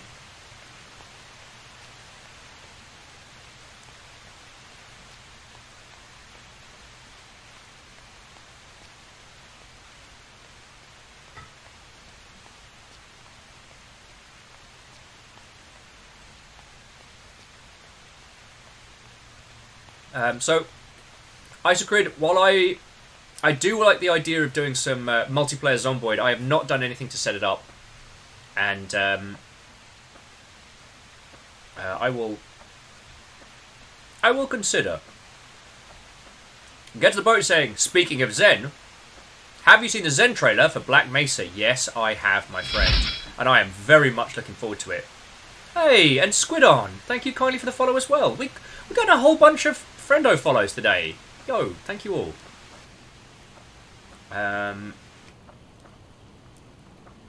Miyaki Sakura said, I suspect that if you could walk straight into the river, you would. I did try earlier. And Horfix is saying, I need to remind my brother that this game is still a thing. Well, I mean, hopefully, yeah. I've had a lot of fun playing this in the past, especially on multiplayer. Isocrid is more that I am not prepared for multiplayer right now. Ooh. Alright, time to get out of the rain.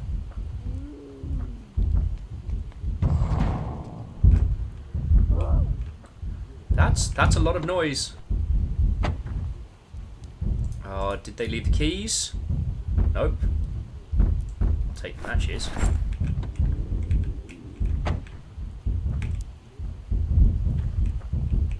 Alright, so there's two. Well, okay.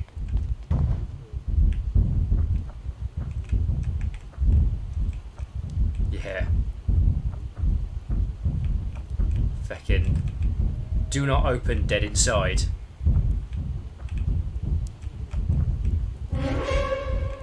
Oh!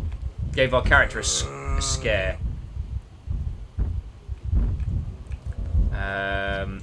You know what?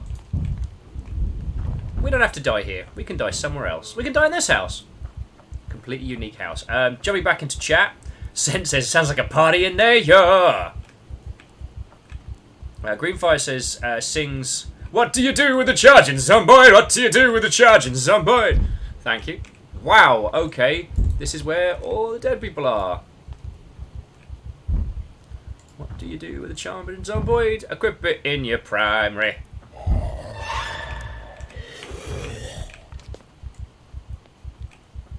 I mean, both. I mean, come on! Alright. Oh, feck off!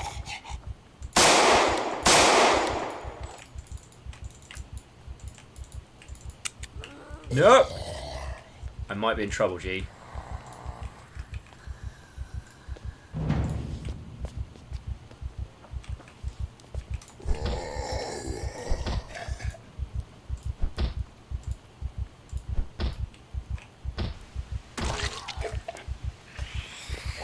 Oh, feckin' hell, there's a lot.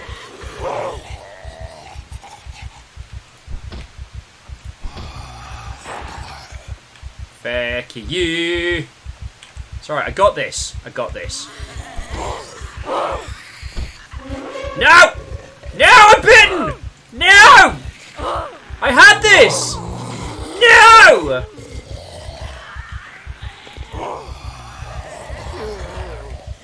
Oh, in the words of Cypress Hill, I ain't going out like this!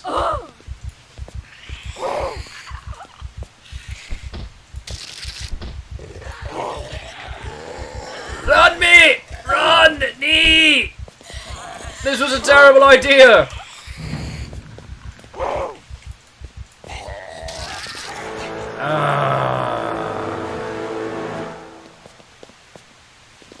You survived for 3 days and 11 hours. You killed 11 zombies. Game mode was survival. Oh well, gives me an excuse to play this again.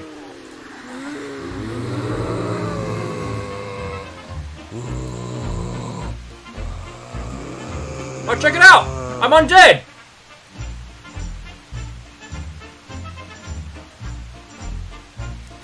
Bitch Ghost says, if I may be so bold, when XCOM 2 is finished, may I suggest replacing it with Darkest Dungeon for a while?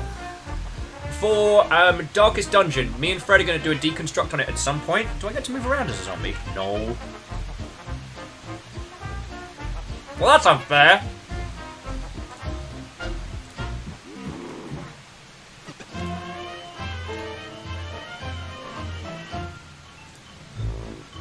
That's entirely unfair.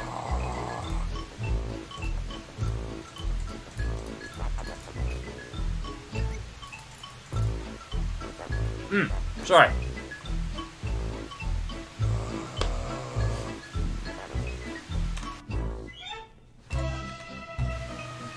Alright, back to the main menu.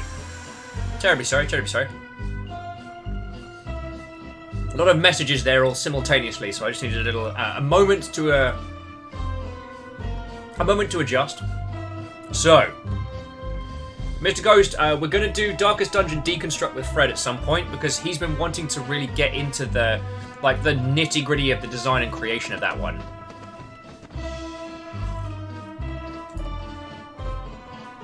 Fucking tutorial.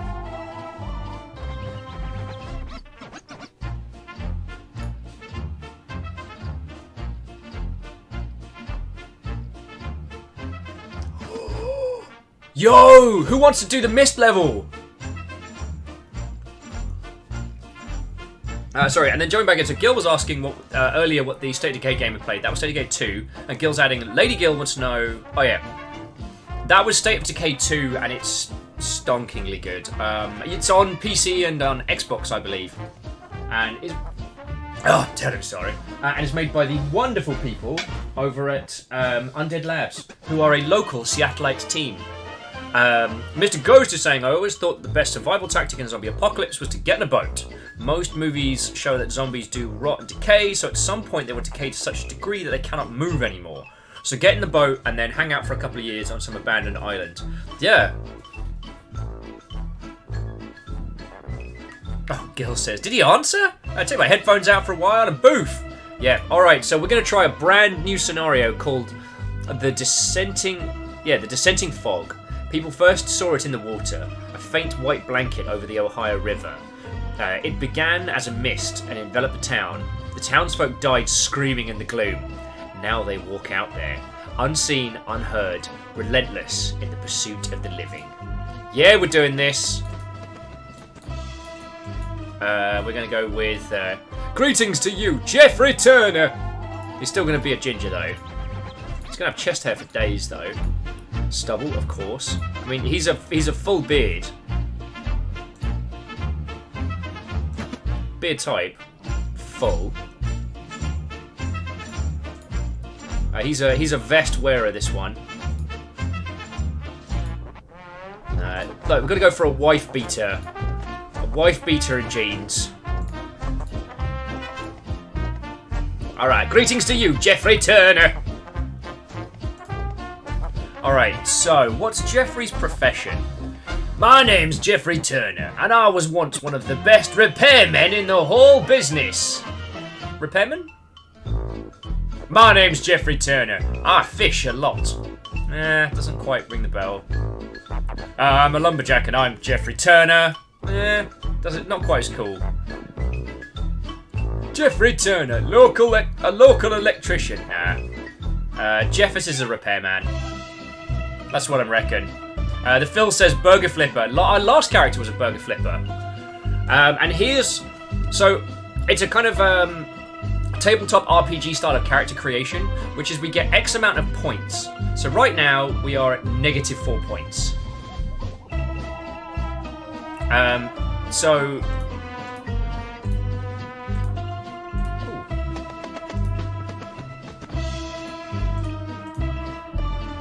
That's pretty cool.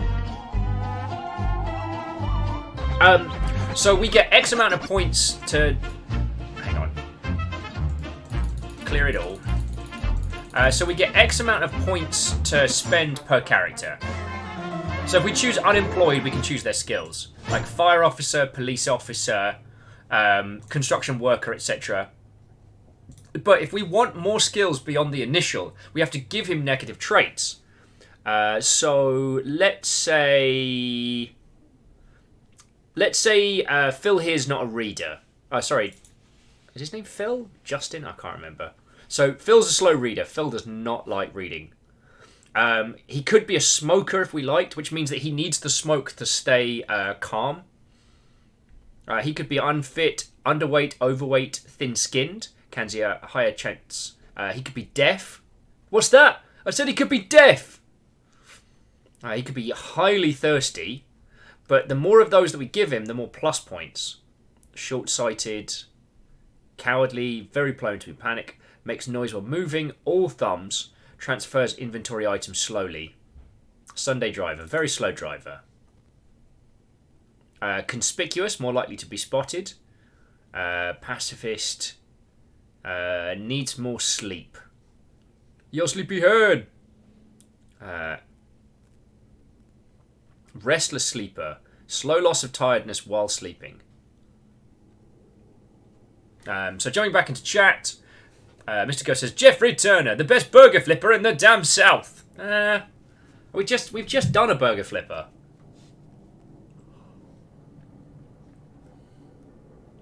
You know what? I don't need any more problems. We're just gonna. Oh, because if we choose repairman, it gives us a thing. And if we choose a burglar, then we have to choose a lot of negative traits. This makes sense now.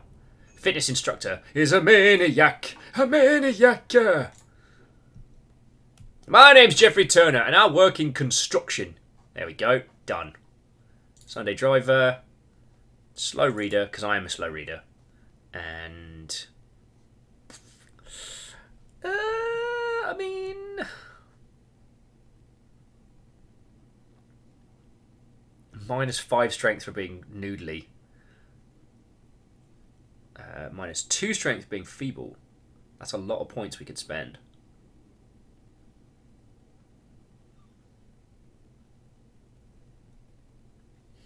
But it's dangerous.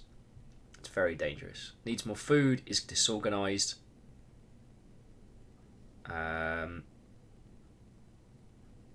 Transfer inventory items slowly. There we go.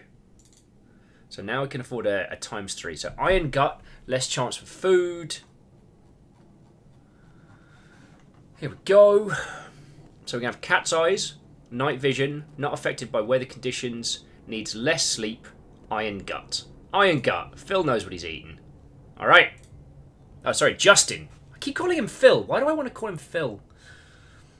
So going back to chat. Jeffrey, that's his bloody name. Jeffrey bloody Turner. I keep forgetting. Oh, where to put my squeegee ball? Ah, it's not here. Right, so let us begin our next campaign.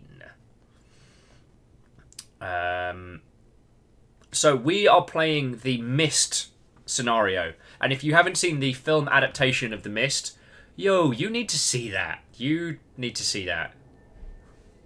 And then, you know, possibly... Oh. This is the tale of one Jeffrey Turner and his tiny bowl. What have you got in freezer? Cooking pot, canned tuna. Take some of that. There's now in fridge. It's now in fridge, Jeffrey. You didn't buy any bloody food, Jeffrey. Bloody Jeffers.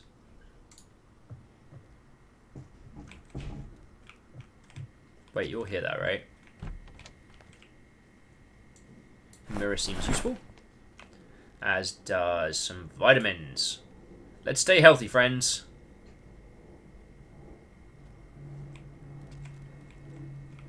And don't forget, drink from the sink. Empty mug. We can fill that up. Just have it with us. Just walk around, just like, what's up?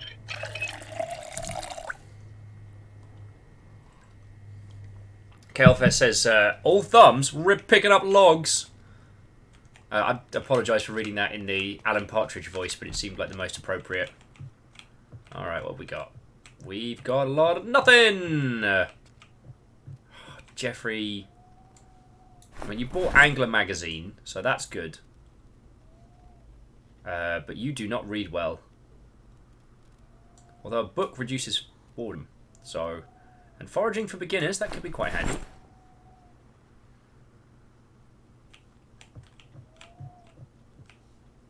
Oh, magazines.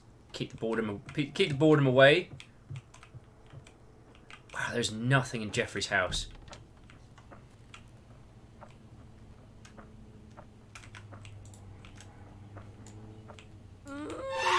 Yeah, we see it. Is this house burnt or... Oh yeah, that's burnt to a crisp. Crap. We have no way of defending ourselves. And we have no weapons. Our house is full of crap. The neighborhood is full of zombies. Brilliant. Oh, good. Oh, burr yourself. Feck. I'll get to Feck.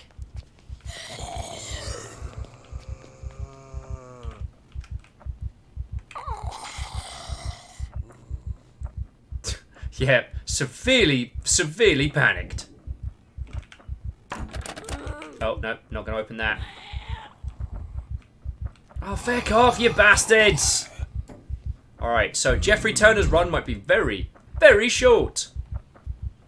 Oh, I remember when we came here with our last character. Do you remember that? Because I remember that. Didn't end well. Nope, not going into the woods. The woods is death. Yeah. Dude is freaking out.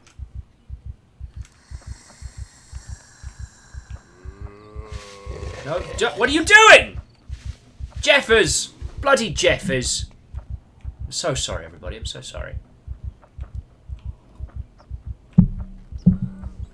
Alright.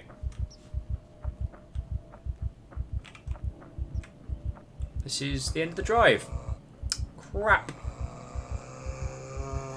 So as you can all see, we're making a lot of friends. That's a horde. But you can piss off at all.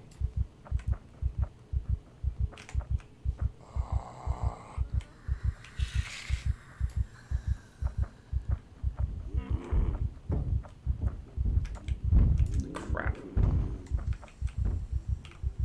They're still coming? Yep, they're still coming. This is going to be a very short run, one and all. Mr. Ghostsmith and Jeffrey had never been so popular in all his life. Jeffrey, piece of bad word.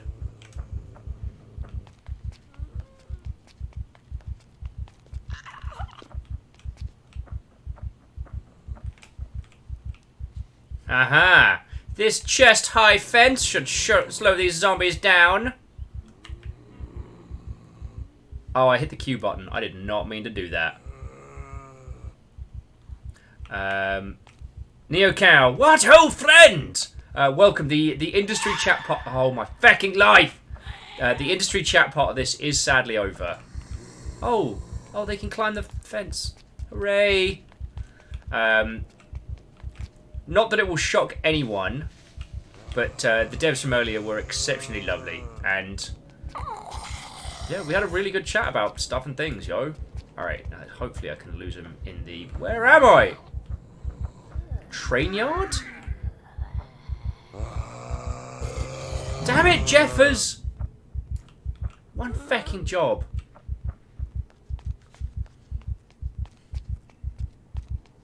Beadora, so how's this life? How's this life 1 hour later? I'll level with you, Beadora. It's not going well. We have no weapons. We have no food. We've got loads of magazines. So we're not going to die bored. Yes, I know. But yeah, currently we're looking at running the train tracks and possibly getting consumed.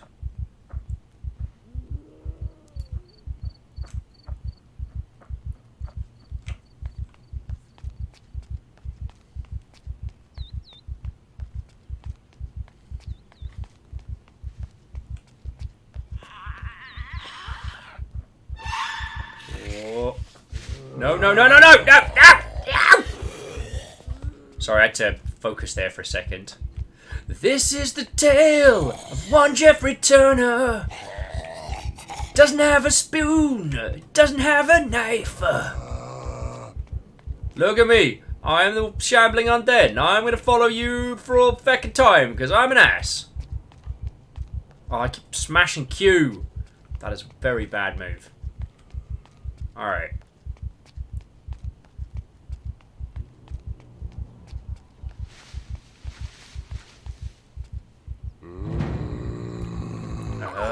indeed. Leave me alone! Remember, cardio, it's important. And Mr. Ghost is like, you ever consider rebinding Q to something else? Oh yeah, I'll just stop getting chewed on by the zombocalypse. Back!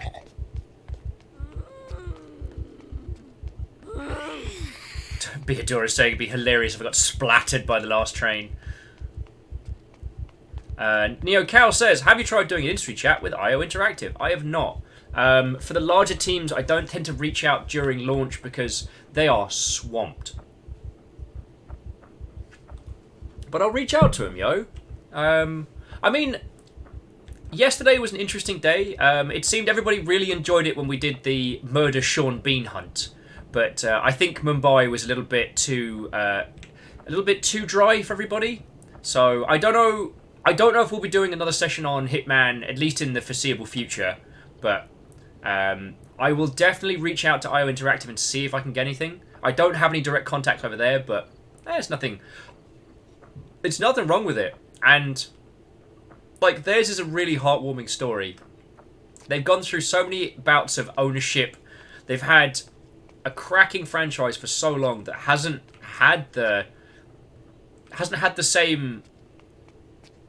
been handled with the same amount of care it deserves. And it wasn't until they went episodic on their last title that we really got to see them shine. And now they're invincible and by themselves. Greenfire saying the Plink from Inglo was fun. It really was.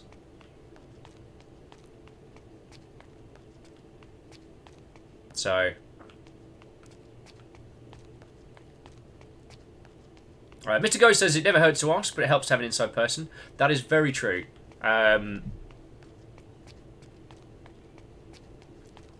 Neo Cow says, why are you better at industry chats than Gamma Sutra streams? I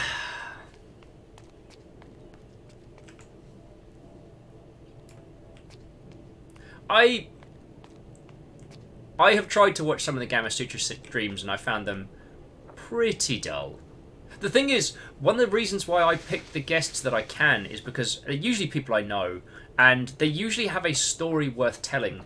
Like, there are some people I know who do some incredible work, but they wouldn't be able to convey to you... Oh, feck off!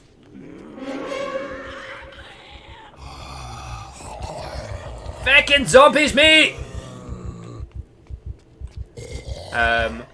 Yeah, and Beadora, I will admit that the amount of people that I've gotten drunk with has certainly helped with knowing these ones. But the thing is, my goal is to give you all the same opportunities that I have, which is because I've been working in the industry, because I've been, you know, a horrendous pisshead on several occasions. There's loads of people I've gotten to meet who aren't the ones that you'd expect. Sorry, I've got a plan. No, dude! No! Feck!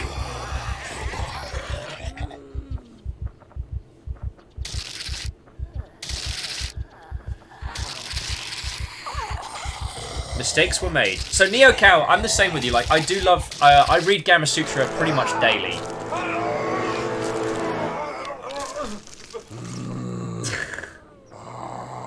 Survived for 4 hours. Game mode, the descending fog. Main menu. We didn't get any of the fog, though. Alright, Scotty, we're going to roll the dice again on that one, because that was a really cool mode. Alright, solo, the descending fog. Next. Alright, Peter Stewart. No way! Huh. Though, I'm going to re-roll because it's a... Nicholas Stewart. There we go. It's a little bit creepy because I know a Peter Stewart. He works at Crypt Assembly. So, yeah. So, Neo Cal, the thing that I try and bring on is... I try and bring on guests that have a story worth telling. Something that, even if you don't video games, that you can have an understanding of why they do what they do and why they bring something cool. And if you understand video games, then they can bring you good current knowledge. I've noticed that Gamma Sutra tend to focus on, well, designers. They focus on designers and designing games. But while the nitty-gritty of that skill set is not completely lost, like, it's super useful. Greenfire saying, can we do a lady this time? Sounds good. We're playing as Ruth Jones. While talking to game designers can result in some really good knowledge, most games design is a small proponent of game creation, and it's not the be all and end all. Like, knowing nothing about game design, one of you lot can make a game today, and you can get very, very far. Right now, in video games as it stands, it's about what you do. It's not about... The theory crafting is great, and I love having those discussions, do not get me wrong. But you are infinitesimally better if you create than someone who discusses. I have not made a game. If you make a game, you are above me on the having made a game tiering. You know what I'm saying? Bringing these people here, bringing them to you lot, I really hope brings you some knowledge, some understanding, and some useful skills that you can take should you decide to make a thing. And yeah, like... Oh, Kestrel saying Little Bear made a game with Scratch. I've actually, I've seen a couple of other games made by young'uns with Scratch, and it's heartwarming. I wish I'd had that when I was that age. But yeah. We're gone as the age of the genius idea. Now is the winter of our successful stuff. Lumberjack, nurse, veterinarian. Alright, we're going to be a nurse. And we are going to be a... we're going to be an outdoorsman nurse. There we go. Beodora says, a vet. Live my kid dream.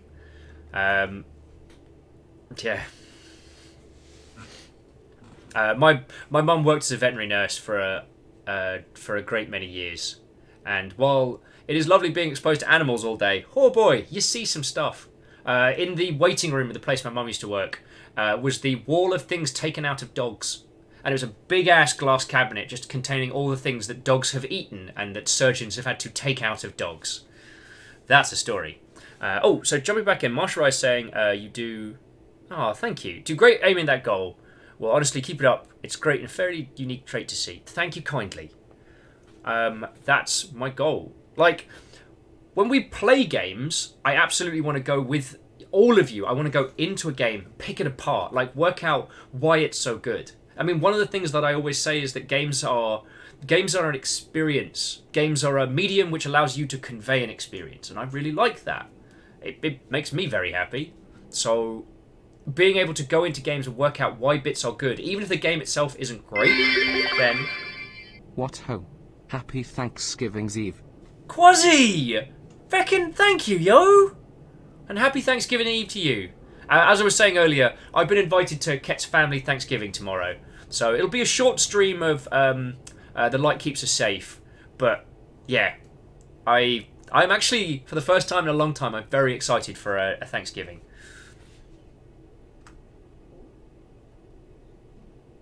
So Saden says, I found the Cult of Done Manifesto, an interesting way to link about making things. I don't know it, but I'll have to link it. But I like the quote that says, people without dirty hands are wrong. Doing something makes you right. Entirely. And what's so fascinating about video games as a medium is that there are so many people who will tell you what can't be done and tell you what should be done and what's right. And most of the people making the most noise do not make games. I am not going to throw shade, and I am not going to pick on any targets, but there are some individuals with some very large user bases who have not made a game. Now, I always feel like a little bit of a daywalker in this, because I have made games in my youth. No, I've never made a commercial project, but I have worked as a part of a games development team.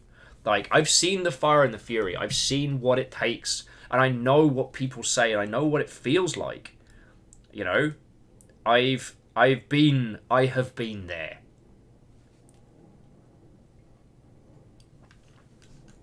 And sometimes it can be very difficult listening to media outlets that don't take into consideration that human beings make games. That's why, if you want to support some cool YouTube people, NoClip, People Make Games, and Game Maker's Toolkit are the three that I prescribe, because they all look at the positivity of video games, the good stuff they do, and they celebrate that it's human beings that make video games. Okay, so we always start here. Let's see if the loot's randomized. It is. Cool, we got a rolling pin. Alright, rolling pin, equip primary.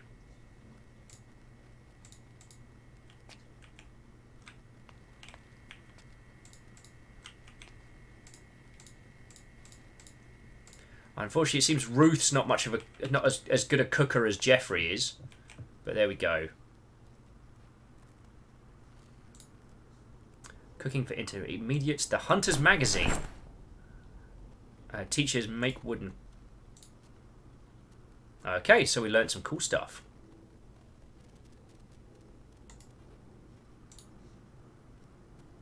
Cooking for intermediaries. That seems like it might be useful. What have we here? So while we have a weapon this time, we still don't have anything we can use to... we've got a jacket. Put that on.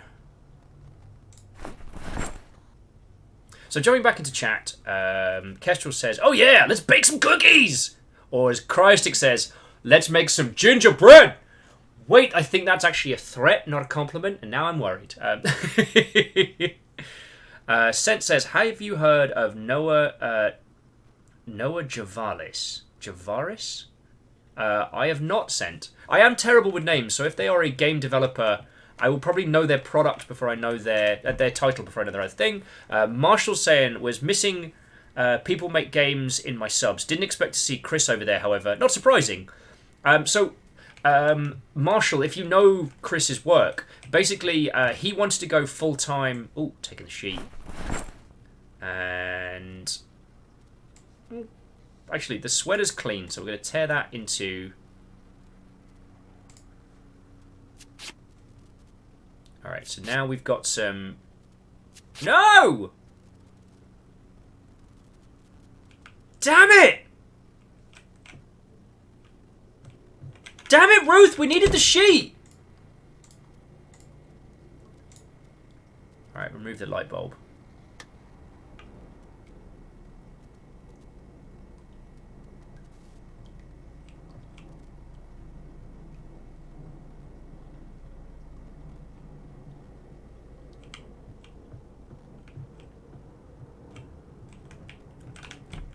I am not entirely sure what you mean, NeoCal, but if you are happy, then I'm glad you're happy.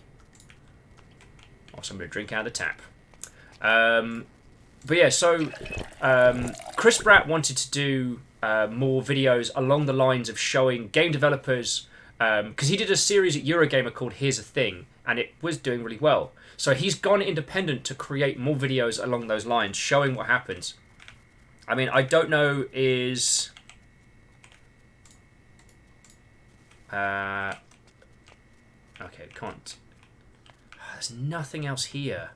We've got a jacket, so that's something.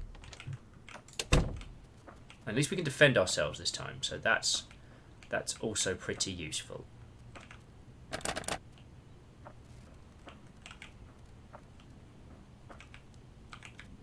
See if we can break this open. Beadora says, "Is that snow?" It might be.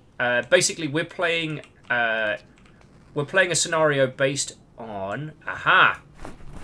Right, sack, equipment secondary. So now we've got ourselves somewhere to store things. Scrap metal. Hammer. Nice. The Metalwork magazine. Nice. And a... generator, connect, take, walk to carpentry, generator info. No fuel, okay. And Marshall saying, "Loving the series, super intrigued now. Gonna follow up the guy more closely." Yeah, and Marshall, like, if you... Alright, so... let's go check out this house near here and see if we can stay quiet. Pick up a few things. Someone was offering to tell me where I am in the world, and I'm happy... Nope, that house is fecked. I'm happy to accept any and all tips on where I should be going at this point. Because what's going to happen is a fog is going to descend across the land. We're basically playing the scenario of The Mist, which... How many we got? We've got one that's seen us. Alright, Ruth, you got it. Rolling pin death! Stop that incessant clicking. Hey, BT! You fecking legend! BT just gifted a sub to Marshall. That's super cool. Well, what I was going to say is, Marshall, if you get to the point where you can have a conversation with Bratters, just let him know. Slight damage. No! You're fine.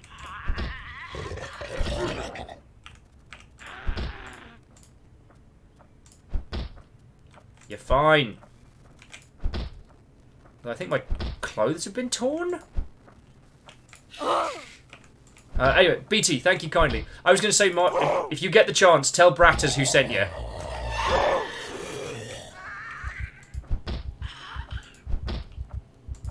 Damn it, Ruth!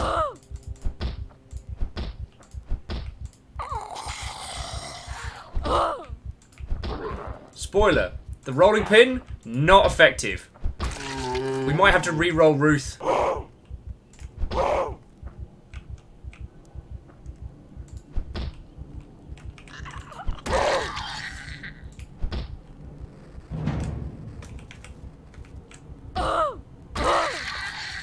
Oh, feckin' hell, everybody. Well, that didn't go well. Oh, so yes, BT, that was super generous of you, thank you. And considering this is only, like, this is week 2. Hey! Erin, so firstly, thank you for the 100 cheer. And Erin's saying, so my new graphics card is in and working with a new monitor, but my CPU is too old. So no Monster Hunter for me. Ah, god darn it! We were so close! We were so close.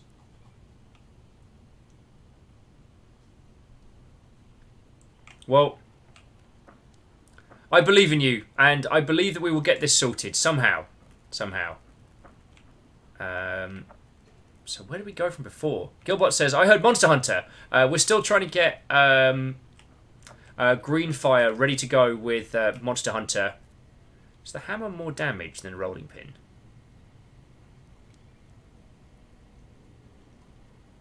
No. Please don't be a fire alarm.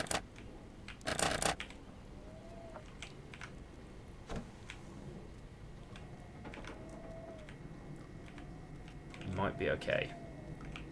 Let's see what they got. Oh, a couple of how to use generators, a couple of good magazines. Although we should probably put all of our literature in a sack. Because you never know. Should be easier to take. You don't hear me, you don't hear me. Oh, yes! Water bottle. Mac and cheese. Nice.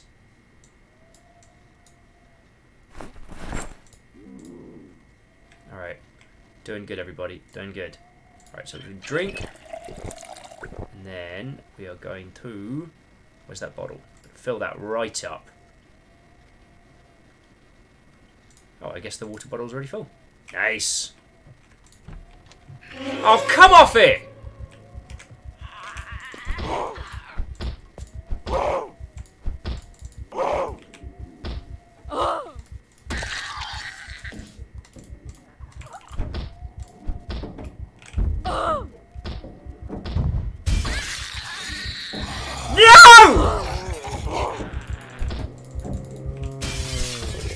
Ruth, get out of there! No! Come on!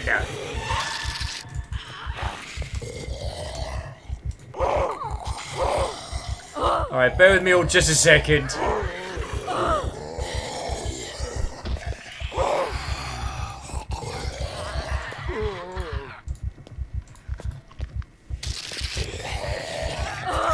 Poor Ruth. She was doing so well. All right, we're doing a different scenario. Doing a different scenario. Dun dun dun.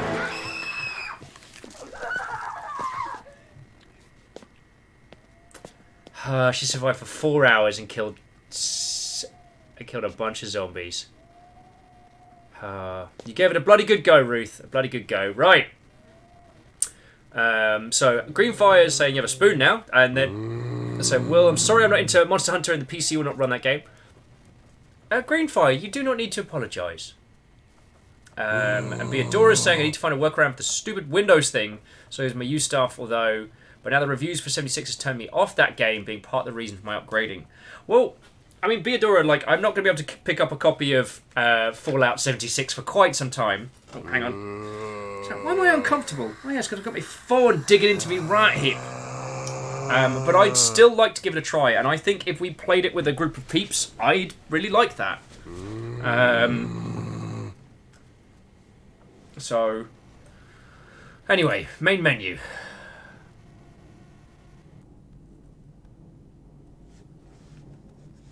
Alright, once more with Ernest. So, we're going to do the standard Zomboid experience.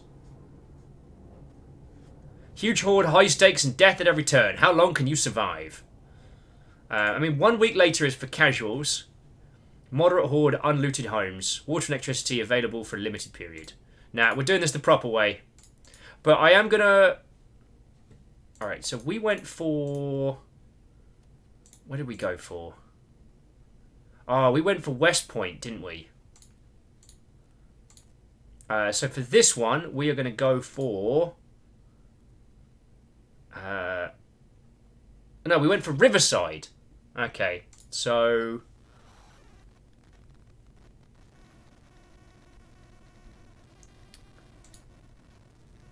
No, we're going to go for Muldraft. We're going for the top one.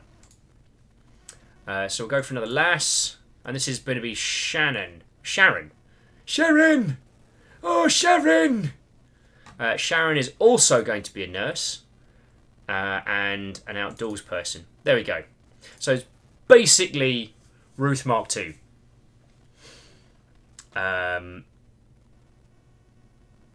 So, Aaron, I'm sorry we haven't been able to get you on the Monster Hunter train, but we will continue. I'm glad you got a new monitor, which is very awesome. And there may be other games that are less intensive that we can drag you across for. Alex Swavery said, I thought you were going to be Ernest. Oh, come on!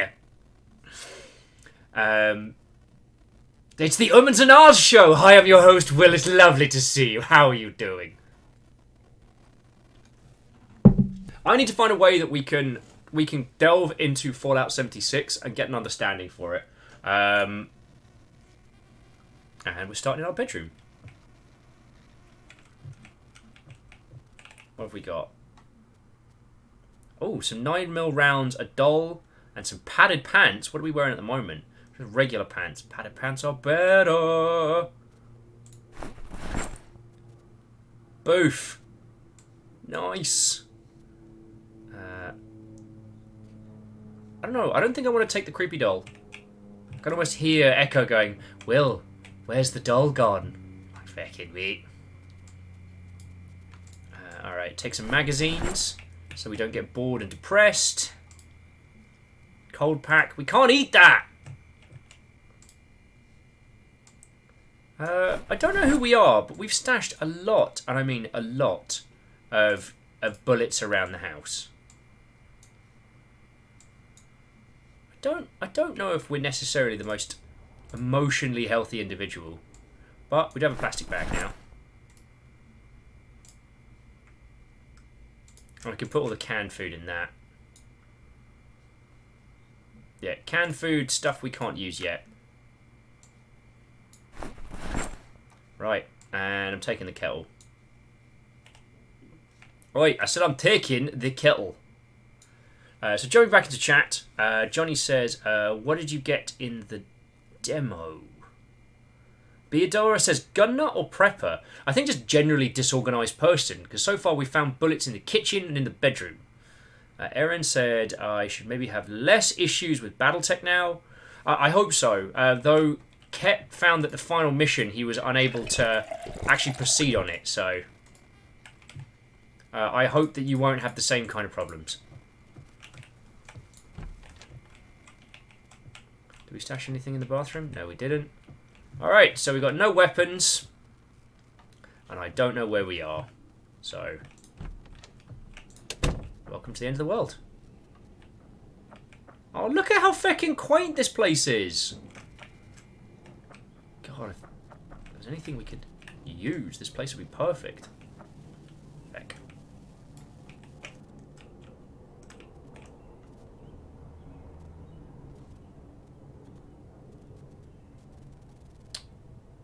It says equip the kettle.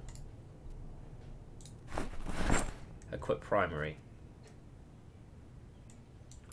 No, we can't use the kettle as a club, unfortunately. Let's put it back in the bag. Is there nothing?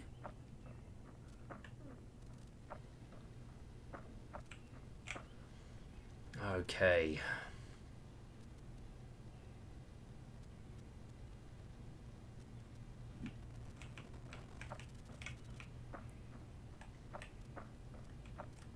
Oh, and Erin, thank you kindly for who was that who said it? It was Murmuk. So Murmuk, thank you for that tip, and I apologise that I didn't see it when you said. Kestrel North, welcome back. Johnny's saying there is a demo for this game. I was wondering if you knew what you get to play with. Is there a time limit, etc.? Johnny, I'll level with you. I don't know. I picked up the game straight up, and yeah, let me drop a link for you. Oh, of course, as soon as I do that, did I get bitten? No, I was scared. Alright, well, there's a link in chat for you there, Johnny. If you want to have a look at that, I would wholeheartedly recommend this game. Yeah, feckin' zombies. Feckin' zombies, man! Anyway, Kestrel, welcome back, friendo. How you doing?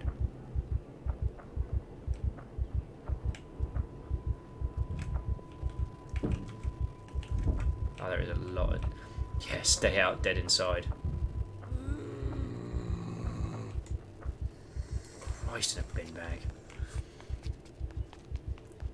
Alex says, why'd you run? Because there was a Z right on top of me when I alt-tabbed to get the link for Johnny. So...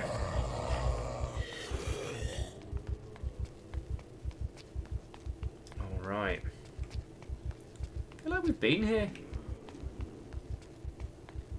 I miss Dan Jones doing his Ringo impressions when things were going wrong. I often wonder what Ringo's style would be like. Oh, I know where we are. This is where What's-His-Face died. So we know going back that way is a terrible idea. So let's go this way. Sharon's got this, though. Sharon's got this.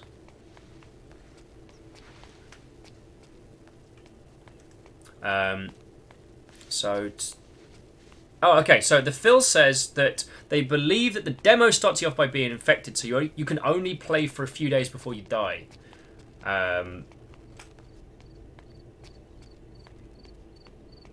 Slightly damaged, but not bitten. Okay. Kestrel says it would be very cool if you came across the corpses of your last played character. I don't know... though, because what they were saying is that when you die, you become a corpse in the world. So I don't know if that data is saved and then used. That would be really cool. So a willow. I want to say that's a willow. Comanche. A Caramanche. Comanche. Oh well. Willow. Thank you kindly. And saying I love your accent. Yeah, it's a combination of London being overseas. I'd say being an expat has actually made me more excessively English than I thought I was ever going to be. I am currently based out of Seattle, but I probably spent the most amount of my time... oh, Karma Chance! Willow Karma Chance. Thank you. Yeah, I live in Seattle. I spent most of my time in London, and I also lived in New Zealand for just shy of 2 years. Scotty's saying you have to kill your corpse to get your loot back. Now, there is an Ubisoft title called Zombie, which I will play at some point for you lovely folks, because while I don't think it is necessarily a very good game, it has some cracking ideas. And one of them being that, you know, your character is randomly generated and you must kill your previous character to pick up stuff. Alright, we're doing good. I'm going to walk for a second.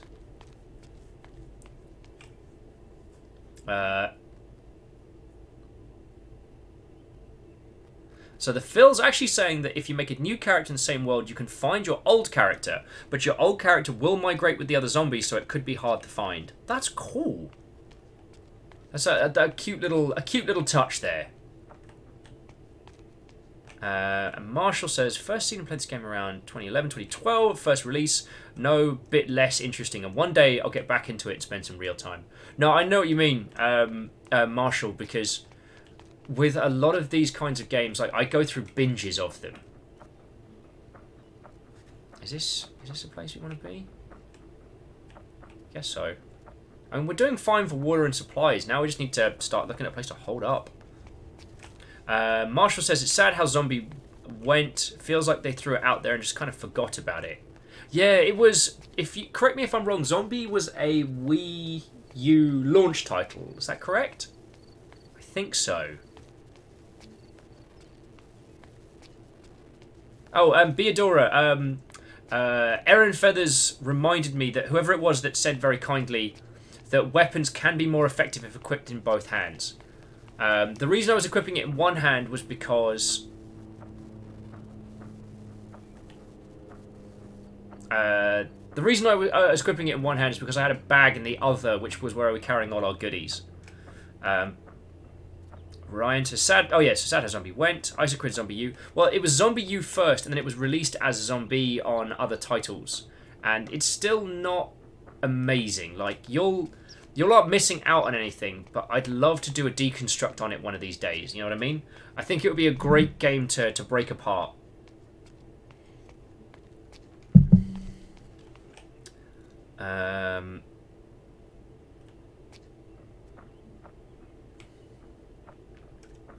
This looks like a path. Let's see what's up this way.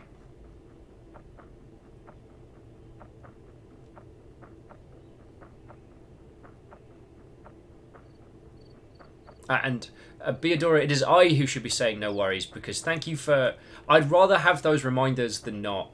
Oh yeah, alright. Moderate exertion, take a break. Yeah, we're just gonna go for a nice stroll in the woods. Little quick spin check. But yeah, but Zombie had some really cool ideas. But as it was made for being a launch title, it didn't get the post-launch support that it did, and unfortunately, the Wii U just didn't sell. No, we don't want to go back up. Ugh.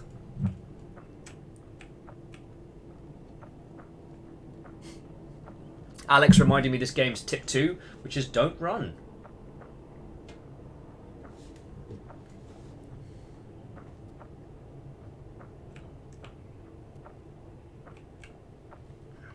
Going for a nice stroll in the woods with Sharon. Hey up, Sharon. How do well? Actually, I shouldn't really talk to him direct because I'm probably going to get him horribly killed. Aaron's saying my screen is too big. I don't know what to do with it all. Greenfire said the Wii U was kind of undersold and not that many games for it. I mean, there were a few gems, which I think we will see re-released on the Nintendo Switch. So... yeah, Kestrel, don't get attached to the characters. It's bad enough we have to give them names. Anyway, we continue down the road. Oh, I just changed my hand position. Yeah, the Wii U was a very interesting concept, and you can kind of see Nintendo's thinking as they move between them. But so far as I understand, it was a notoriously difficult console to develop for, and it was trying to keep step in step with some other consoles which had it beat on like visuals. There also, for what I understood, there were a lot of exclusive titles that didn't drop soon enough in the Wii U's life cycle to give it that big push. Marshall's saying that open a Twitch stream alongside Notepad++, Unity, Visual Studio, VLC Player, and Discord. Gets a bit crowded fast. Marshall, are you doing some dev work while chatting with us? It's always happy to make me know which devs we got with. Did I finish my... oh, I didn't pick up any water. So I've got 10 bullets, a spare pair of pants. I've got the brown pants. And not a lot else. Gil was saying they loved their Wii U and it kind of entertained them for a good year before it threw off their groove. I mean, the Switch has been one of the best consoles I've purchased in a long time. And I mean that, not that it is the best gaming machine upon which to game, but it is one of the best consoles. Like, owning a Switch has made my tiny little life a bit better. So, yeah. And Marshall saying that they're not developing tonight, but they're dabbling every now and then. Hey, that's all good. As we said earlier, those who create better than those who do not. I completely forgot where this tangent was when we initially started it, but here we are, friends. Oh, interesting zombie games. Zombiod had the functionality whereby your character was random, and you had to murder your previous self, I believe, to progress, or at very least to be part of. I've not had a proper play on Dying Light yet. I better pick up the pace before we starve and die of dehydration. Alright, so there's the other train tracks. Watch it. We'll find a place. It'll be swarmed. Sharon dies. The end.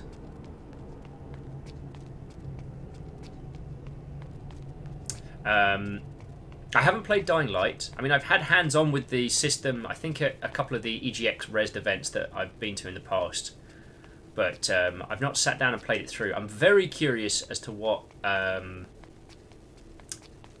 Light 2 will be, because they've got Chris Avellone on as a writer, and they've got this kind of like medieval society, like fall of, like the rebuild of civilization type setting, which I think will be very, very interesting.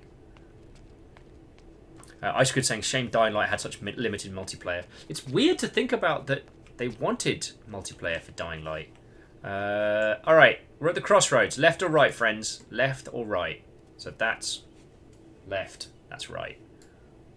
Marshall saying, on an interesting zombie games, there's a free source mod to No More Room in Hell, which is probably the best tactical FPS co-op I've played in a long time. Or, I mean, one of the things that I'd love to... Oh, Squidden, thank you again for posting the map. We did see it, but I haven't looked at it. So, for the moment, Squidden, I'm kind of like playing it by eye, but I may take you up on that offer. I tell you what, Marshall Ray, I'd love to see. I'd love to see someone do a proper remake of They Hunger, the Half-Life single-player mod, which is like in 3 chapters. Trackspot says back. Fine, we're going right. Which was, a single-player mod for Half-Life 1 that was feckin' brilliant. There's also another single-player mod for Half-Life 1 called Heart of Darkness, which was a zombie game set in Vietnam, which is really cool. Obviously based on the book Heart of Darkness, but taken in a very, very different direction.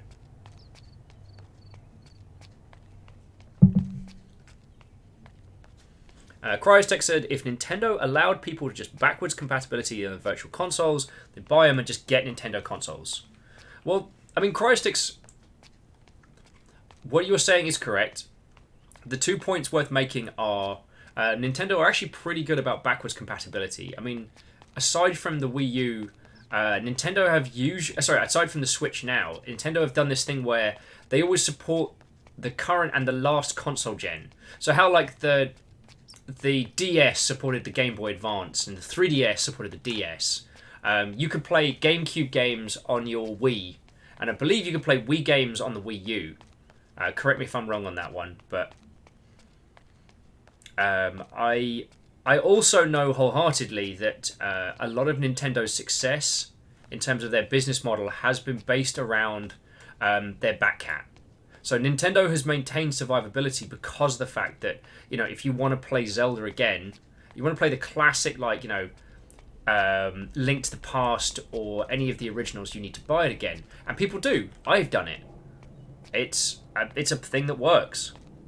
Marshall says, not sure if I played They Hunger or if it's just been that long. Do you reckon it's worth jumping back in for a few? I don't know.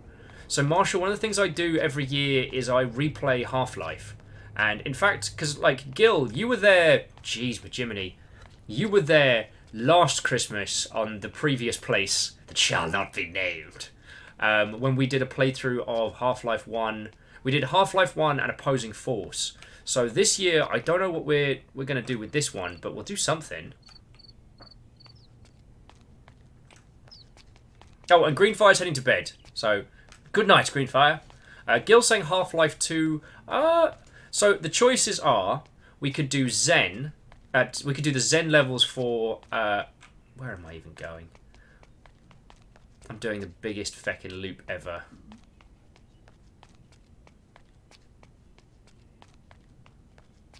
This is Sharon. Sharon died of exposure and starvation.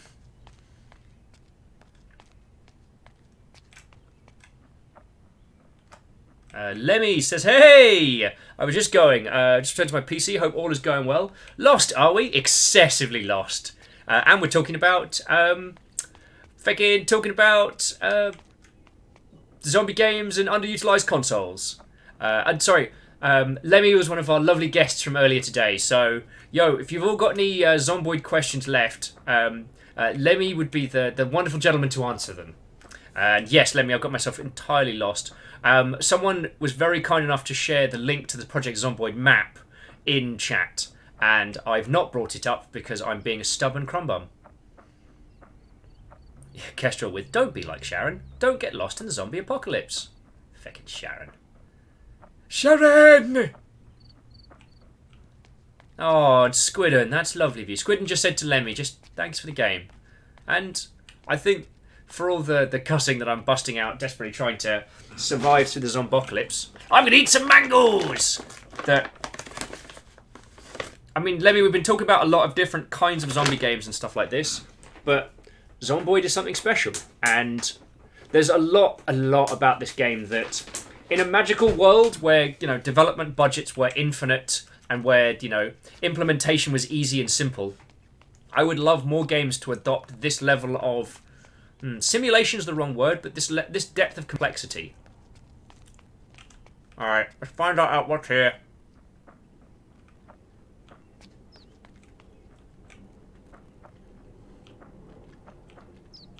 All right. Civilize Heckinzation. We need weapons. We need food, water. We need everything. We need everything. Question. Can you eat broccoli seeds and charcoal?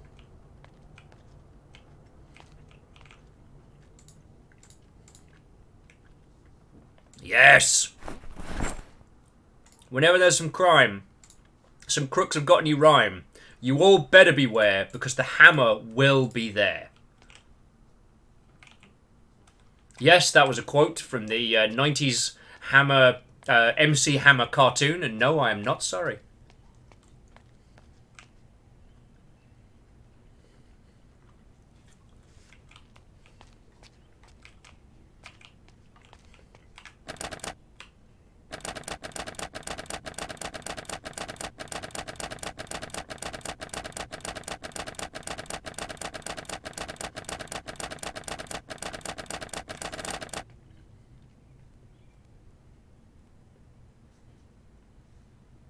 Alright. We're not getting in through that. And Kestrel with Sharon the Hammer Johnson. Actually, her name's Wright. Sharon Wright. Hey, there's no way there's going to be anything bad inside here, right, friends?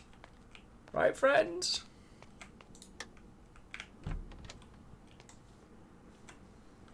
Alright. Let's see what we can find. Watering can. Metal sheet. Oh, so this place feels like it might be spot on for us later on. You know what I mean? Duct tape. Woo! Dun dun dun.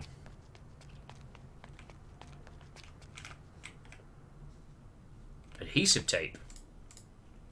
Even in the zombocalypse, we can't afford to... Oh, wait, hang on. Pool cue and a flashlight. Yes.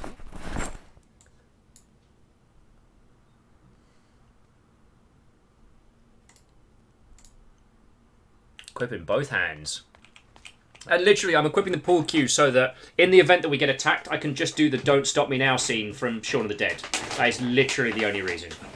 Get some more Drangos in my face.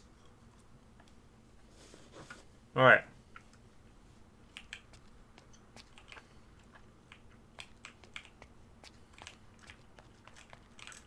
Oh yeah, I can check the fucking... Check the shelves. There were nothing in shelves. I was mildly a bit disappointed, but let's see what we can find. Golf club, like it. And now we are armed. Oh, we can just hang out on the roof. We can build a base up here, right?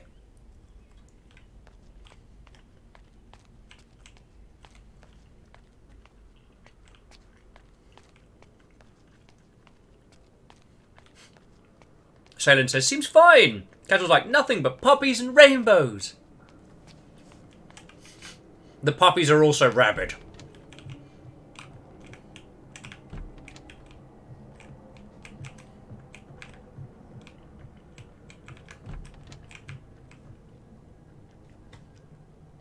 Cool.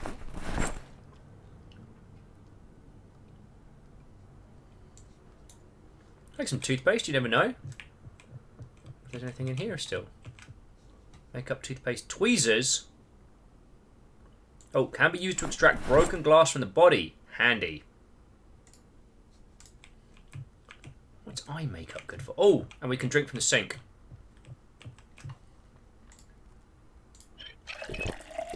Just stocking up there. Here we go. Oh, Gil's going to be back in 15. Take your time, Gil. Take your time.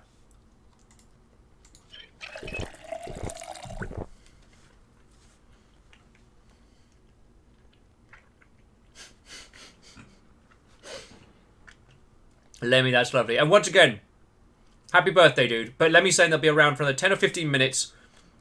But they're 2 bottles of birthday Prosecco deep. So they are probably not going to be awake too much longer. Yo, Prosecco naps are the bomb.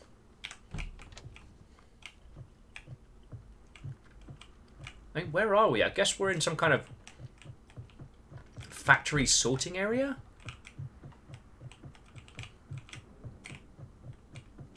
Oh yeah, don't run. Don't run! It's just like the #1 tip in... anything here? Oh, the #1 tip in Nidhogg. Do not chase.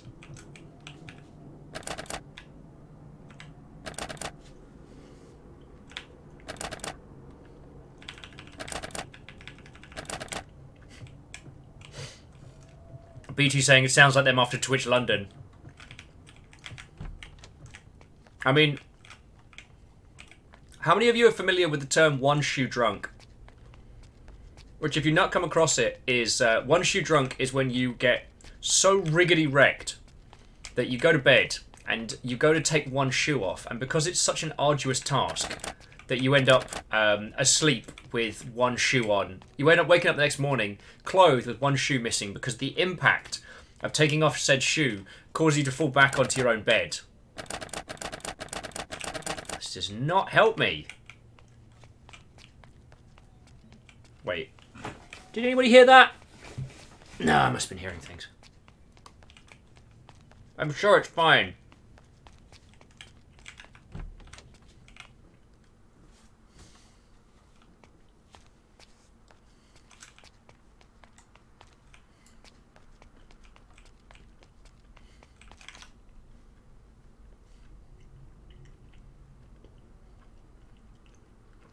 Nice!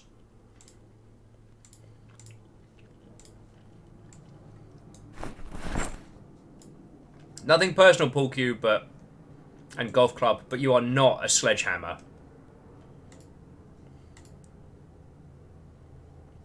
Equip in both hands. Although, equip that in secondary. I think sledgehammer is like one or both. Okay, no, we can do that. Right, toothpaste, tweezers in the bag. First aid kit in the bag. Flashlight in the bag. Okie dokie. So join back into chat. Marshall says that, and and that first boot flies out to the other end of the room. Sometimes. Kestrel says, close the door behind you, you're letting a draft in. The draft is also full of zombies! Get to the boat saying I got so drunk on the eve of my 18th that I was picked up by the police, staggered around, and left in a cell to sober up overnight. Lost the shoe the night before and had to walk home in the rain with just a sock on one foot. I mean, I'm sorry you had to go through that experience, but that's pretty legendary. Or... Actually, I'm really sorry all, but... For all cool the sledgehammer is, it's not a shovel. And Shovel Knight has taught us well.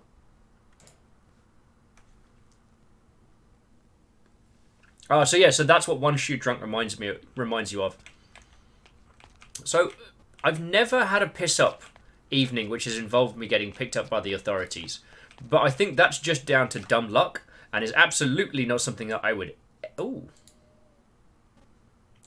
Wow, we are picking up all the goodies here. Got a Gordon Freeman style crowbar if we need it later. Let's... Oh no, that's the door to the outside. Yeah, Beadora, I'll close the door. Oh, Beadora says, I've never participated in a single drinking game. I mean, I've given up on drinking games. I've had to, because my internal organs... Yeah, my internal organs, they've done their time. They've served. Although we might end up starving to death if we're not careful. Says Will, shoveling more Drangos into his face. There's got to be like a break room or something.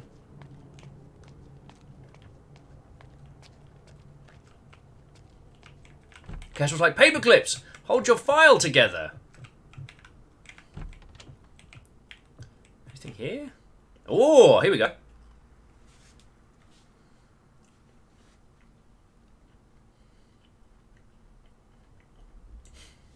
Alright, we got a bath towel. We're good.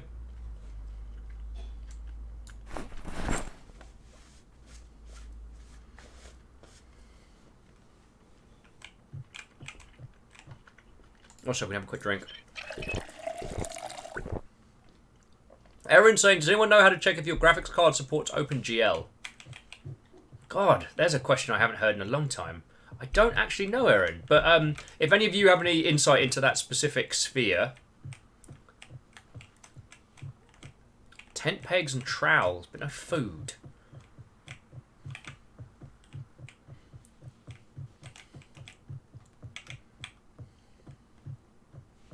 Oh, and get to the boat asking what kind of card it is, Aaron. If you... I hate the fact that we need them, but... Bleach. Thirst, minus 70. Unhappiness, plus 99. Tissue, equipped to mute sneezes and coughs? Feckin' hell. I don't know if Lemmy's still there, but feckin' hell, this game, dude.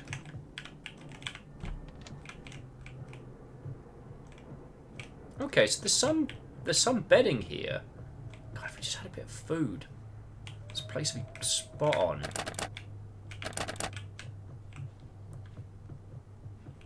Kestrel says, I think that drinking bleach will make you very unhappy. And possibly a little dead. Alright, so... I mean, we got some goodies. We can defend ourselves now, but now we need food. Wizard needs food badly.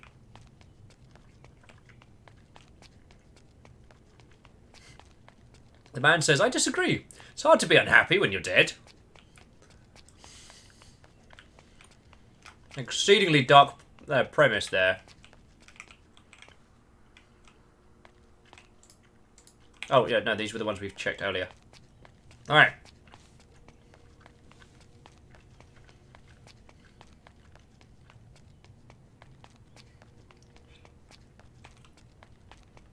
TS saying that the best kind of drunk is the invulnerable drunk, where falling doesn't do you damage because you're too limp.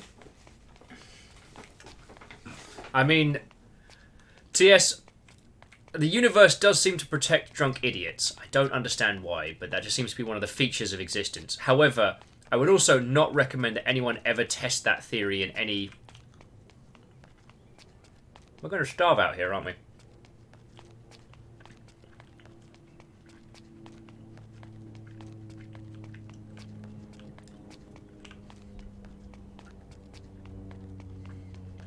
the man with quantum drunk.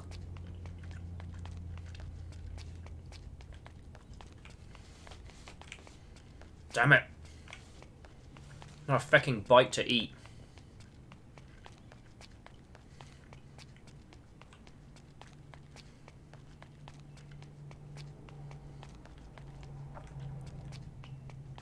Business parks are the worst.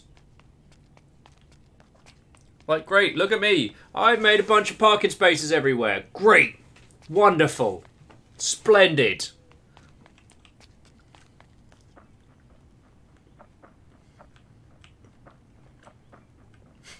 Aaron saying, eat zombie meat. I'm sure nothing could go wrong.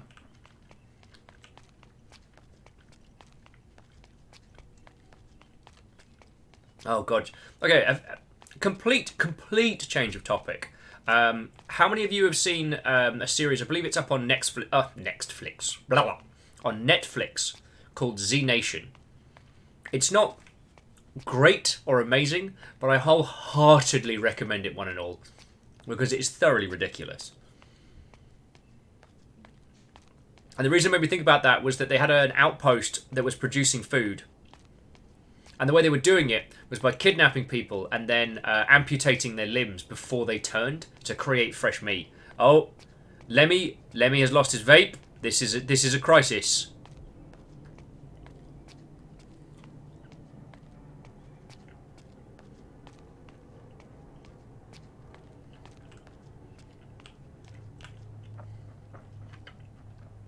Right, that leads us back to where we came. Right.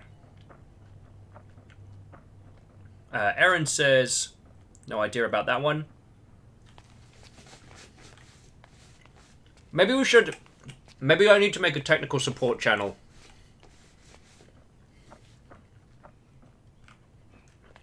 Oh, no way! Alex is just informing me that Z Nation was actually filmed in Eastern Washington. That makes a lot of sense. Crash Dummy says, hey, are you the graveyard keeper? No. I put the dead back to where they belong. Which in a way would make me a graveyard keeper, and I didn't really think that through. But okay.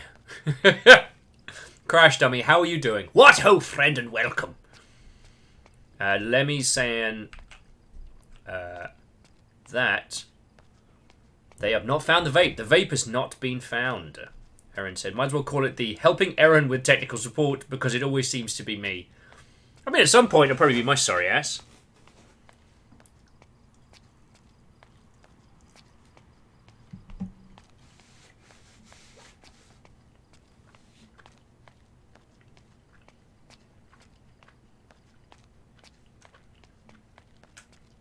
Alright, our character is tired, can barely run due to high exertion, could eat a horse right now, or a horse-like creature. So we've got to eat, sleep, and try not to die.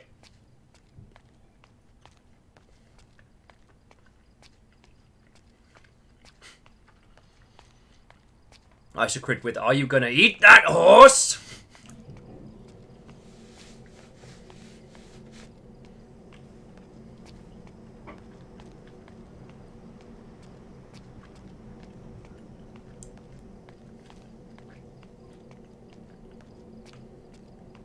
Casual says, I bet there's food in the forest. It's where the death lies. Lemmy says, I have no idea where you are or what you're going on, where you're going either. Dear Lemmy, that is the most succinct description of my existence that I think anyone has ever written. Like, God, so you've known me, I think you and I met when I was at CA. And then met again when I was in Probable. That was when we did that crazy bar tab at one of the events on the show floor. And then we met again when I was Rocketworks. I don't think we met GDC this year. But, yeah, basically, we've hung out like almost every major game industry job. Oh, you didn't do GDC? Okay, so yeah. And yeah, the previous group I worked for, that was a kettle of monkeys. But the great thing is I don't have to go back. Nirvana says, if you turn into a zombie, you can literally eat the rich. That is a very good point.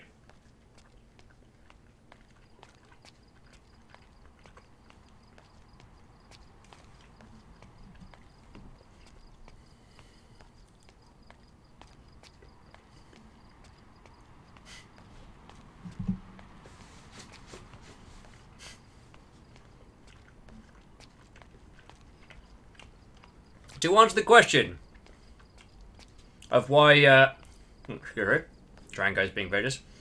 Why doesn't the Longship have a Zomboid server? Money. Unfortunately, my good friendo at Multiplay has since left to join Caffeine, which is a very interesting service. Not Caffeine, the bloke that we all know. Caffeine, the Twitch competitor. And I don't have a line on getting us free temporary server hosting anymore, so... Oh, crap in a handbag. Where are we? But Beodora, you are making an excellent point, which is the great thing, is I can still hang out with great people from here. Like, I got all 50 of you lovely folks. I'm getting to hang out with Lemmy and the Zomboid crew and peeps that, you know, I wouldn't usually get a chance to chat to every now and then. I get a chance to chat to at events where it's usually exceedingly loud.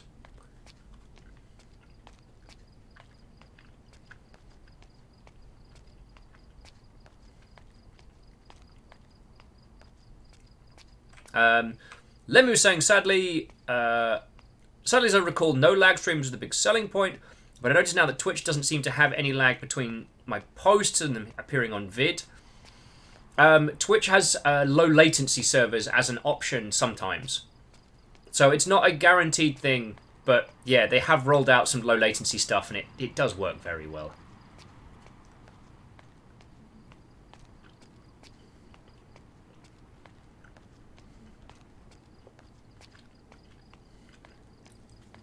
Alright.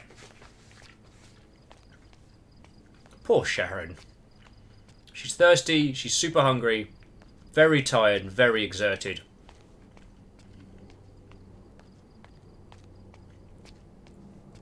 But it's fine, because she's got loads of goodies.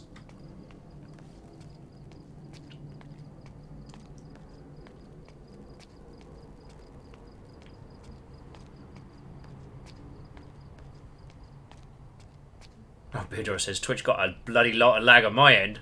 The stream is good though, but the last dev interview I just not watched due to it buffering. I know. And I wish the VODs on Twitch had a little bit more of the support. But that's why I throw a lot of these VODs over to YouTube, because it does better. So on the discussion of potential server stuff, we'll cross that bridge when we come to it. There's been some discussion about doing an ARC server for a short term. So what we might do is the project I was telling you about, which is we'll boot up an ARC server, we'll get everybody on, same day, same time, same bat channel. Oh yeah, don't run. And we'll have a crack at it together. Because I would really like that. Beodora says, it drives me nuts not knowing why it works sometimes and sometimes not. I believe it's to do with how Twitch allocates their spend. So if there is a very big event going on Twitch, that gets the lion's share of their server time. Same with stuff like transcodes and things like that.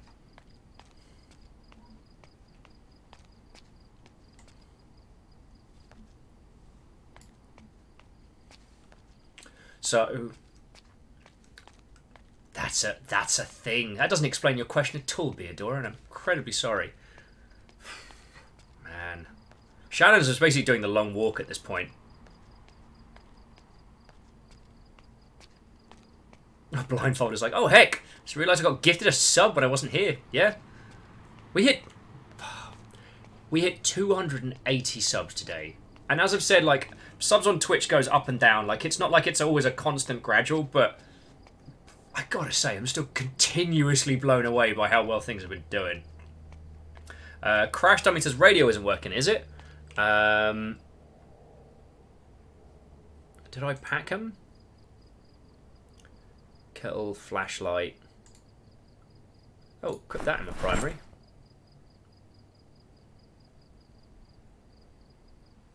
Alrighty.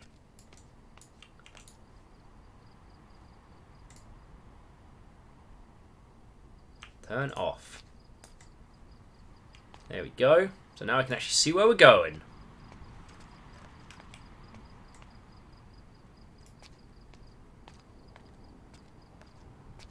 Actually, what am I doing?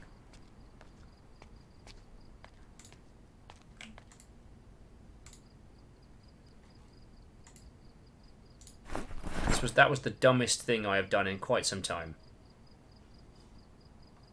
Where's my shovel? Okay, primary. Like, here's an idea. Let me shine my flashlight across everything. Kestrel says she's got cans of food. Why can't she eat them? Oh, has she? Oh, yeah.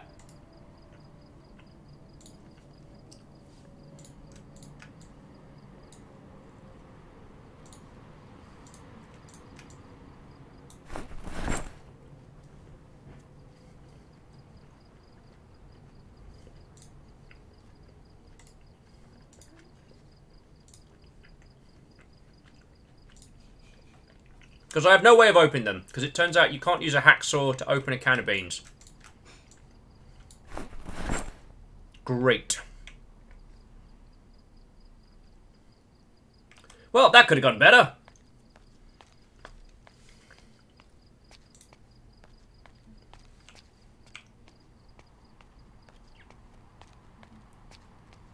Blindfolded with, you get a shovel, and you get a shovel, and you get a shovel.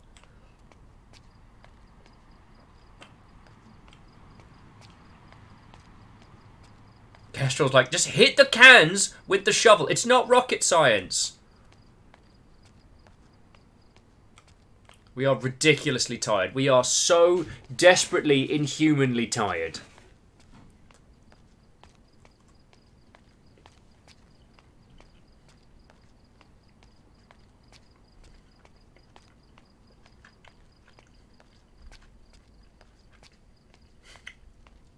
Go to the boat says it sounds more like rocket surgery to them. We're going to die out here, aren't we?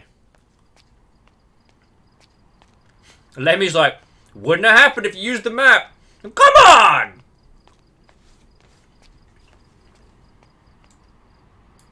Oh.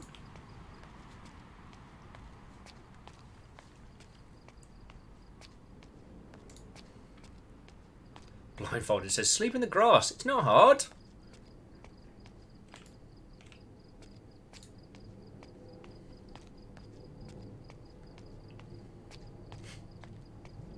And Cryo sticks with canned food. More like can't food.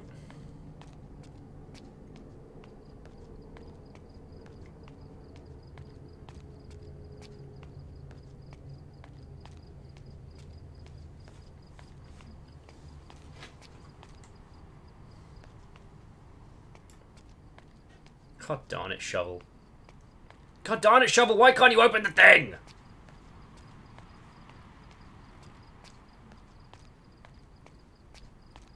Just keep on walking, I guess.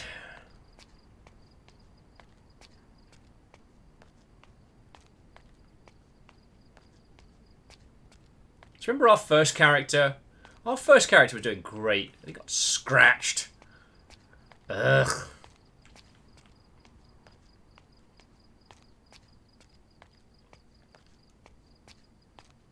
Okay, welcome to Will's alternative to the Desert Bus stream, the Person Walk stream, in which we take a person in Project Zomboid and walk them forever and ever. Please donate more so that I keep doing this until one of us dies. Sorry. That took a very bleak turn there. It still makes me laugh that like Desert Bus is one of like gaming's big charity drives. And it's basically spawned from the idea of a group of people have to keep playing the worst game ever made, and you can pay to torture them.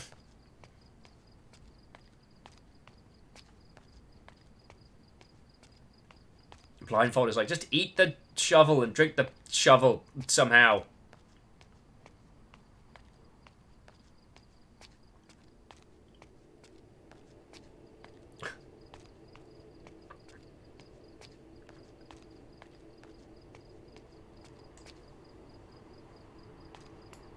Christ, X is like, eat the rich. I can't find the rich!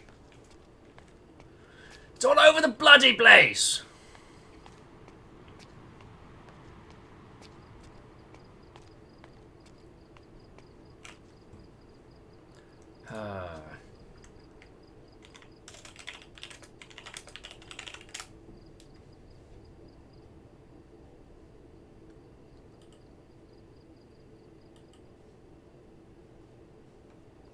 Oh, here's an idea. I want to quickly try this.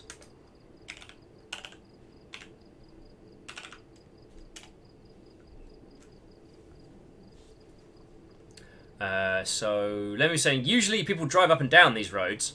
Well, and we're going to die on them. But I'm not giving up. I'm not giving up. And as I said, like, I've allocated today for just gaming and playing this, so we got this. This, caffeine with this thrilling entertainment is brought to you by Noodly Gingers in Furs. Oh, caffeine. This is what Ket got for me.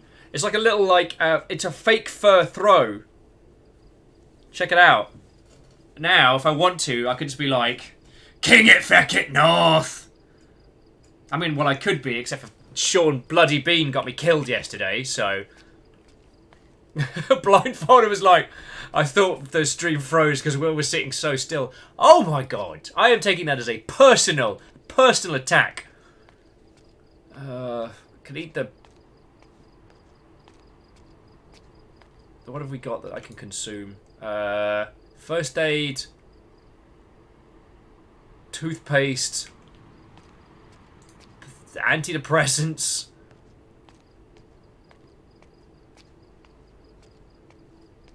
batteries. No, can't consume those.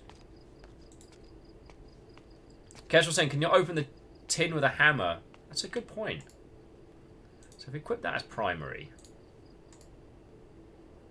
and then unpack that.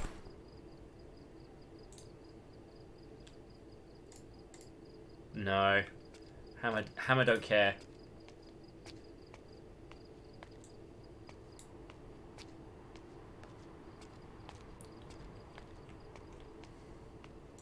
I'm sorry, Saul. What else is heavy? See if we can reduce our character's load. Sorry, Kettle. There we go.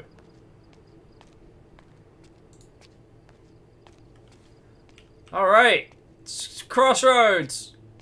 Yeah! No, it's just a turn in the corner.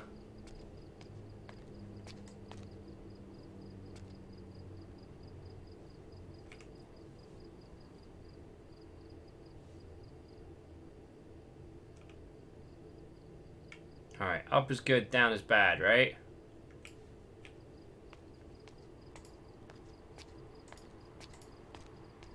Dig graves.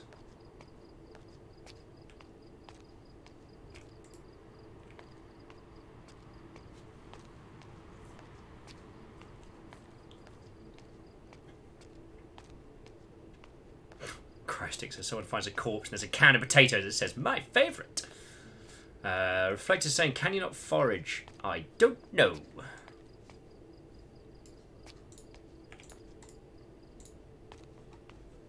Oh, there we go.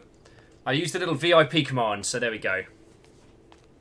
Lemmy's like, good God, I can't find you on the map at all. I have no idea where you are.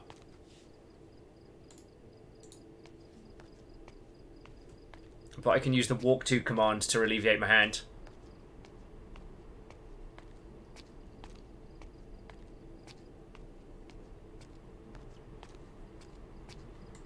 Come on, this has got to be getting us towards civilization.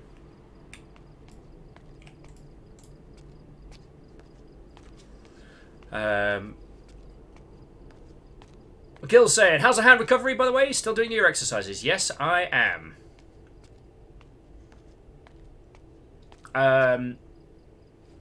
I've been... I've got a bunch of exercises I have to do first thing in the morning. For the rest of the day, I've got this little squeegee ball here. And then in the evenings, I have to do like a dexterity thing. So, this is the only one that I do whilst I'm kind of chilling and illing with you lot. Draxvot says, now seems a good time to talk about walking simulators. Yay! Alright. Let's see if this foraging thing can be done then. Forage. We just want mushrooms, berries, and animals. See if that gets us anything. Vanderby says, "Are we wandering around in hopes of running into a zombie?" Zombies always make things more interesting. Lemmy says, "Good God, how did you end up there? I'm a very creative person." What did we find? And we found nothing.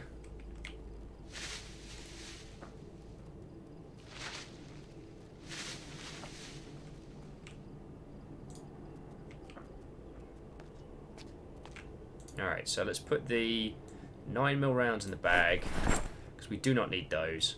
Canned carrots in the bag, because we can't use that. Same with the battery.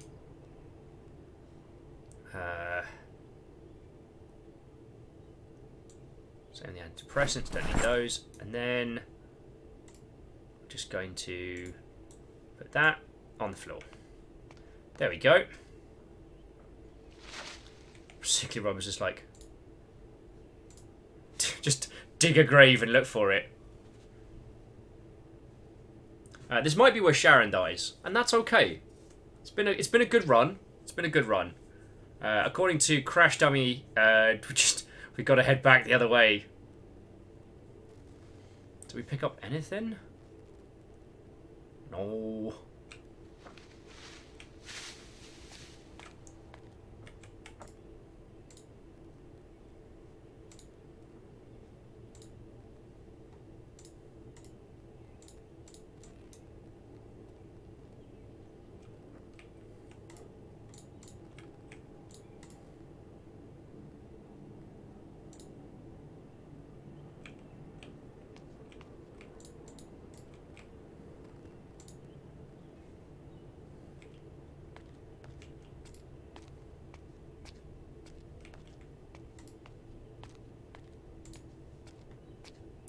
Well, here comes the great walkening. So let's jump back into chat and discuss. If not so far from town, you should have gone left at the crossroads. Shoulda, woulda, coulda. You know who said that? TLC. You know what else TLC didn't stand for? Scrubs. None. No scrubs. No compromise. No scrubs. Though I will discuss that there is a vague amount of diggity that could be you should see markings appear on the road. Interesting. Then turn right on the main road and back to civilization.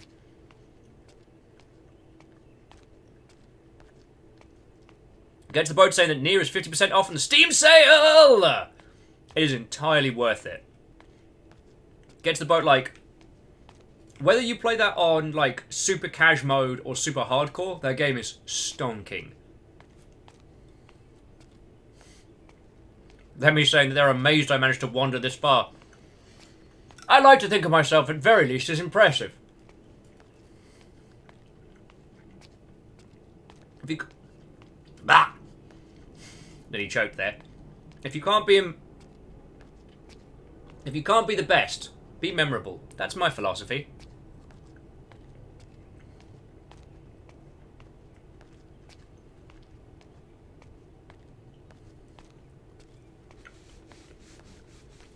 Ah, yes.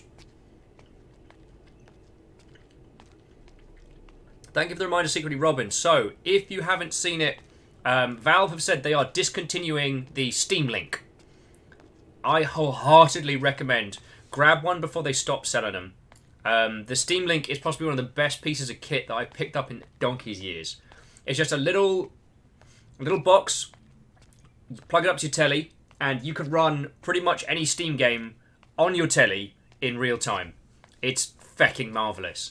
And if there are some games that you own on Steam that you'd rather play, on the telly, or games that you'd rather play as like a group experience, things like Nidhogg or Gang Beast and stuff like that, you can pick up a Steam Link right now for just shy of $3. It's not a piece of kit that they're going to be continuing to use, so yeah, I wholeheartedly recommend it. Hey, there's a name I haven't seen in a while. What ho, Lumbers! What ho, friend, and welcome! We're playing Project Zomboid, by which I mean I've walked off into the wilderness. This is Sharon. Sharon's been walking a lot. On the plus side, though, we've got a bag full of food we can't open, including and some antidepressants and a shovel. So,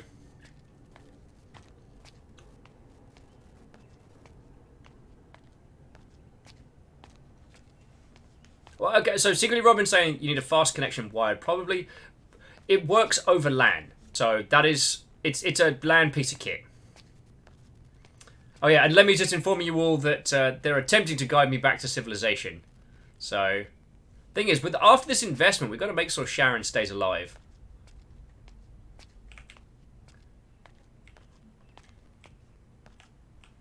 Wait, so Lemmy, you saying this way or this way? So.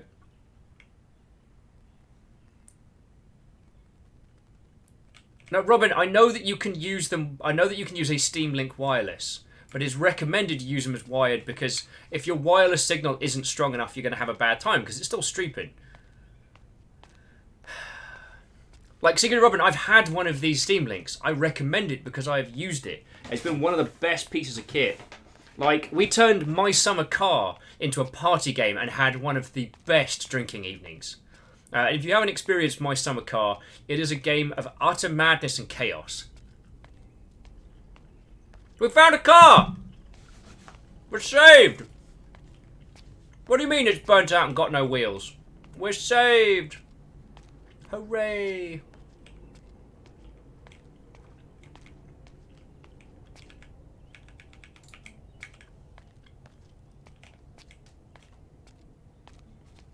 Maybe one of these vehicles will have something useful in it. Ketchel says, can we eat cars? Can and should are two very different things, my friend. Numbers, what am I doing on Friday? If you have a look at the schedule, you will see that Friday we are playing a very interesting title.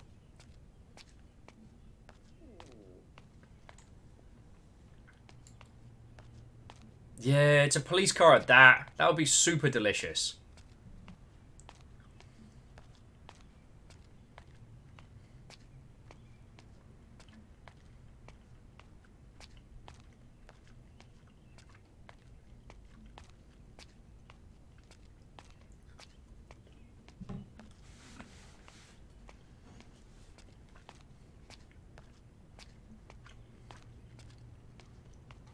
I should also say, one and all, that while we're still a ways away from bringing the stream to a close, we are going to be doing the Steam Awards group voting together. I'd really like to do that with you. Now, there's one title, which I believe is For the Love of the Game, which Thor over at Go Pirate has very kindly suggested that we vote for him on that one. I'm going to. But later on this afternoon, well, I should say this evening, later on this evening, we are going to be tearing into the Steam Awards as a group, which I'm looking forward to.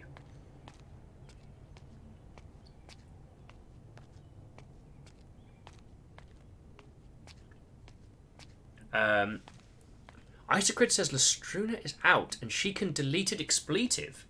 Isocrid, what could you mean? What could you mean?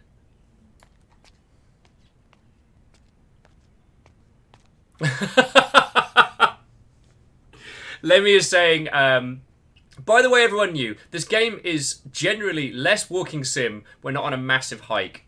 Yes, if this is the first time that you are observing Project Zombiod, I can promise you that it ain't this dull. Oh, and the speed up time only works if you're standing still. Okay.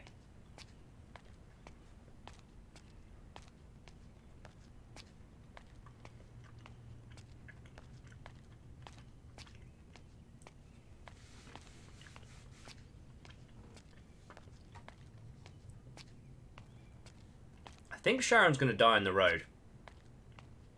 Excessive exhaustion, can barely walk. So tired. So desperately and humanly tired. Lemmy says, marking soon. Please, for the love of the God, be on the right road. I think you are. I mean, nothing worth doing is ever easy, right, Lemmy? Now, Marshall's saying, how much longer? Because it's 4 AM and I'd love to keep around. I don't know. We'll probably do... Because I have this horrible feeling that Sharon's not going to make it. Shocking, I know. So we'll probably roll another character after Sharon. But like we put so much time into walking around on this character, I just can't leave her.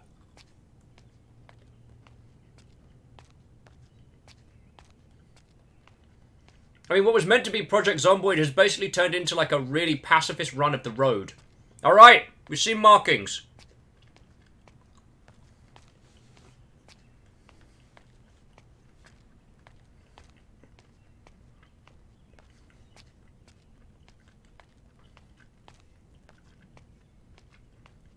We did it!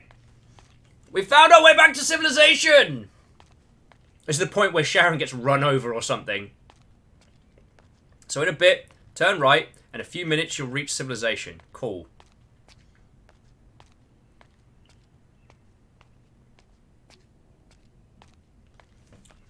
Oh, well, Marshall, I'm not suggesting that you need to forgo sleep to come hang out with us, but I do take that as a massive compliment, so thank you. Yeah, obviously her slow, zombie-esque shamble is not helping. And as Beador is saying, civilization, do you mean all of the zombies?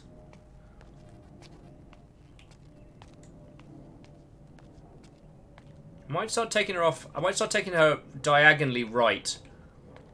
And hope that we sneak up on a place that has a bed and food.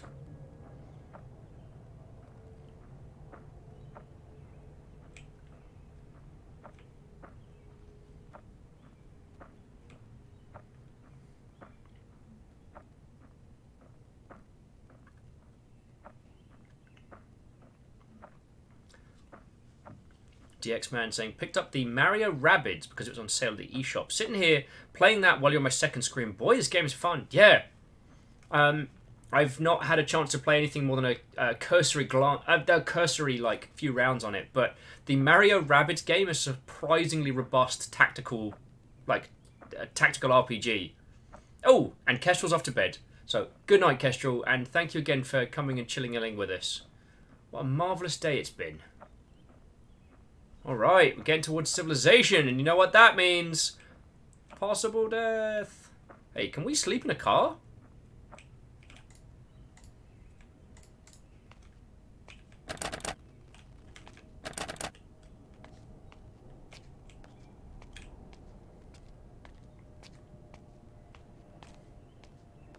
I'm sure we can sleep in a car.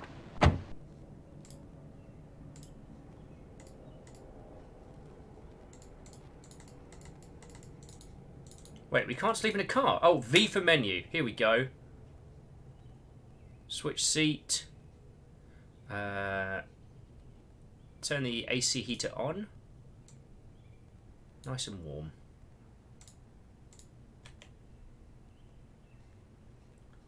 Device options. Turn on. Ah, cool. That was a little bit spooky, whatever the hell that was. Right, lock all doors. And have a sleep. Yeah, I'm sure we want to sleep. Get to the boat says, sit on the horn, Kappa!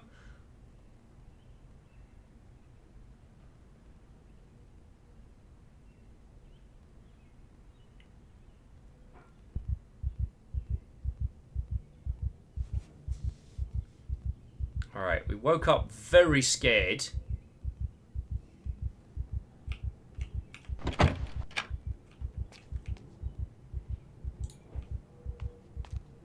Alright, we're good, we're good. See? We're fine. Slight panic. And slightly anxious.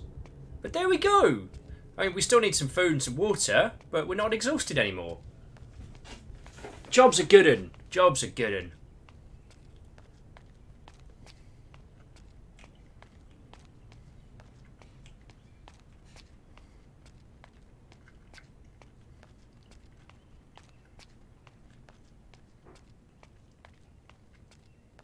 At this point, though, I feel bad for her because as Cryosix is pointing out, she's got a bag full of canned food in her backpack.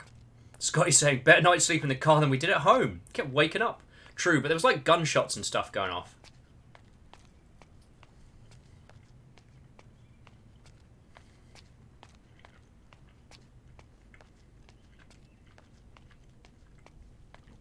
I do feel a little bit guilty playing this, eating Drangos while our character is starving. Now, that does make me feel a little bit villainous, but there we go. Alright.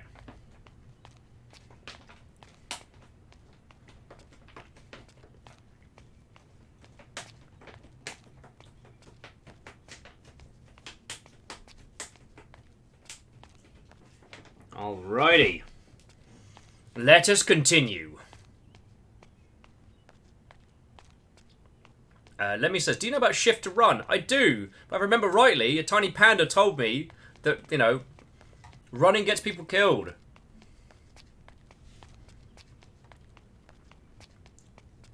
Although next run, I'm definitely playing someone who's got, like, electrician skills. Because if we could hotwire a car by now, we'd be kicking ass. Vanderby says, I just keep imagining a zombie following our character.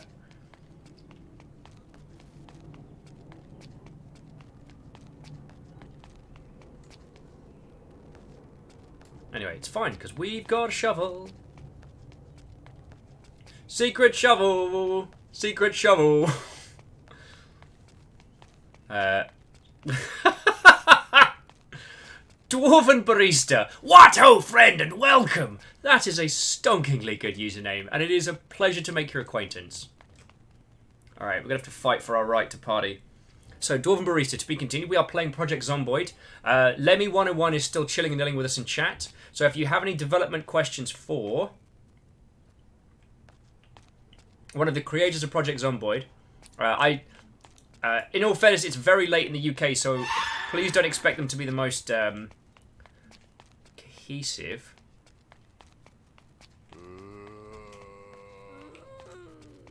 Alright, let's turn in here. This looks like cul-de-sac of some description.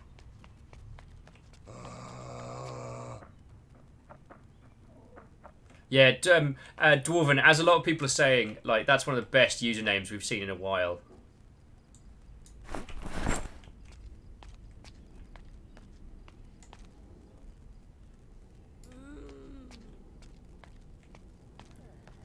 Alright, so this could be handy. But we're not going to run, because I'm not impatient. Got a shovel. A gas station would be pretty good for food. It's just, can we get in there without making a lot of friends? Possibly.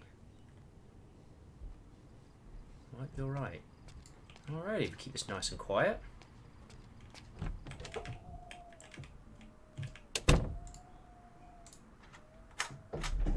Alright, lock the door. Alrighty. Orange soda. Drink all.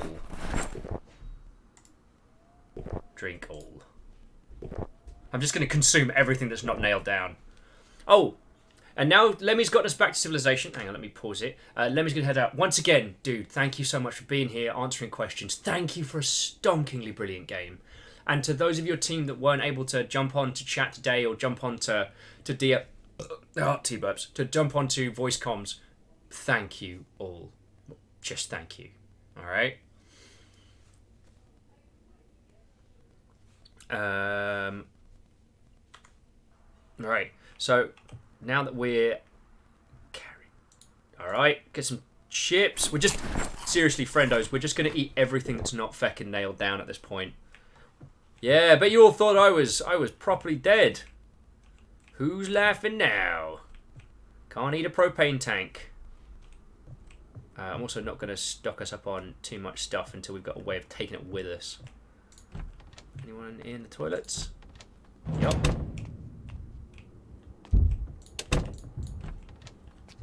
Alrighty. And it's going to be time to go very soon.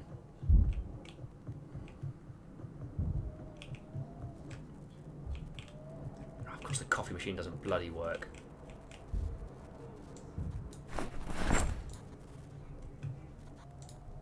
Take the chips as well. Some more chips.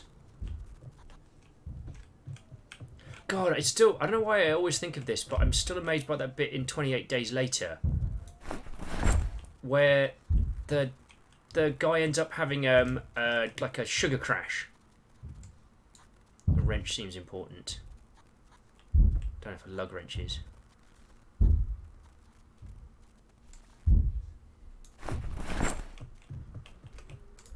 Now, are they still in the... Is there anyone in here? Yep. Later! There we go! Marshall with you. Can't eat a propane tank. You barely tried. Look, Marshall. I don't have to explain this to you. Like, I've been trying a new diet. You know, I cut down on the amount of, like... I cut down specifically on the amount of sugar I'm consuming. I try and cut out any non-clear alcohols, and I try and stay staunchly off any form of propane tank. And like I don't have to explain my diet. I don't have to explain my diet to you. If I'm not going to eat propane tanks, that is my choice. But I'm going to eat all these bloody crisps. What's for dinner? Chips and orange soda. Blindfolded says they smacked a zombie with a door in the face. Ah, yes I did, and I'd do it again too, my friends. Alrighty.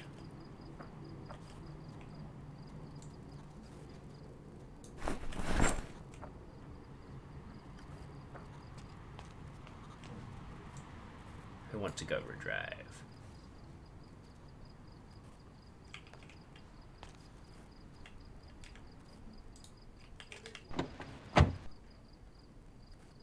Oh, the tank's empty though.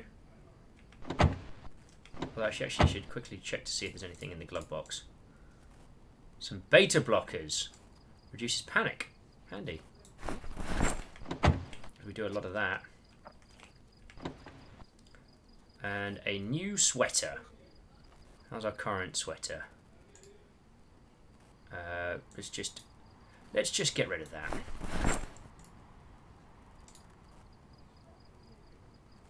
There we go. Because so far as I understand that the state of your clothes affects your happiness. So there we go. Dwarven barista. Jesus, this guy's all anti-propane. Like, why do you got to make everything about you? God. Oh, Dwarven, I think you're going to get along very well with people here. Oh, the trunk is locked.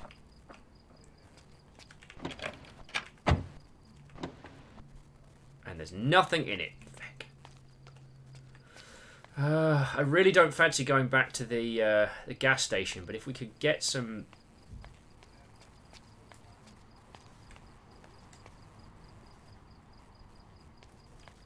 This house could be pretty good.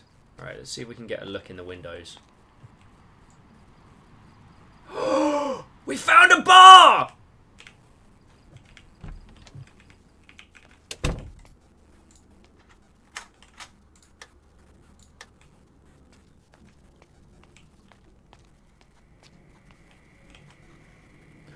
Fresh food! Oh, I'm gonna eat it all. Grab a mug. Drink out of the tap. Check it out! This is the best! Alright, so there's a couple of people here. I can hear maybe like 2 Zeds. Oh, that's bad. Oh shit, the bed!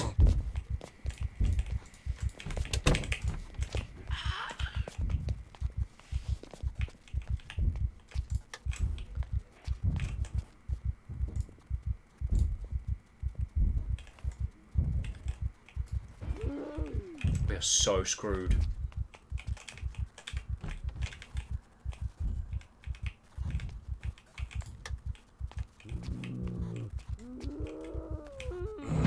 Oh, come on! We came all this way!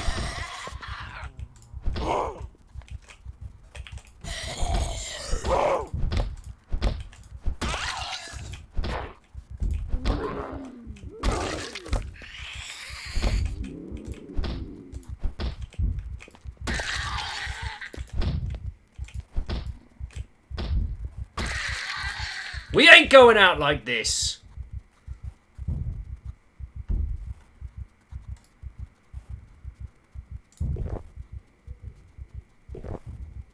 Might as well take those beta blockers. Yeah, no panic. The feck is that? Oh, where you going? Oh.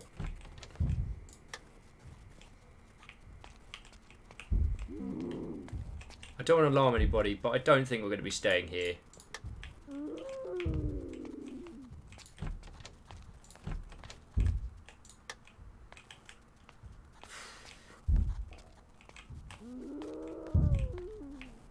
Oh. No!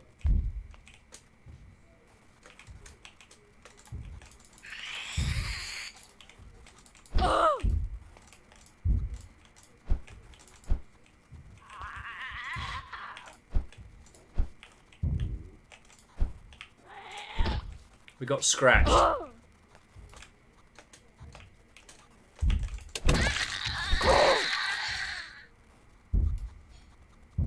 have we got any clean clothes we can shred up? We do.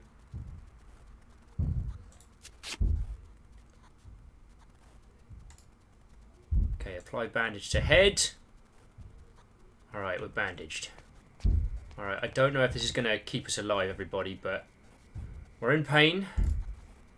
Might as well drink all this delicious orange soda. We ain't making it out of here alive, you know?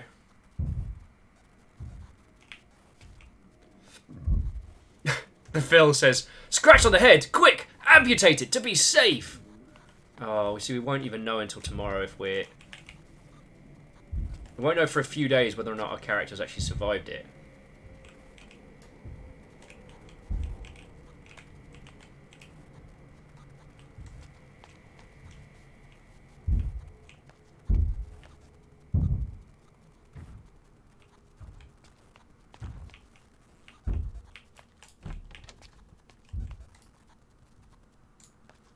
Alright, so I'm just going to fill everything up before we get out of here.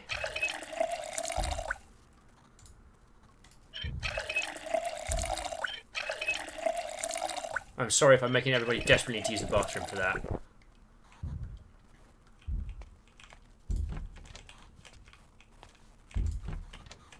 Alright. Alright, Rubber Ducky, you're coming with us. Rubber Ducky makes bath time so much fun.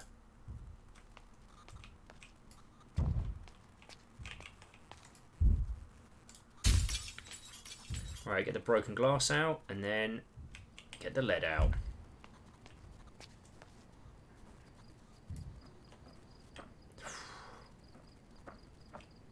Oh! Scotty's like crosses your legs. We're good, Will, we're good. Well, says alcohol is a disinfectant. Quick, drink all the liquor to stun the infection. Nah, we're going to continue doing the walking away music from the Incredible Hulk. Oh.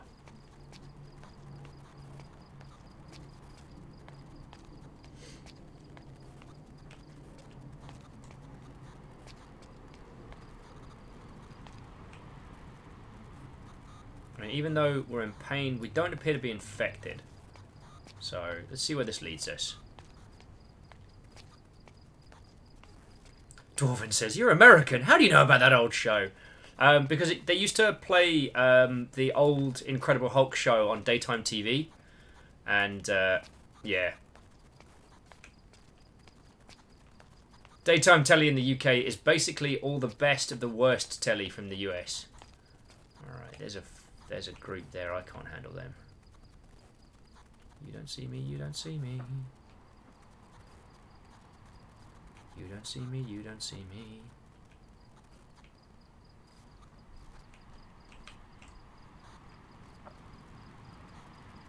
No, it's good. It's good. It's good, Nabu. So what's in here? I've got like a little office building. Alright, we can take one.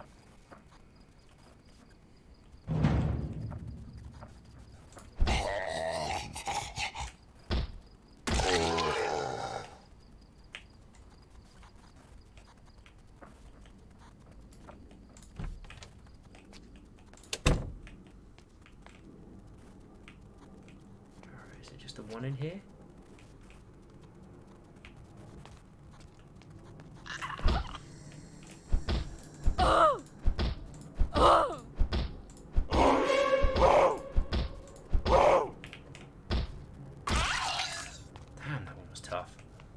Okay, see? Piece of cake. God, my kingdom for a backpack. Does anyone need a backpack? I genuinely need a backpack. Well, let's all stand around the water cooler and talk about all those zombies. Oh man, wasn't Zombie Jeff completely useless? Alright, dirty bandage. So we have to remove the bandage. And then apply a fresh bandage. Ooh, who wants some? Oh, who wants some fresh cheese? Hard to be sad in the zombocalypse when you got fresh cheese. And I'm gonna eat all the jerky. Should help with healing. What the devs were saying is that to help stave off the initial potential infection, stocking up on like sleeping well, trowel, seeds. My kingdom for a can opener. Sleeping, eating well, like staying hydrated, all the basic stuff which I neglect to do as a regular human. Like batteries, nails, box of nails, glue, flashlight. Nah, just wing it when it comes to being in the dark. Tent peg, more hammers. I think we've even used the hammer we got. Premium Technologies radio. A rope. Actually, ropes. So you can use ropes, if I remember correctly, to climb out of windows and whatnot. So those are very ready handy. Screwdriver? That seems like it. Can we use a screwdriver to open a tin?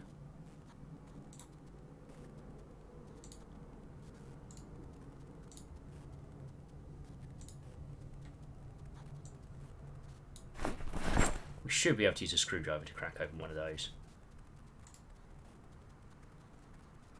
Come on. Nope. Curses! God, I can't even see a ruddy thing. We are fumbling our way through this. Box of nails. Adhesive tape. Nope. Curses! So sheet rope for making it for climbing out of windows, make it for ripping clothing, needs a nail and a hammer to attach the sheet rope. Oh god. Alright, maybe I should pick up some nails then. Alright, and we'll head out the back door. Alright, where's my shovel? Equip in both hands! Hooray!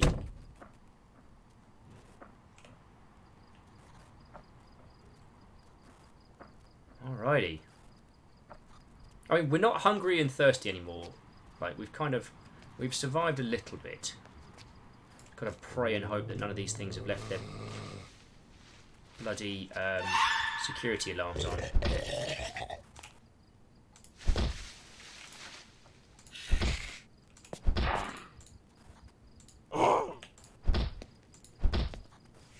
No. Bad zombies!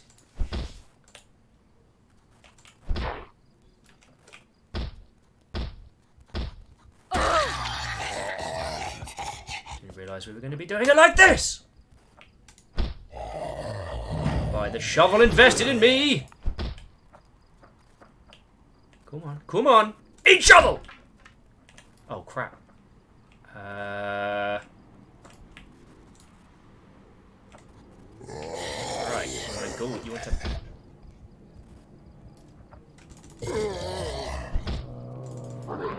Oh, this could be the end.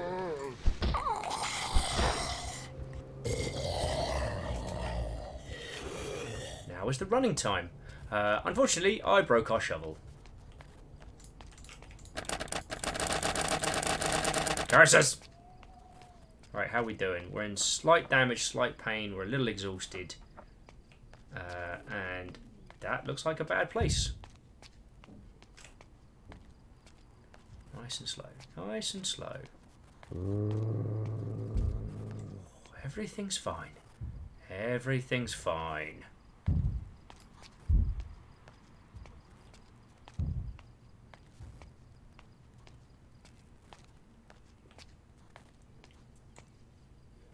Okay, we're good. Good. Kiwi's like, trailer parks are always fun.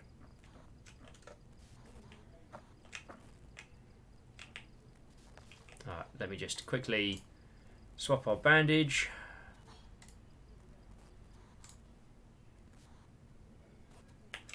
Keep our bandage clean, we might actually get out of this. Alpha Deluge is like, hey, Will, is everything fine? Everything... No, we're cool, we're cool.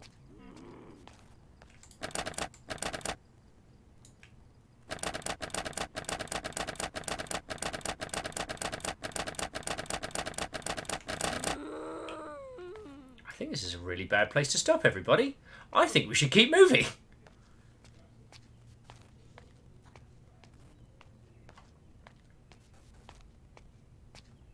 Let's just. All right. Now was this? No. Oh no! I see smashed windows. Oh.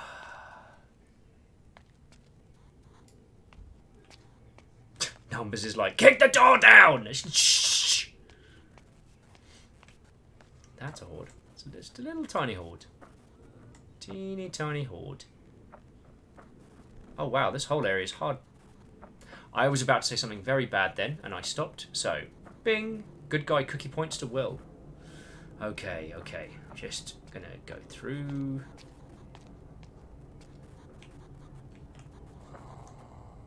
As we go in between the hordes.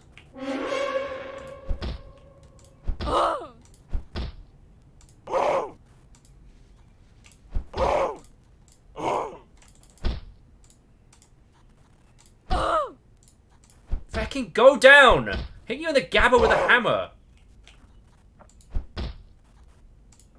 Just fucking go down!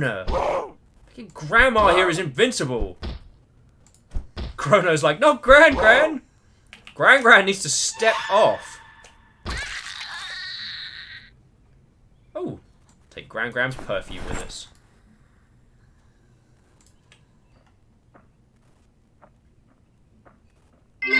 Oh, feckin'. What's that, Will? Use the megaphone more? It is I, Officer Squirrelington. You are currently committing a crime. Oh, that is a horde. Caffeine, thank you kindly for the 500 bits. I'm sorry, I just beat someone's nan to death with a hammer. You can feck off now. Oh, I've got way too much stuff.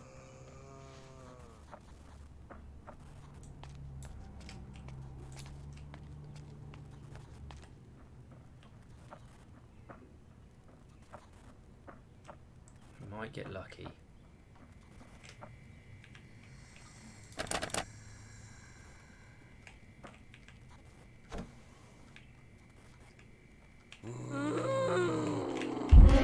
Back.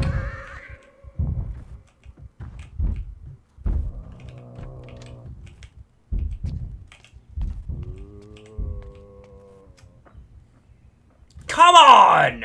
Just want a nap. And a can opener.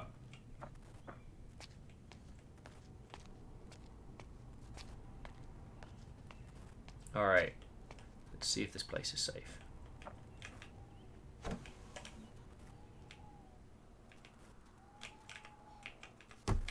Alright, so first things first. Once again, quickly remove our bandage. And apply a new bandage. Nice and clean. Jobs are good. First things first. Sweepy sweep of the house. Cool.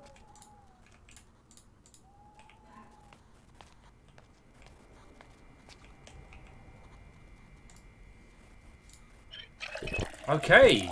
Okay, we might actually be onto a winner here, one and all.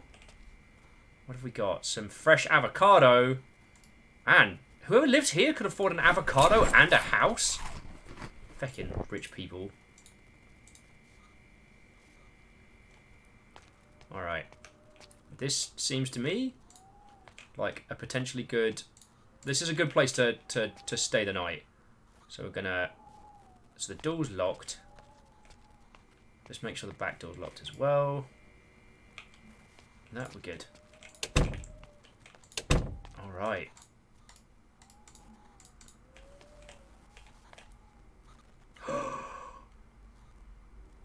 Well, now this is a party, my friends.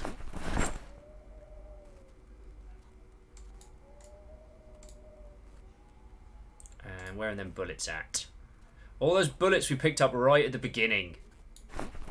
Here we go. Then, go back to here. Equip the pistol. Reload the pistol.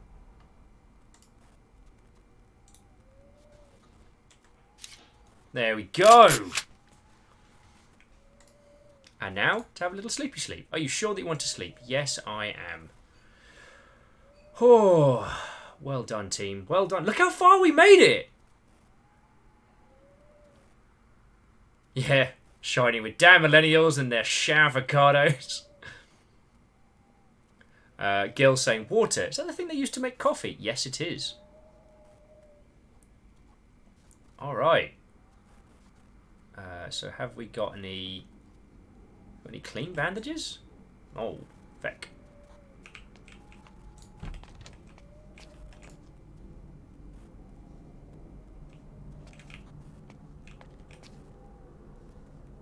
Oh, crud. The sheep, while useful, unfortunately, we need to turn into... We need to turn that into some rags. Rip sheet, apply bandage to head. There we go. Caffeine says, "Is your blood not clot at all? It's been a day." I don't know. Alright, so let's put useless stuff in here. And maybe we can find a can opener in the kitchen or something.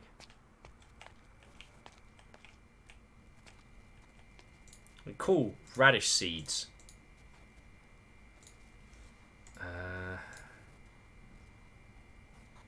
Stress reduction. Good book.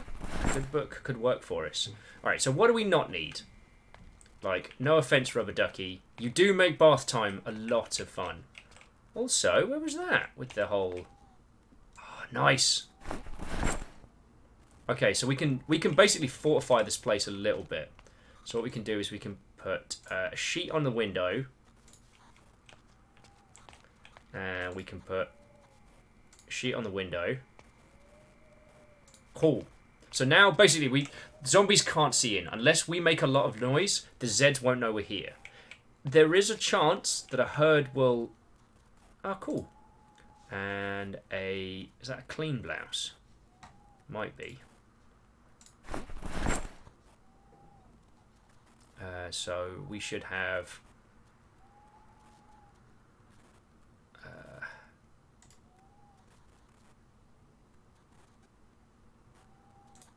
So we've got a sweater for some more. Water, we're doing good. Alright. Alright. Near to shabby. So jumping back into chat. What ho, one and all! Kika, how goes it? How are you holding up, yo? So, you lovely folks that have just joined us, we are continuing Project Zomboid. This was a run that I thought was going to last us about 4 minutes, and we've been going for hours. And we're doing pretty well. Sharon here is a nurse by trade, I believe.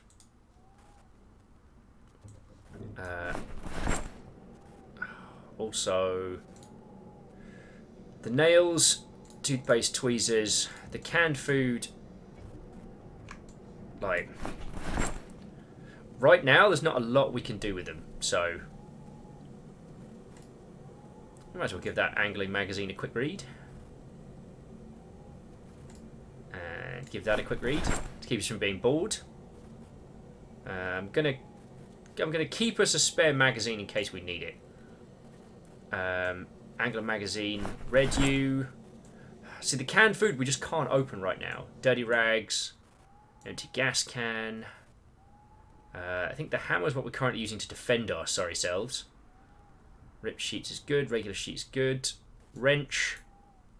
Sorry, wrench. I'm just trying to get our overall weight down. Same with you, screwdriver. Rubber ducky, I'll always remember you. How we doing? And use dry self when wet. You always want to know where your towel is. Sorry, towel. What else we got in the placky bag? Oh, we do need the antidepressants though, just in case. And fine, the shiny kiwi's like the rubber duck is important. Fine, rubber ducky's coming with us. Is there anyone here who thinks we should not take the rubber ducky with us? Oh, Metalworking Volume 2. Handy.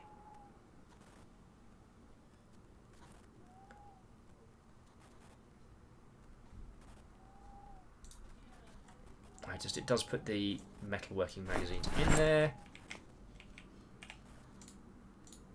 Wow, there's a lot of stuff here. But this is a good point that we can go and start. Kika says, eat the rubber duck so it'll be with you forever. Forever. Like, I don't want to alarm anybody, but that scratch we got in the head is still bleeding. There isn't a lot in here. Anyway, I've got a gun, some sheets. Oh, we can add a sheet to the door as well.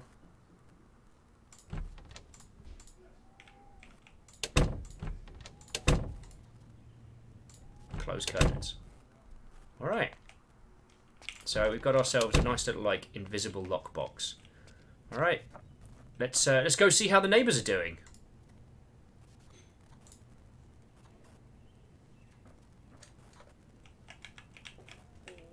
It's keeping up with the Joneses. Actually, what am I doing? Alright, hammer first, pistol second, right?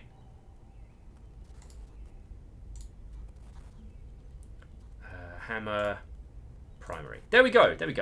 Blindfolded says a gun. Don't you mean a noise machine? Yeah, for cool kids.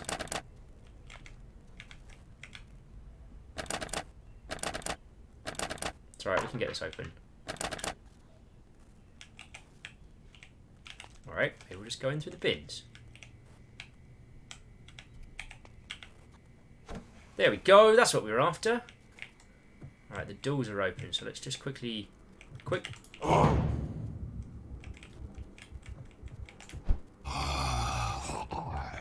Oh, shite, there's two of them.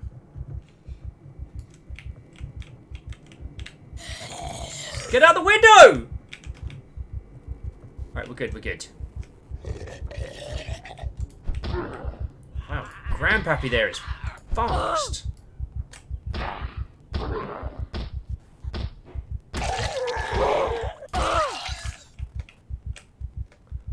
Oh. Oh, and some nice clean shoes.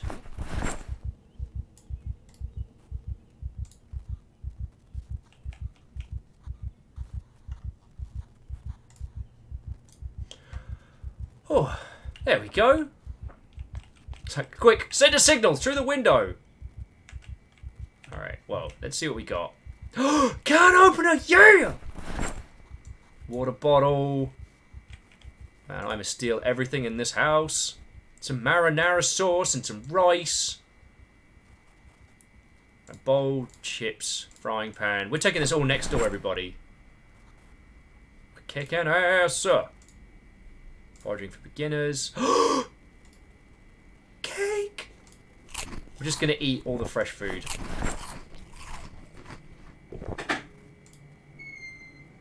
Your timing. I literally just found and consumed cake. Hey, how's it going? I found and consumed cake. So, we good? Yeah, this was the character we thought that was not going to survive for more than 5 minutes. And here I am. How was it good? What do you all reckon? This character's been at least an hour plus.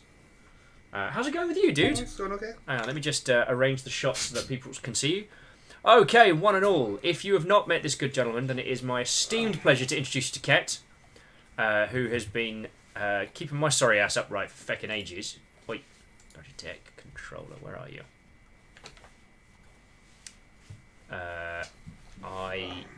Wow, that does not want to play ball today. I'm gonna move my laptop so I can see chat. I'll be right back. Okay, I can't adjust the camera, so you're going to have half of a Ket. I'm incredibly sorry. The webcam was being a grumpy butt earlier, and I got it to work, Yeah, but the controller's not it's not responding right now. Not playing. It is nice. not. I tell you what I can do. God, let's go analog. Hey, so one and all, this is Ket. If you've not met this good gentleman, we are literally broadcasting from his abode, and has been looking after my sorry ass for the last far too many months. How are you doing, good sir? I'm doing all right. We've been playing Project Zombiod today, and it has been... Ooh, free cooked fish. Oh, I'm too full to eat. Can you just pick it up? I can, but I might put it in the... I might leave it for now, because it'll go rancid pretty fast. Does the fridge work? It does for now. The power's still on. So in our current run... Oh, we can have something to drink as well. Kika's like, hello, gentleman. On a scale of 1 to 10, how gentle is he? It's a sliding scale. It's as required. Is it great on If it does have a gradient, then... Huh, apparently Tom Cruise Mummy movie tie-in game is shockingly excellent. Oh, yes. Cryostix was mentioning this earlier today. Like, supposedly it's a Metroidvania-style title, and it's got some really interesting concepts in it. Oh, dude, we need some purple. All right. Purple pants. All right. Clean clothes to win. Do you wash them? I don't know. Possibly. I haven't really looked into it, my friend. Are there enough clean clothes lying around that you don't really need to... Yep. Dude, good cooking magazine. Bringing that. I'm going to take this to our little house next door. Is that good for morale? Is it good for teaching you Oh, things? so magazine is good to help with boredom. So if you eat just dry food and do nothing all day and survive, eventually boredom is a thing you have to deal with. So yeah, this is our little house at the moment. We've covered up the windows so that Zeds can't see in. Let's lock that door. And we have power still, so we can turn on the light in here. There we go. Right, so food in the fridge. Put equipment secondary. Oh yeah, so like bags and things like that, if you want to use them, you have to equip them. So you actually put your... I've got a plastic bag in my left hand full of stuff. And I think if you put them all in your inventory, they weigh more or something. I hadn't really thought it through, so... What's in the fridge? What's in the fridge? Let's put rice in the fridge. And some marinara sauce. Yes, I'm going to put peanut butter in the fridge. No, that's not what I do in the real. Yes, I understand that makes me a monster. Technically, it's still. Are you? Yeah. Turns out oil goes rancid. What? Well, I don't know about you all. I am learning. I mean, it'll take a while, so if you eat it reasonably quickly, it's not a big deal, but... Yeah. Also, Plutonor is asking, is the bathroom window covered? Yes. Is there a window? Oh no, there's no window in the bathroom. So we're good. I think that's a mirror, not a window. Yeah, but thank you for checking. I'd much rather people like... Yeah. We're putting all our useful tools in here. Don't need perfume. Does that make it easier for zombies to smell you or harder? Or do they smell you at all? That's an excellent question. Oh, and our scratch is all cured. So unless our scratch got infected, which we won't know about till tomorrow, we're sitting pretty. Nice. I don't need tissues right now. Tissues are used to stifle a sneeze or a cough. So if you get sick and you need to like muffle the sound so you don't alert zombies.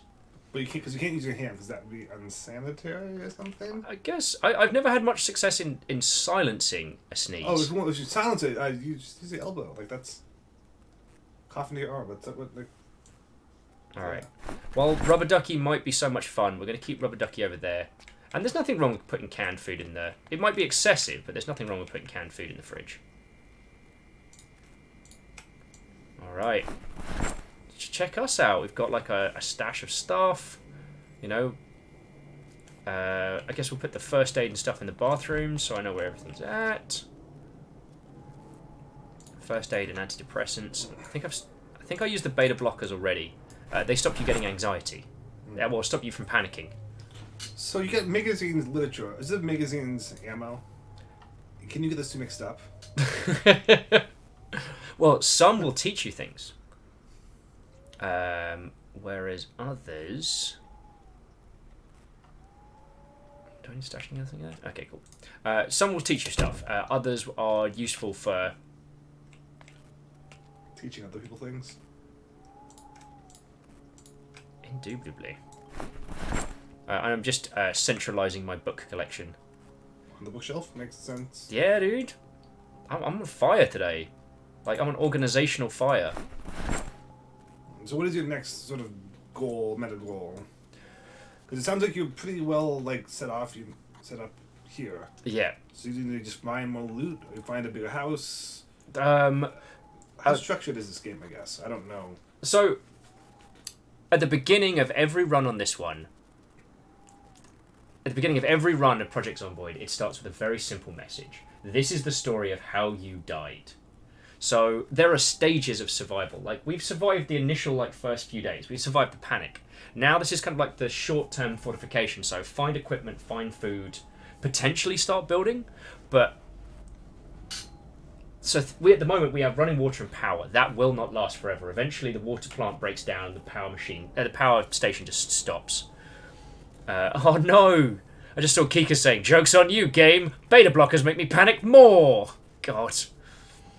And Blaine is asking, is telling me that you can actually wash clothes. Nice. I did not know that. So thank you for that piece of it. Thank you for that. I'm just using that as a general dump all. I'll put the bowl over by the kitchen. Wait, more books? Bloody hell.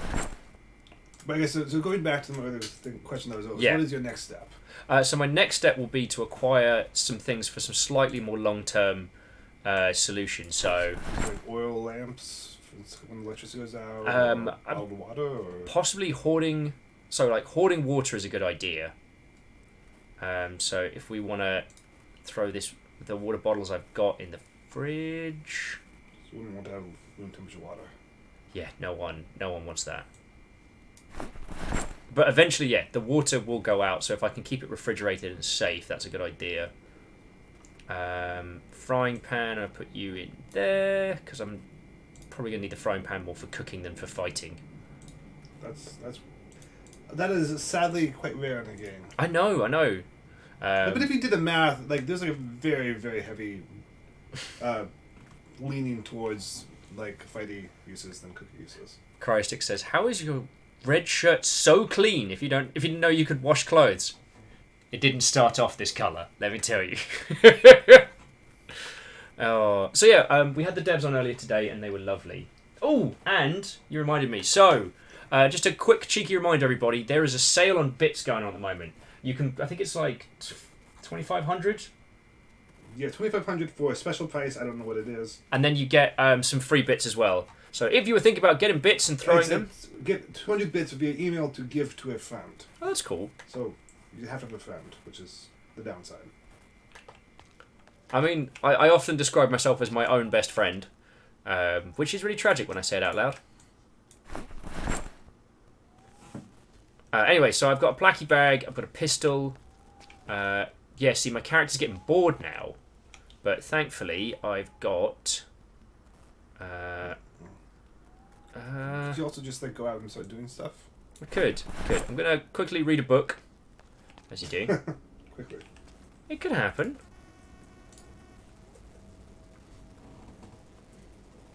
Okay, so now I'm not bored anymore. We're not brainless anymore. Right. So let's... Hang on, quickly open the shades. It is very nighttime, so... No, close the... Why must we always do this? Close the curtains. So, we should go for a sleepy sleep. Though I am going to equip the pistol in primary before I go to bed. Oi.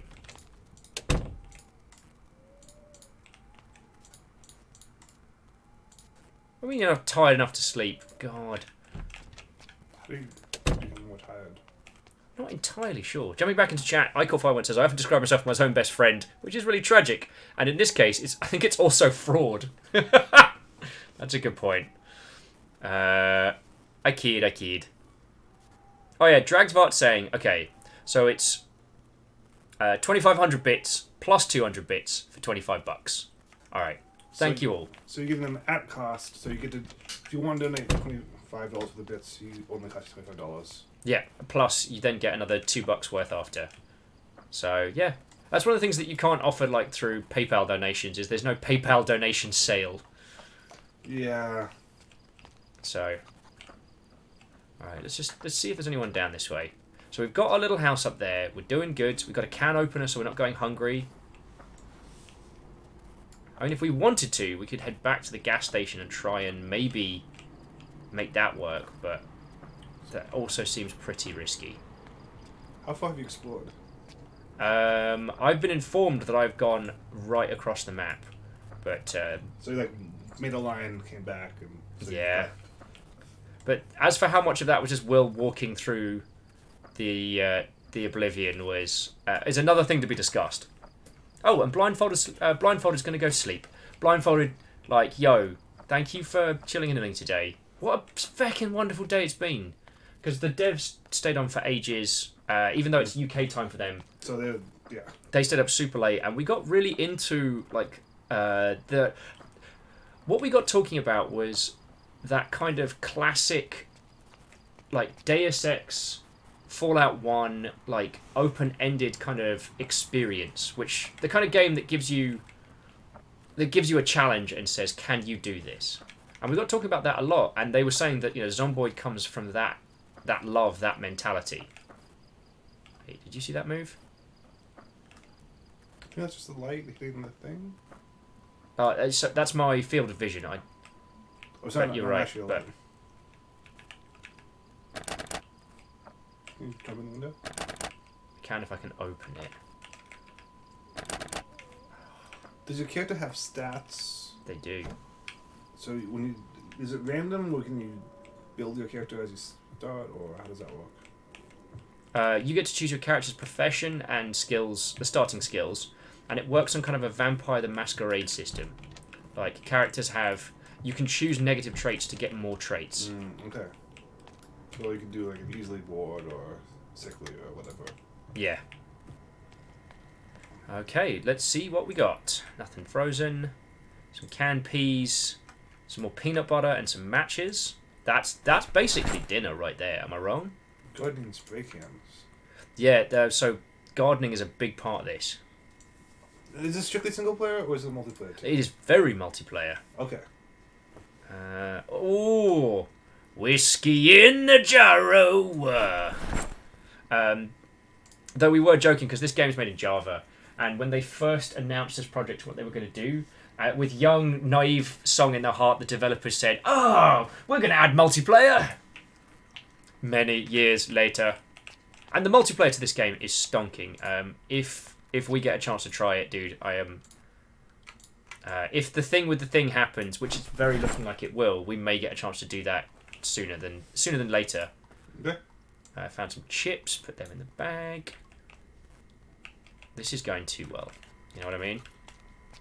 There's gonna be a zombie like in your bed when you go to sleep or something. Like it'll be just like awful. Yep. 5 more bullets. Dude, who wants crayons? It's me. I want crayons. You will that's infinite not boredom. Yeah. Granted, the zombies will find your house because it's just got like squads all over the walls, but Yeah. you won't be bored. Hell no. I might actually wait and have a proper meal rather than just just eat junk food while I'm out and about, because paperclip and a pillow, I don't know if paper clips are useful. Anything in the bathroom? No. Alright, so is your inventory limited on number of items or number of amount of weight? Or... It's weight. So paperclip is like probably not going to cost anything to pick up? It's a good point, but I'm going to take some nails and rope instead. Those seem very useful. Jumping back into chat, Gil's saying American chips or British chips? American chips. Which is to say, possibly wrong. And secretly, Robin is just screaming, eat the crayons. I mean, this is the story of how I died. I'll eat the chips. I'll eat them all. What's I was at KFC doing some shopping for Thanksgiving today. They have their JoJo's. Are you familiar with JoJo's? As in, I don't understand this meme, and at this point, I'm too afraid to ask. No, actually a different JoJo's. Sort of a name for a heavily spiced potato wedge. Okay. I believe they are fried. No, they have those for like not a lot of money per pound in the deli. Okay. And like I almost did not eat dinner at home. Just from strength of JoJo's. Just like $8 gets you like almost 3 pounds, I think. I'm like, well, it's like I like potatoes a lot. So yeah, and yeah, numbers is on my side. That grocery store potato wedges can be amazing. All right. Actually, why am I leaving the telly on? I'm a feckin' numpty. Maybe we'll lure them here so then you can be somewhere else. Yeah, but it's so close to my abode that. What's the abode though?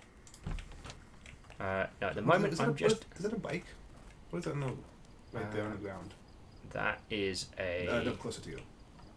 To the right. Oh, it's an outdoor lamp. No, to the right. It's on the white part. Oh, a crack in the ground. It's just a crack? Okay. One of those cheeky, we made it look like another thing. So my house is down there, so I really... I mean, ideally, I do not want...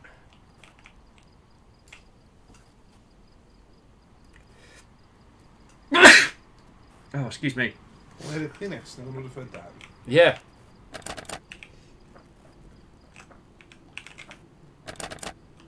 Damn it. See, you can force the doors and windows open if you need to. But sometimes when you do, it sets off the burglar alarm. And those are loud. Here we go. What's that? Duffel bag. Ooh, nice. Equip on your back. Padded pants. Yeah, yeah.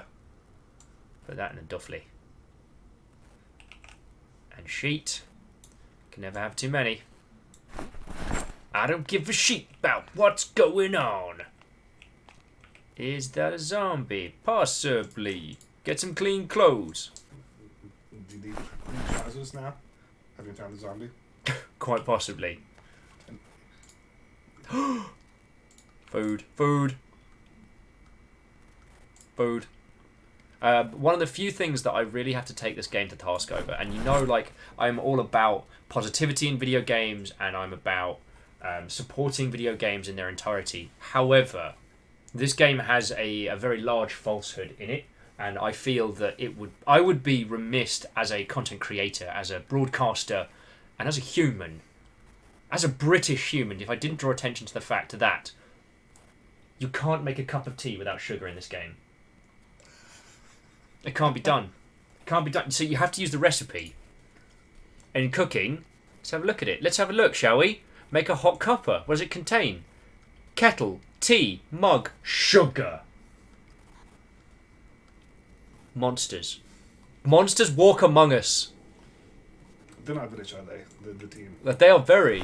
Really? I can't help but feel that it is. It's an attack of sorts. Did you raise this issue with him on stream, or did you only discover it afterwards? I don't think I necessarily brought up the severity. Oh, a normal hiking bag. That seems useful. Underpants. Never had too much clean underwear. Yeah, especially in the Zombocalypse. Yeah. It's the fact that it looks like you can equip something to underpants in that continues to make me chortle. Now the sheet, put that in the duffly, and then we'll go back to our little base and kind of unfurl all the stuff we've accumulated. Bleach seems really helpful. You're probably right. I feel like, assuming this is like a disease sort of zombie apocalypse, like having more cleaning stuff seems good. It's definitely Romero-esque, I'll say that much. We're slightly damaged. So what I'm going to do, because I haven't started a fire or... How'd you get, I thought you was healed up. I am. How do you get... What's slightly damaged? Oh, that might be the start of a scratch. It could be I've hurt my back. Anyway, so I'm going to turn on the oven. Settings. Like right up to top. And then go. And let's see if that starts a fire. Oh, dude. What?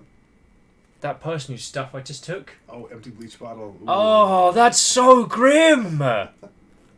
Oh, dude. The bottle would be helpful. I could put water in it. Anyway, just leave that house to burn. We head back to ours, which is... Your house is not that far away. No, How does fire work? it's not that good. I'm just saying, like, that would be, like, unfortunate if it caught. Details. It's got to go that far. It's a little bit of rain. They recently added global warming as a feature in the game, so... That seems outside of the scope of what, as a single character, you really care about. But in this, you can go for seasons, so... Okay, so let's stash all the food in the... Excuse me.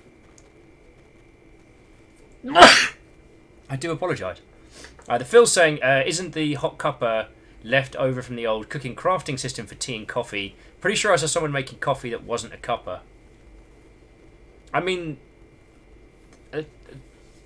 I feel we're getting into an emotional and philosophical debate here, which I try and keep out of this level of personal belief, you know, when we're discussing things on stream. But ooh, canned corn. I'm gonna put a lot of stuff in the fridge. Whiskey in the fridge, why not? First it's in a bottle, now it was originally it was in a jar, now it's in a bottle, now it's in the fridge. Yeah. But I do feel that that particular song didn't include all of the states at which the whiskey was looked after. Whiskey's also the devil. That's also a good one. Yes. Oh, we've got 2 bottles of whiskey in the fridge now. Caffeine's just like, whiskey! Yeah, caffeine, you trained for this. Alright, so we're gonna stash clothes in the bedroom, because that seems like a smart move. So we've got spare clothing if we need it. Underwear vest. Underwear vest. And then we don't need to keep the plastic bag with us anymore because we've got the duffel bag on our back. Got a normal hiking bag. Is that better than a duffel bag? No, it is not. So, once again, if anyone needs a backpack, sheets should probably be kept in here, right? That seems smart. And a spare pair of shoes. Somehow I feel that we'll probably need this stuff.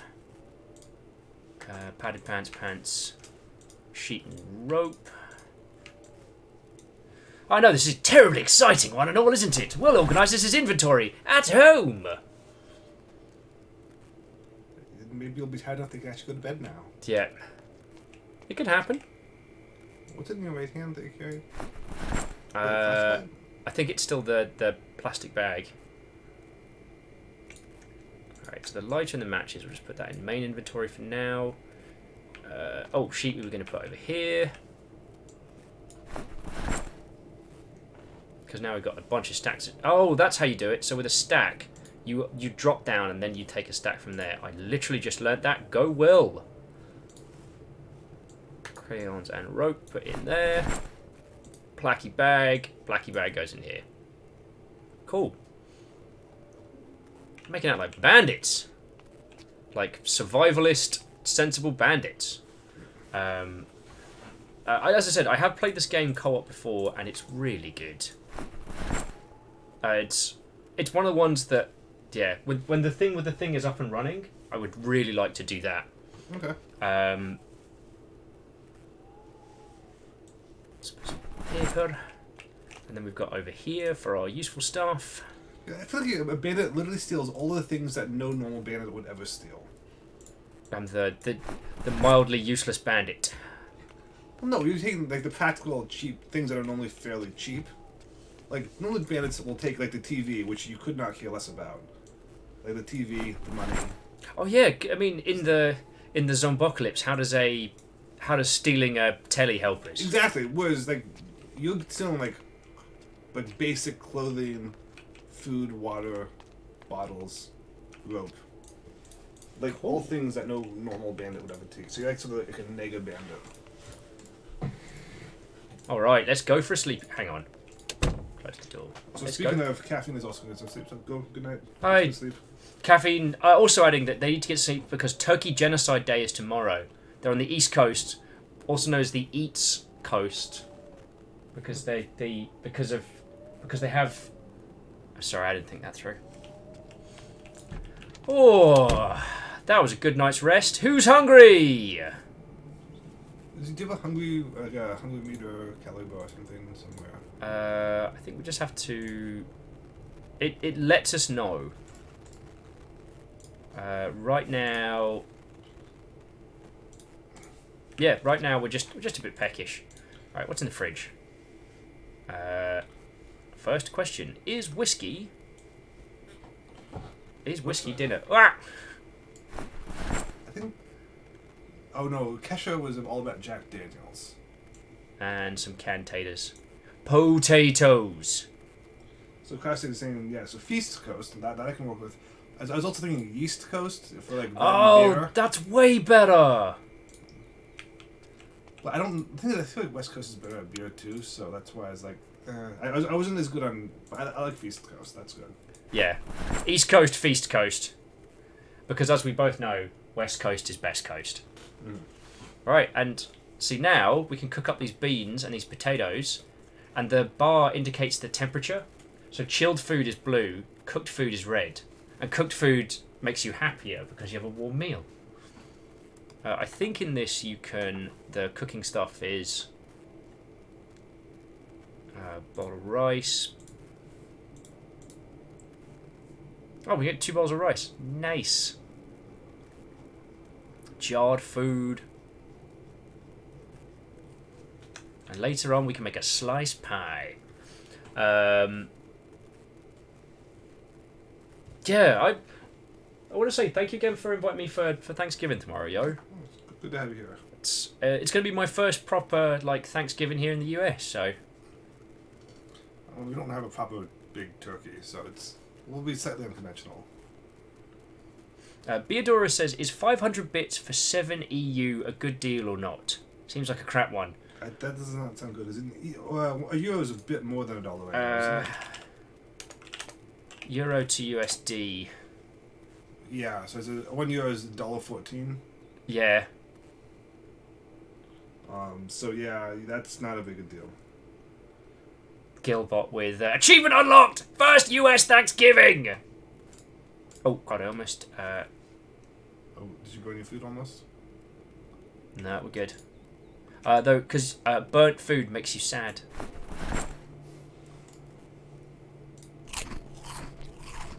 Are you eating beans for breakfast? And potatoes. Oh, though I'm too Very full to British. eat, so I'm going to put the canned potatoes back in the fridge. Have a little drink out of the sink. Do you have water bottles? I do, and one of the really cool things about this is that when you have a water bottle on you, you'll just take sips from it. So this bit up here, that's my equipped water bottle, which I really like. I'm a little bit bored, so let's have a little bit of literature. Let's read that. Oh, Marshall heard bird food makes you sad. No, burnt food makes you sad. Eating bird food would probably make me pretty sad too, though. That's true that. Like, zombies are one thing. Eating... Were those trees there before? They were. Just, Oh, you zoom. What? I don't remember seeing them. Maybe that was just because they weren't in your cone of vision.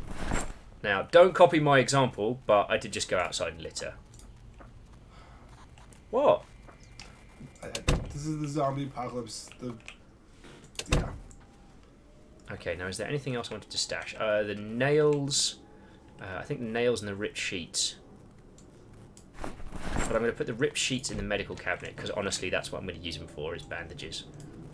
And there was another building up the way, so we can go do some exploring. Oh, and put the soap in the bathroom as well. See, then this is the point we're starting to... If we wanted to, we could fortify the back door. We could start bringing this together. Right, so because we've got a can opener and a lighter and matches on our person. And in the duffel bag... Yeah, don't need those. And we'll put the bleach and the bath towels in the bathroom. So that if anyone needs a towel for like a shower or a bath or something, just help yourself. We've got spare clean towels in the bathroom. It's going to be a little bit damp out there, but we're not going to be sticking around too long. So we're just going to head up here. A shed. Now, as we've got time to work it out, I'm going to use the hammer instead.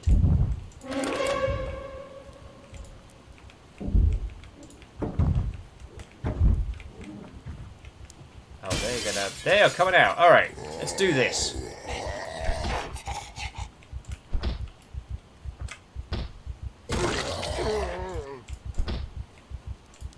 Oh, darn it! I got damp.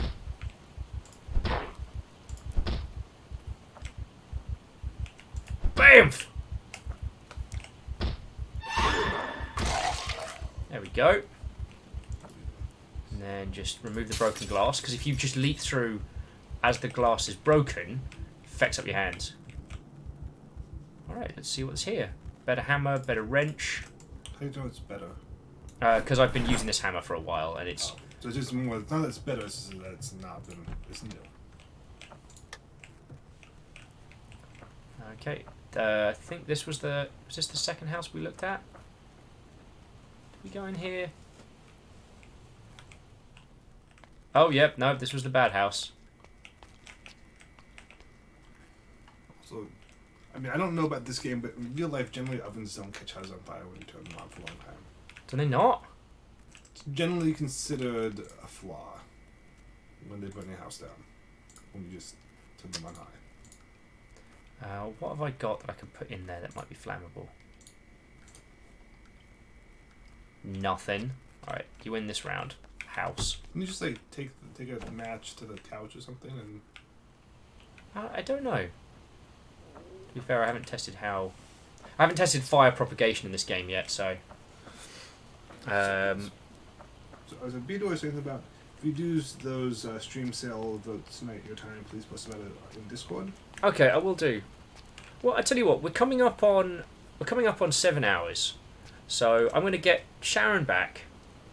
I'm going to do Steam Daily stuff, and I think that's a good point to bring this to a close, because we're going for 7 hours, and it's not like I don't have an entire fucking week of cool streams going on with everybody. Because I feel like I've actually succeeded. This would be... Oh, I locked myself out of my own house. Why am I stupid? Alright, and this is the story of Sharon Wright. And maybe we can have a crack at this as multiplayer as something on that. So, real quick, so you said you could choose your profession and some other stuff? Yeah, so at the beginning, you can choose jobless and then choose skills and stats as you want. Or if you choose a profession, you get like a preset group of skills. So what is Sharon? Sharon's a nurse. Oh, okay. Yeah, so Sharon was a nurse, and she's an outdoors person. She's killed 13 zombies so far. Rose Moose says they're going to miss a lot this week due to temp gig they've got lined up. Well, Moose, I am very happy that you've got yourself a gig. Yeah, gigs are good. So, now should I do credits pre or post Steam Awards? Do it post. I think Steam Awards are proper content. Okay. Right, you lovely, lovely folks. So we're going to do a little rotation now. As you may or may not have seen, currently the Steam Awards are going on. Now, we are going to give our good old friendos over at Go Pirate Software support. But for the other awards, I'd like you all to join along. I'd like it if we, as a group, chose some kind of like Longship some Longship candidates for the, I guess it would be the 2018 Steam Awards? 2019? The 2018 Steam Awards, thank you, dude. So, how do you all feel about that? I do also want to say a massive thank you to everyone who's come out for Project Zombiod, because this has been a stonkingly good day. Now, options, where's save and quit? I'm sure there's a save and quit. You don't quit during the apocalypse. Gameplay.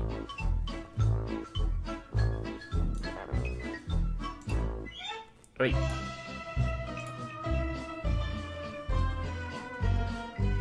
Oh, and let's just continue from there. So, let's just quickly go to chat room. Yeah, thank you all for a stonkingly good day. Now, let me just quickly change this to talk shows.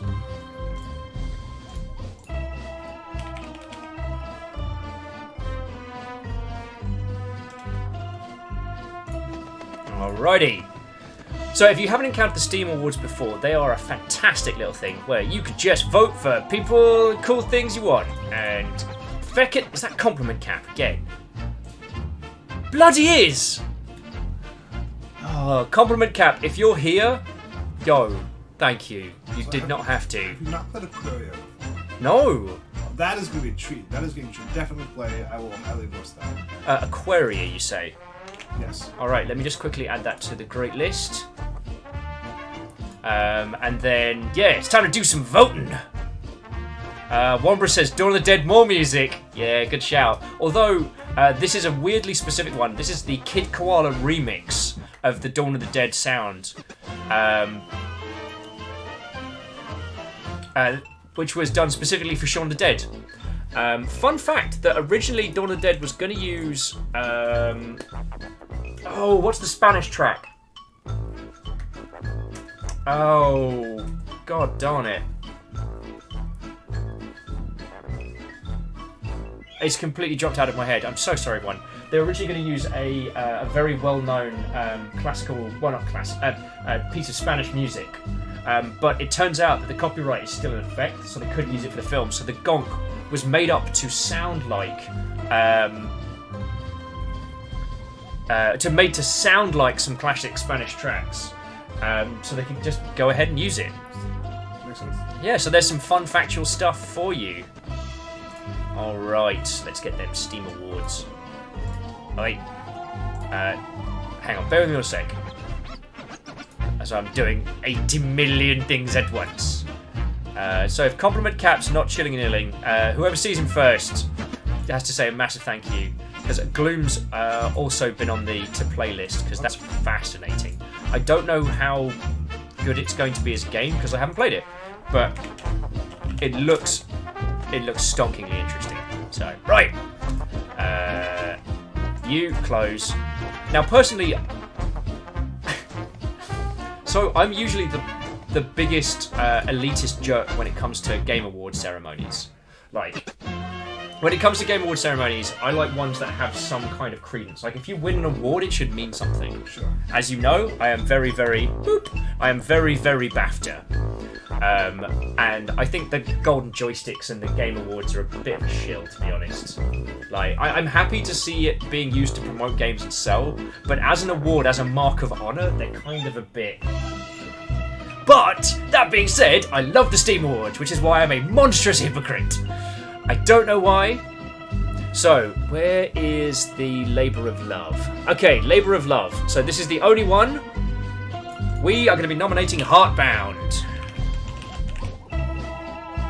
Wait, no, not Heatbound. Heart. This is the project that our buddy, that our friends over at Go Pirate Software are working on, and it would be a personal favour to me if you would consider doing the same. So, actually, let me just take a quick snippet of that so I can post it. Snippet tool. Alright. If you would consider doing the same, as I said, I would consider it a personal friendo thing, and I'm just going to post it over here just because I can. Yeah, that's right, you get to see behind the scenes, my friendos. Behind the scenes. Right. Also, just very quickly, it's There we go. Actually, there we go. Yeah. As we're ready to do battle on the Steam Awards, we need some fight music. Some proper fight music. What's that you have in your hand, boy? Pass it over. Okay, where was I? Steam. So, here is the big question. Actually, no, we're going to do Game of the Year last. You know, you always. Game of the Year's last. Alright, so first up, VR Game of the Year, which seems somewhat of a misnomer, my friends. I think Beat Saber, like, it's the most popular, but it's also like fighting trousers.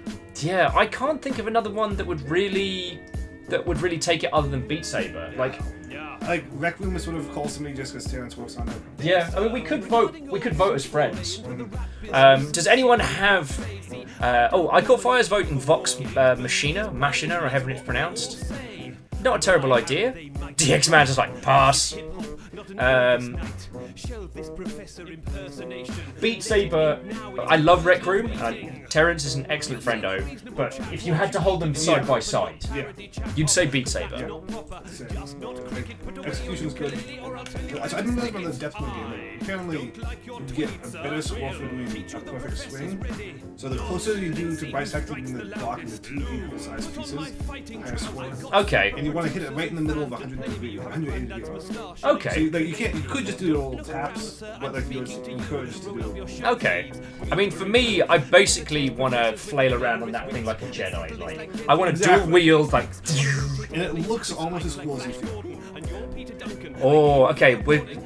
All right. Best developer we're doing just before. So, individuals of all persuasions, I ask you the best environment.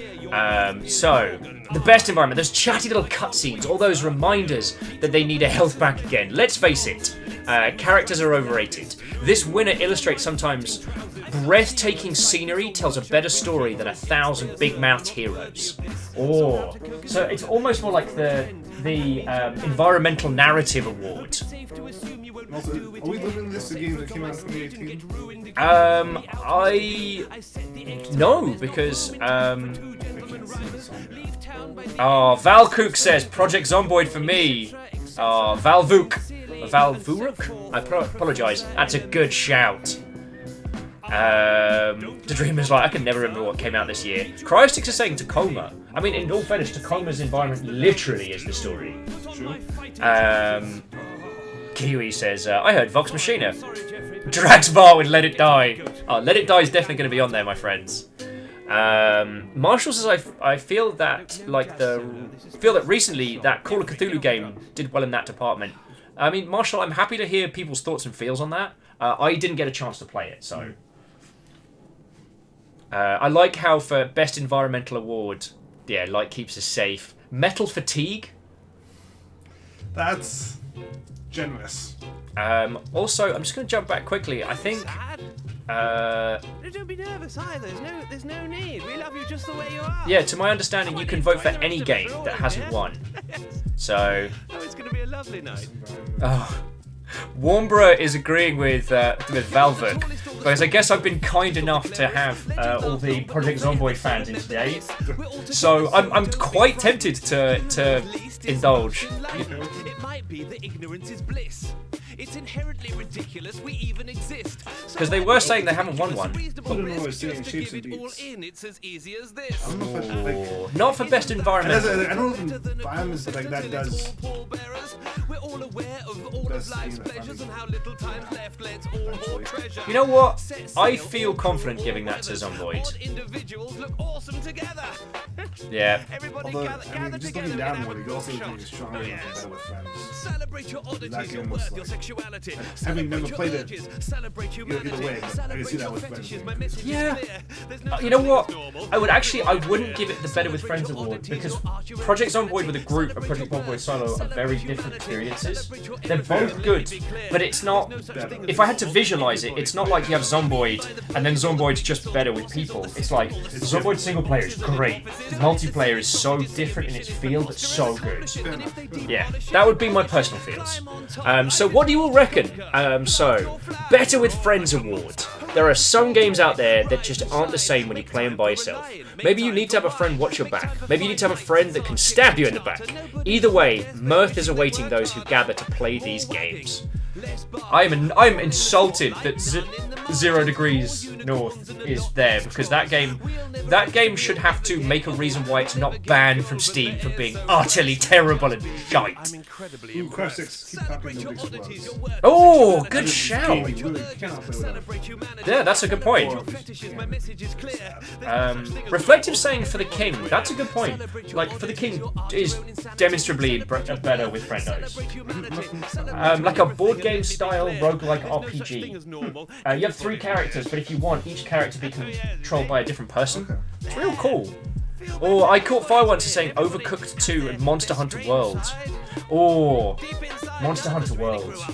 Like, that's one that the Longship as a group I really enjoyed, because it's played with friends. If it's alright with you, actually, I'm going to go... This is going to be Monster Hunter World's award, because... I'm just curious. This is not actually right. Please put in video games.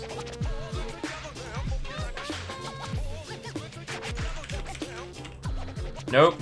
Okay. Or... Wait, you can put in Valve games, so Valve is allowed to vote for itself. Well, the thing is, Valve's not voting. If you want to vote on it, Alright. So, and the reason why I've gone with Monster Hunter World is because, like, I've played it solo, it's okay. But Monster Hunter World is just so much demonstrably better. And, you know, my copy was a gift from Floydo. I've played it with Echo and everybody, and I'm looking forward to having a chance to go back. Maybe next week. Right, now. The Best Alternate History Award. For those who cannot remember the past are doomed to repeat it. Those who remember it just fine, prefer to reinvent it, are doomed to get this award for 2018's most entertaining tinkering with the history books. Oh, that's a good one.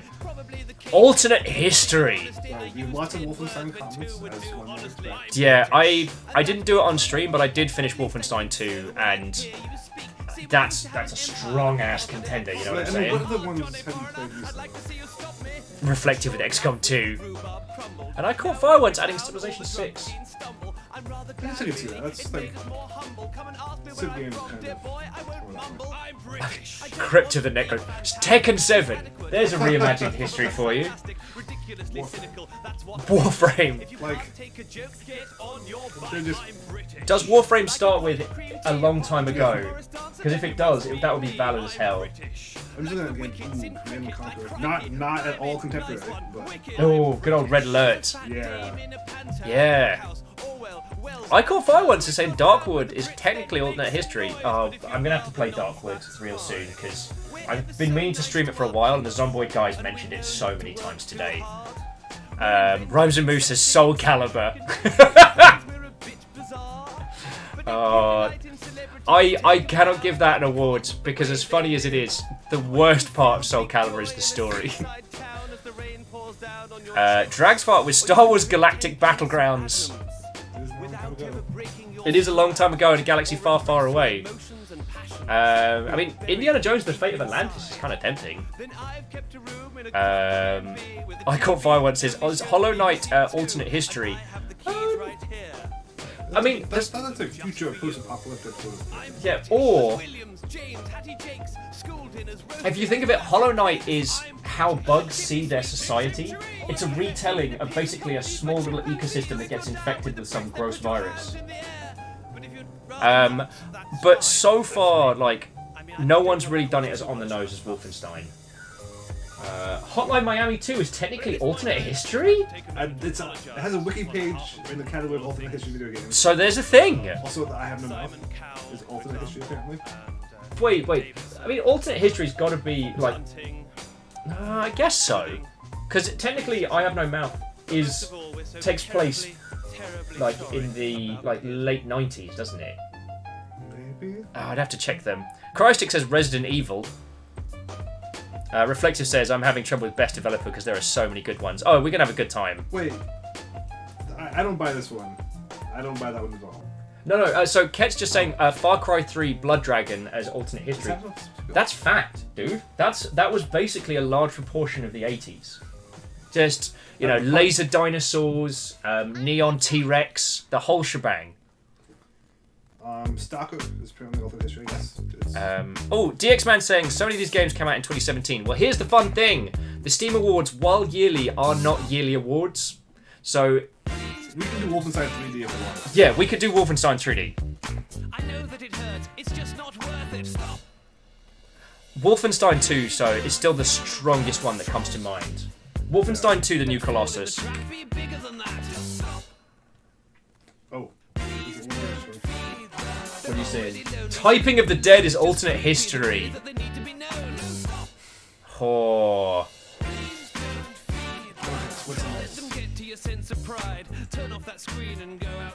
Right. So the next one, Most Fun with a Machine Awards. Whether it's a car, truck, robot, or mechanicalized contraption. I made that word up. The winner of this award fires on all cylinders, engineered an unforgettable gameplay experience made possible by machines. Get the boats with Fallout 4. I Caught Fire once was adding TF2 is all the history. TF2 is fact. Just because you don't believe in Australian doesn't mean Australian believes in you. Wait, hang on. I didn't think that through.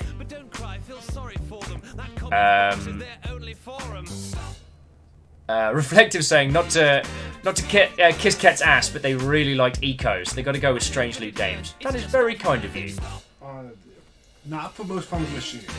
Yeah, not for Most Fun with the Machine. No, that's a very different award. Some of our machines are very not fun. So, thinking of all the games we've played this year, the most fun I've had with a machine was Subnautica. When I finally got the big submarine, like, that was a game-changing moment of goodness. But what are you all feeling? I caught saying Monster Hunter World for best mechanics. I'm not entirely sure what they mean by machines. So they mean any, like, vehicular style. So, or maybe robots. Oh, yeah. Well, so, like, they've got giant robots, like, inferred in the title. But if you had to ask me, like, how much fun I had in, like, MechWarrior Online versus how much fun I had in Subnautica, like, if anything, I persisted against MechWarrior Online's balancing. Like, the Mad Cat in MechWarrior Online is not as strong as the Mad Cat should be in the Battletech universe because they balanced it. Yeah, because it needs to be balanced for people who aren't just, you know, scumbag clanners like myself. Ooh! I think I might go with that over Subnautica. That especially, like, the bits when you have the robot suit, the bit where you, like, control a gigantic Titan robot and just, And technically they are all machines. Okay, does anyone have any, like, mechanical control suggestions beyond, I Caught Fire once is putting Nier Automata up, and I think I'm down. Reflective saying it's also a lot of fun to play the helicopter around in Wildlands. Oh, it was. That was the, you have to destroy the drug cartels Tom Clancy style. Yeah. Although that game does make me feel uncomfortable because you basically just play a bunch of Americans running around Colombia, stealing and killing everything. And I'm just like... It's a Tom Clancy novel. That's... Yeah. Yeah. DX Man wants to second Nier. I mean, we can do a quick review if anyone comes up with any genius suggestions. Sure. Although Get to the Boat is right that Next Machina or Mashima, however it's pronounced. Going back a bit, but Portal. God damn it, Dragsbar! Will, best alternate history. A long time ago in a galaxy far, far away. This is, we don't know it's alternate history. This could be actual fact. This Yeah. could just be... That's a good point. It could be on the point. So, yeah, so it might be just history, which would disqualify it. So Dragsvart, I would like to bow and thank you very kindly for a copy of Battleground Saga because it is a good game. But also, don't think I don't notice you didn't change your name to Spider Clown. Feck. Cryosticks with Amnesia Machine for Pigs.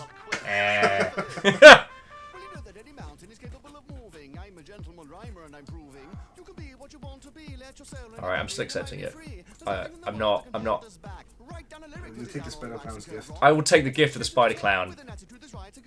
Get to the Boat says check his previous names. I'm not... mine always does that. It adds it and then sits on it. I'm not going to do that just in case any of it's dreadfully rude, but thank you kindly. DX Man says all these choices are lucky that Metal Wolf Chaos isn't out yet. Darn feckin' right. Best alternate history, Metal Wolf Chaos. Best use for a robot, Metal Wolf Chaos. Best game of the year every year. Also, for Machine, I'd be real tempted with Son of Skies if that was out. Oh yeah, dude. That game looks really good. I've been trying not to spoil myself, but from what I've seen, it looks very good. Okay.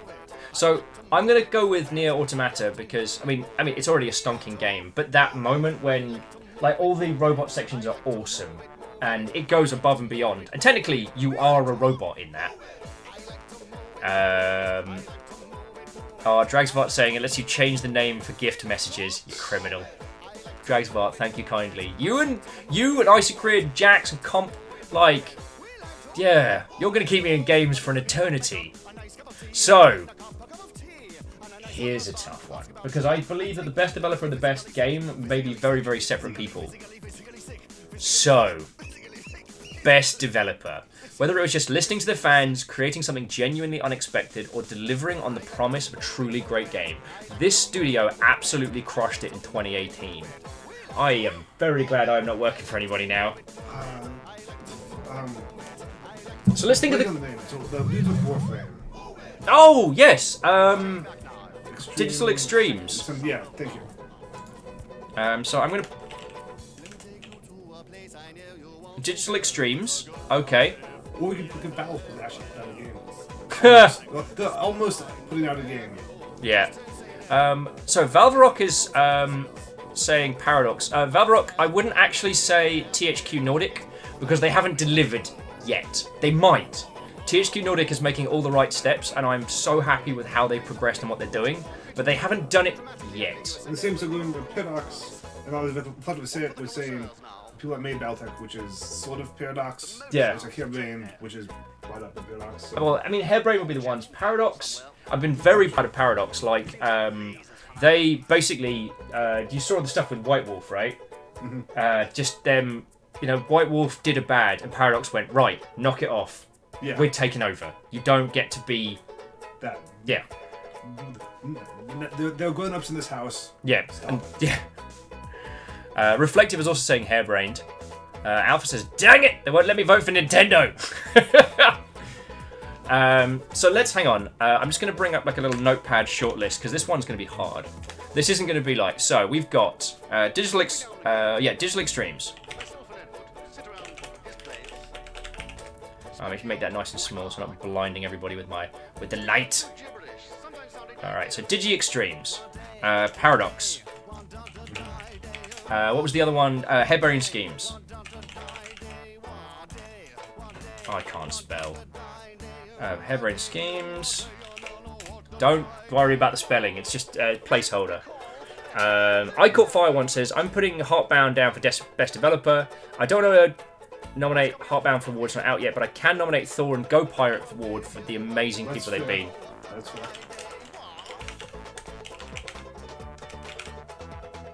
I mean, I guess the reason why I didn't think about nominating them immediately was because, like, they've been very good to me personally. And, like, in the same way, I had a very, very good friend at EA who was really good to me. That doesn't make EA the best developer. I mean, I think that's slightly different because that person is a fraction of a percent of EA. Yeah. Whereas... Go Pirate is Thor and Shay. That's a good point. Yeah, so, like, there's... Yeah. Also, I just want you to know that I'm listening to a Banjolele cover of The Prodigy right now while doing this. I'll take a brain to another dimension. Excuse me. No one can say that these evenings are boring. Okay. I'm trying to... Who are we missing? Because I feel like development... There's so much you can do and so much you can deliver. Because I want to say like Slime Sand, the Slime Sand development team, but can I say Slime Sand have done more than Hairbrained? Rhymes is saying Unknown World. God, I should know this because we've hung out with her a lot, a bunch of times. I'll add Unknown Worlds to the list. Oh, they made Subnautica. Oh yes. Subnautica feature perfect natural selection. Oh yeah, which is a hell of a lineup. The Zen of Sudoku. They're coming. Oh, They're coming. Was that just Zen of Sudoku? and Dragsvart would like to inform everybody that XCOM 2 is 75% off.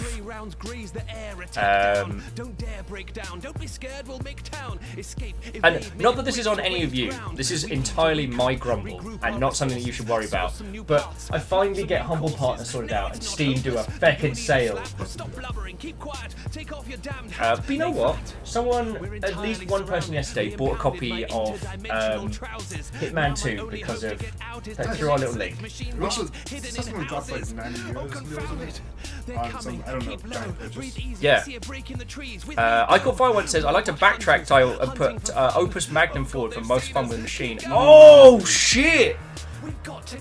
That's a little fun for very specific people. Yeah, well, good point. Like, I'm one of them. fair enough. And then that's a tough one. Oh, why you Caught Fire? Why you do this? Oh yes, the guys who made FTL. It's time for a breather. We need to seek Yeah. I don't know about anything about we hide here or leave later. I don't feel safe either. We need to find out more before they all find us. Robotic poachers, top robots in Salem saying, yeah, I went Opus Magnum on that one. Against the boat with Bithell Games, Bithell Games. I think you mean Mike Bithell's Mike Bithell Games by Mike Bithell. Sorry, an old joke at EGX one year when he announced Volume, and the stand banner said Mike Bithell's Volume by Mike Bithell Games as a block. And I don't think that was something that he put on there, but it was so funny. It was like the old Clive Barker's Jericho by Clive Barker. Vuk saying Larian Studios with Divinity 2. I mean, they survived trying they survived a lot. Oh, so that's a really tempting one. Oh, I'd also understand. This obviously isn't the holiday that we planned. It's easy to blame me now that we're in a jam just because it's my fault. But it's clear, here we have. Here we are. Look, here's the town. The machine's nearly fixed. That was close. That's a good point. And they were en masse. Don't pass out for God's sake. Pass me This is the moment. Yee. No, there's not enough Is power Bennett there a for me and you. Bennet's I'll go really and pop tempting. back. You might Oh, have I'd also another Spiderweb. Oh, I see you've been shot. That could be bad. Okay, Spiderweb. chap. Well, stiff up They a made lip. Quick the, cuppa, good luck. It's just that there's no point in us both being stuck. Fight or flight. On the run or confronted. Either way. Oh yes. Old school. Like, he's been making the same style of game for. There's no need to be like that. It's not my fault that we're stuck here. Okay. Well, no, I suppose it's technically my He's fault. got an amazing blog called Block. Moody. I can't even zoom on this thing. Okay. Use a notepad. Sorry, we've got to. Let's not get crazy. I've got to stick. So- We'll have to stop.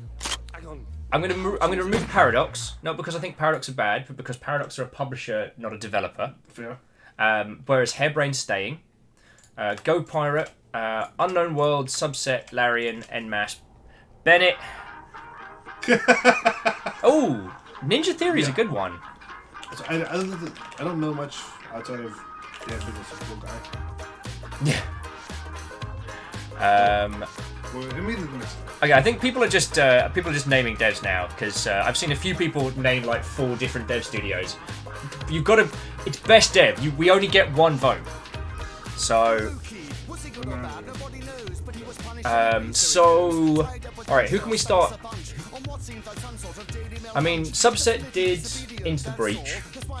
I don't know anything about them outside of the game. Yeah, and in terms of the amount of post-launch support for Into the Breach, it's been actually pretty small. Like, if you compare it to like how much like Subnautica has been supported, or how much we've seen from other peeps.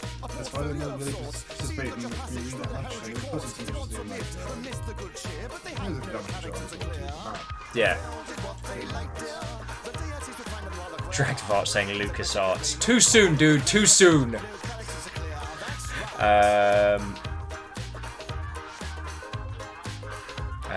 Halen adding, I can say that one of the guys from Subset is quite a pleasant person, but that's not terribly helpful. Oh no, and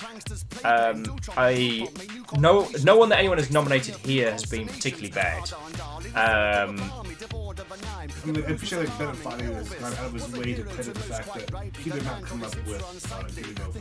Yeah, and like a lot of his game isn't itself a discussion about the creation of games. However, like he put out Getting Over It, and then that's kind of like one and done. If we compare it to like Digital Extremes or Harebrained or even Go Pirate, like he's not as active as the other peeps we got on our shortlist. So nothing personal, Bennett, but we're trimming this down.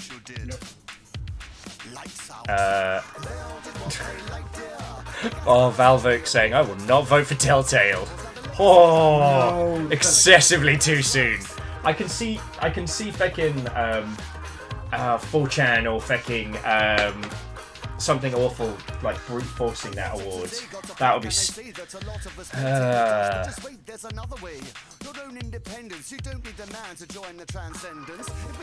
We could go for Go Pirate. Are they on there? Or is it Pirate Software?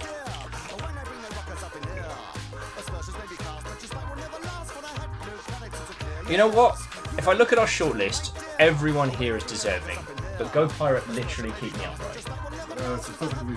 Yeah, they create content, they put out free content, they talk to their user base, but on top of everything else, like I can credit all of these developers with doing amazing things, but on top of everything else, Go Pirate genuinely, yeah. So Juma's bringing up Dwarfwatches. Dwarfwatch is a free game that you just download off of their own website. I don't think you can get it through any other platform, so you probably can't give it to them, unfortunately. Lamentable. Because the Tarn brothers are insane, but also very nice people. Yeah. I've not had the pleasure of hanging out with them, but I've talked to them a little bit, and it's, yeah. Alright, everybody, now comes the really fighty award. Game of the Year. Maybe it was immersive gameplay, or its gripping story, its well-crafted characters, immaculate design, or addictive multiplayer. Whatever the reason, the winner of 2018 Game of the Year is an instant classic. Also, Juma is saying Dwarfwatch should with everything ever. Maybe not UI. Or accessibility. No. No, not even a little bit. You must never tell anyone. If you go up there, show no well, we can't even vote for it. Then come and take these keys. Let's go for. The X-Man is saying Hollow Knight next question, so he's the X-Man's. Yeah. I don't want to assume, but it's the X-Man, so I'm going to say he. Yeah. He is. And feel free to correct us if it's not the case, but that's a very good point. The Dreamer's saying Pillars of Eternity 2. That's a strong one. Because Pillars 2 was so. Because, like, the Divinity Original Sin 1 and 2 are great. Pillars was the same style, fresh situation, like voice acting but used well. Usually voice acting would be a removal. But then Squidian saying Subnautica for me, like, Subnautica has been such a huge part. Subnautica was one of the big streams we did this year, and is an experience I will be telling people about for the rest of my life. It does make me happy that Ace Seafood is on the auto. And the fact that it's making a reasonable point that, I mean, it is Game of the Year, so maybe these would want to keep me more towards 2018. Was Subnautica not 2018? I think it's 2018. Though it might have been one of the ones that did early access for very long time, so it might have been technically launched in 2018. Well, let's see if it. So I don't think it's going to win this. Okay, yeah. I mean, it's putting up The Witness, which is definitely not 2018. Okay, and Court Fire saying Subnautica is 2018. Oh, is it? Okay. Dragsvar was Shark Dating Simulator. That's basically Subnautica. I'm still in Soma, and I know this. The Hex is strong. Oh. That one is very 2018, and that it is the best game like it, clearly, and it's like. Whereas I don't want to spoil it too much, but whereas Bennett Foddy is commentary, this is another level. This is it not only understands all the genres that it's aping and commentating on, and the games industry, but then also takes it another level beyond. Like, yo, that Hex is real strong. Yeah, because, and I'm not saying that the Hex is necessarily a better made game than something like Pillars, but Pillars is a smooth experience. You get what you expect. Yeah, it's it's D&D Pirates of the Caribbean with more than a lashing of Critical Role. But the Hex The hex kept me awake. Yeah. And not from fear. It kept me awake from like just turning the whole thing over in my mind. So reflective saying is now I'm going to say BattleTech. I think it's a very good game. Like, they did a really good job of taking a game made in the 80s Yeah. with rules from the 80s and saying these are the parts that are good, these are the parts that you need to jump over, and they updated in a very nice fashion that both kept the feel but made it good. So To me, that's not enough to make a game of the year. I know what you mean. Including what I said, Shapes and Beats. From the joke with Shapes and Beats was it was the game that was never going to come out. I would have given it Game of the Year in 2013 when I first saw it. I kid. Just Shapes and Beats is stonking. I mean, Just Shapes and Beats is like master of its craft. Whereas, yeah, like right now I'm leaning so hard into the hex because, you know, I mean, Nier Automata was last year, wasn't it? And Nier Automata was very, very good. And it's, you know, use of meta narrative was incredible, but the hex is like this. How meta are you ready to go? And no one steps to that beat yet. You know, the fucking, sorry, excuse my swearing, but the fucking beginner's guide wishes it was back at that level. You know what I mean? The experience mentioned Metro Loading. I know a lot of friends feel like it's a very niche game, but my friends who liked it are just gone. Gotcha. It's and also cool dude dressed local. yeah, stonkingly funny, stonkingly good. Not the most fun to play, but that's because it's a turn-based combat system. And these days, I'm snobbish. Like, you know, I've done my JRPG routes. I got the timer to tick over in both Final Fantasy VII and Final Fantasy VIII, which means you play over 99 hours. Because the timer in-game can't go show more than 4 digits, so it turns red and flips over. I've never done double-double, so I don't know if it flips back or changes colour again, but that's another story. Valvok's saying Game of the Year is Wreckfest. Even if it's a joke answer, I gotta have a look, Valvok. Oh! Yes, this was doing the rounds a little bit. So, high-speed Demolition Derby themed racing game. Closer to like a more realistic version of Burnout. And it's fun as feck. That's a really good shout, yo. I caught fire when the only 2018 game I played is Monster Hunter World.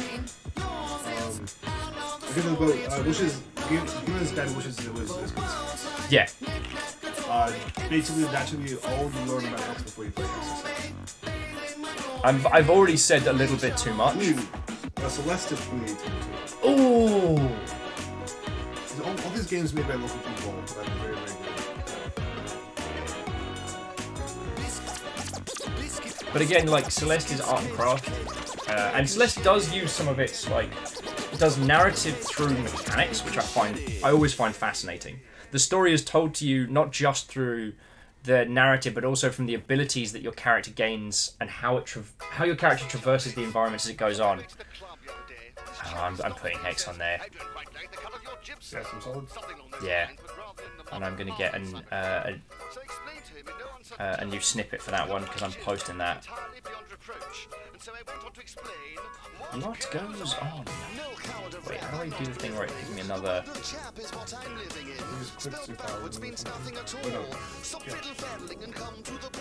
don't want to lose. Alright, well I might have lost the last one. Alright, let's take one. There we go. Game of the Year for the Hex. Alright.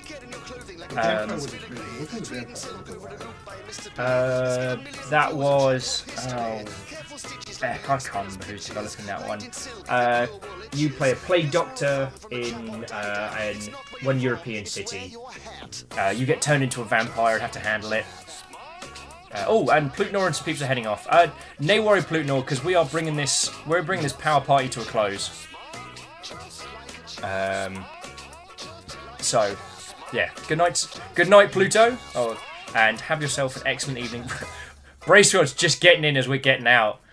Sorry, friendo, we were just finishing up our votes for the Steam Awards. So the ones that I'm asking, you don't have to do this, but if you would like to, for Labour of Love and Best Developer, we've gone Heartbound and Go Pirate Software because, yo, that's how I feel.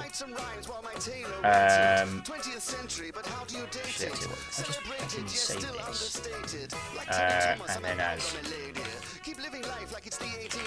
and then I can save this one so that I can show people what we're going for. If you would consider doing the same, I would consider that a massive favour because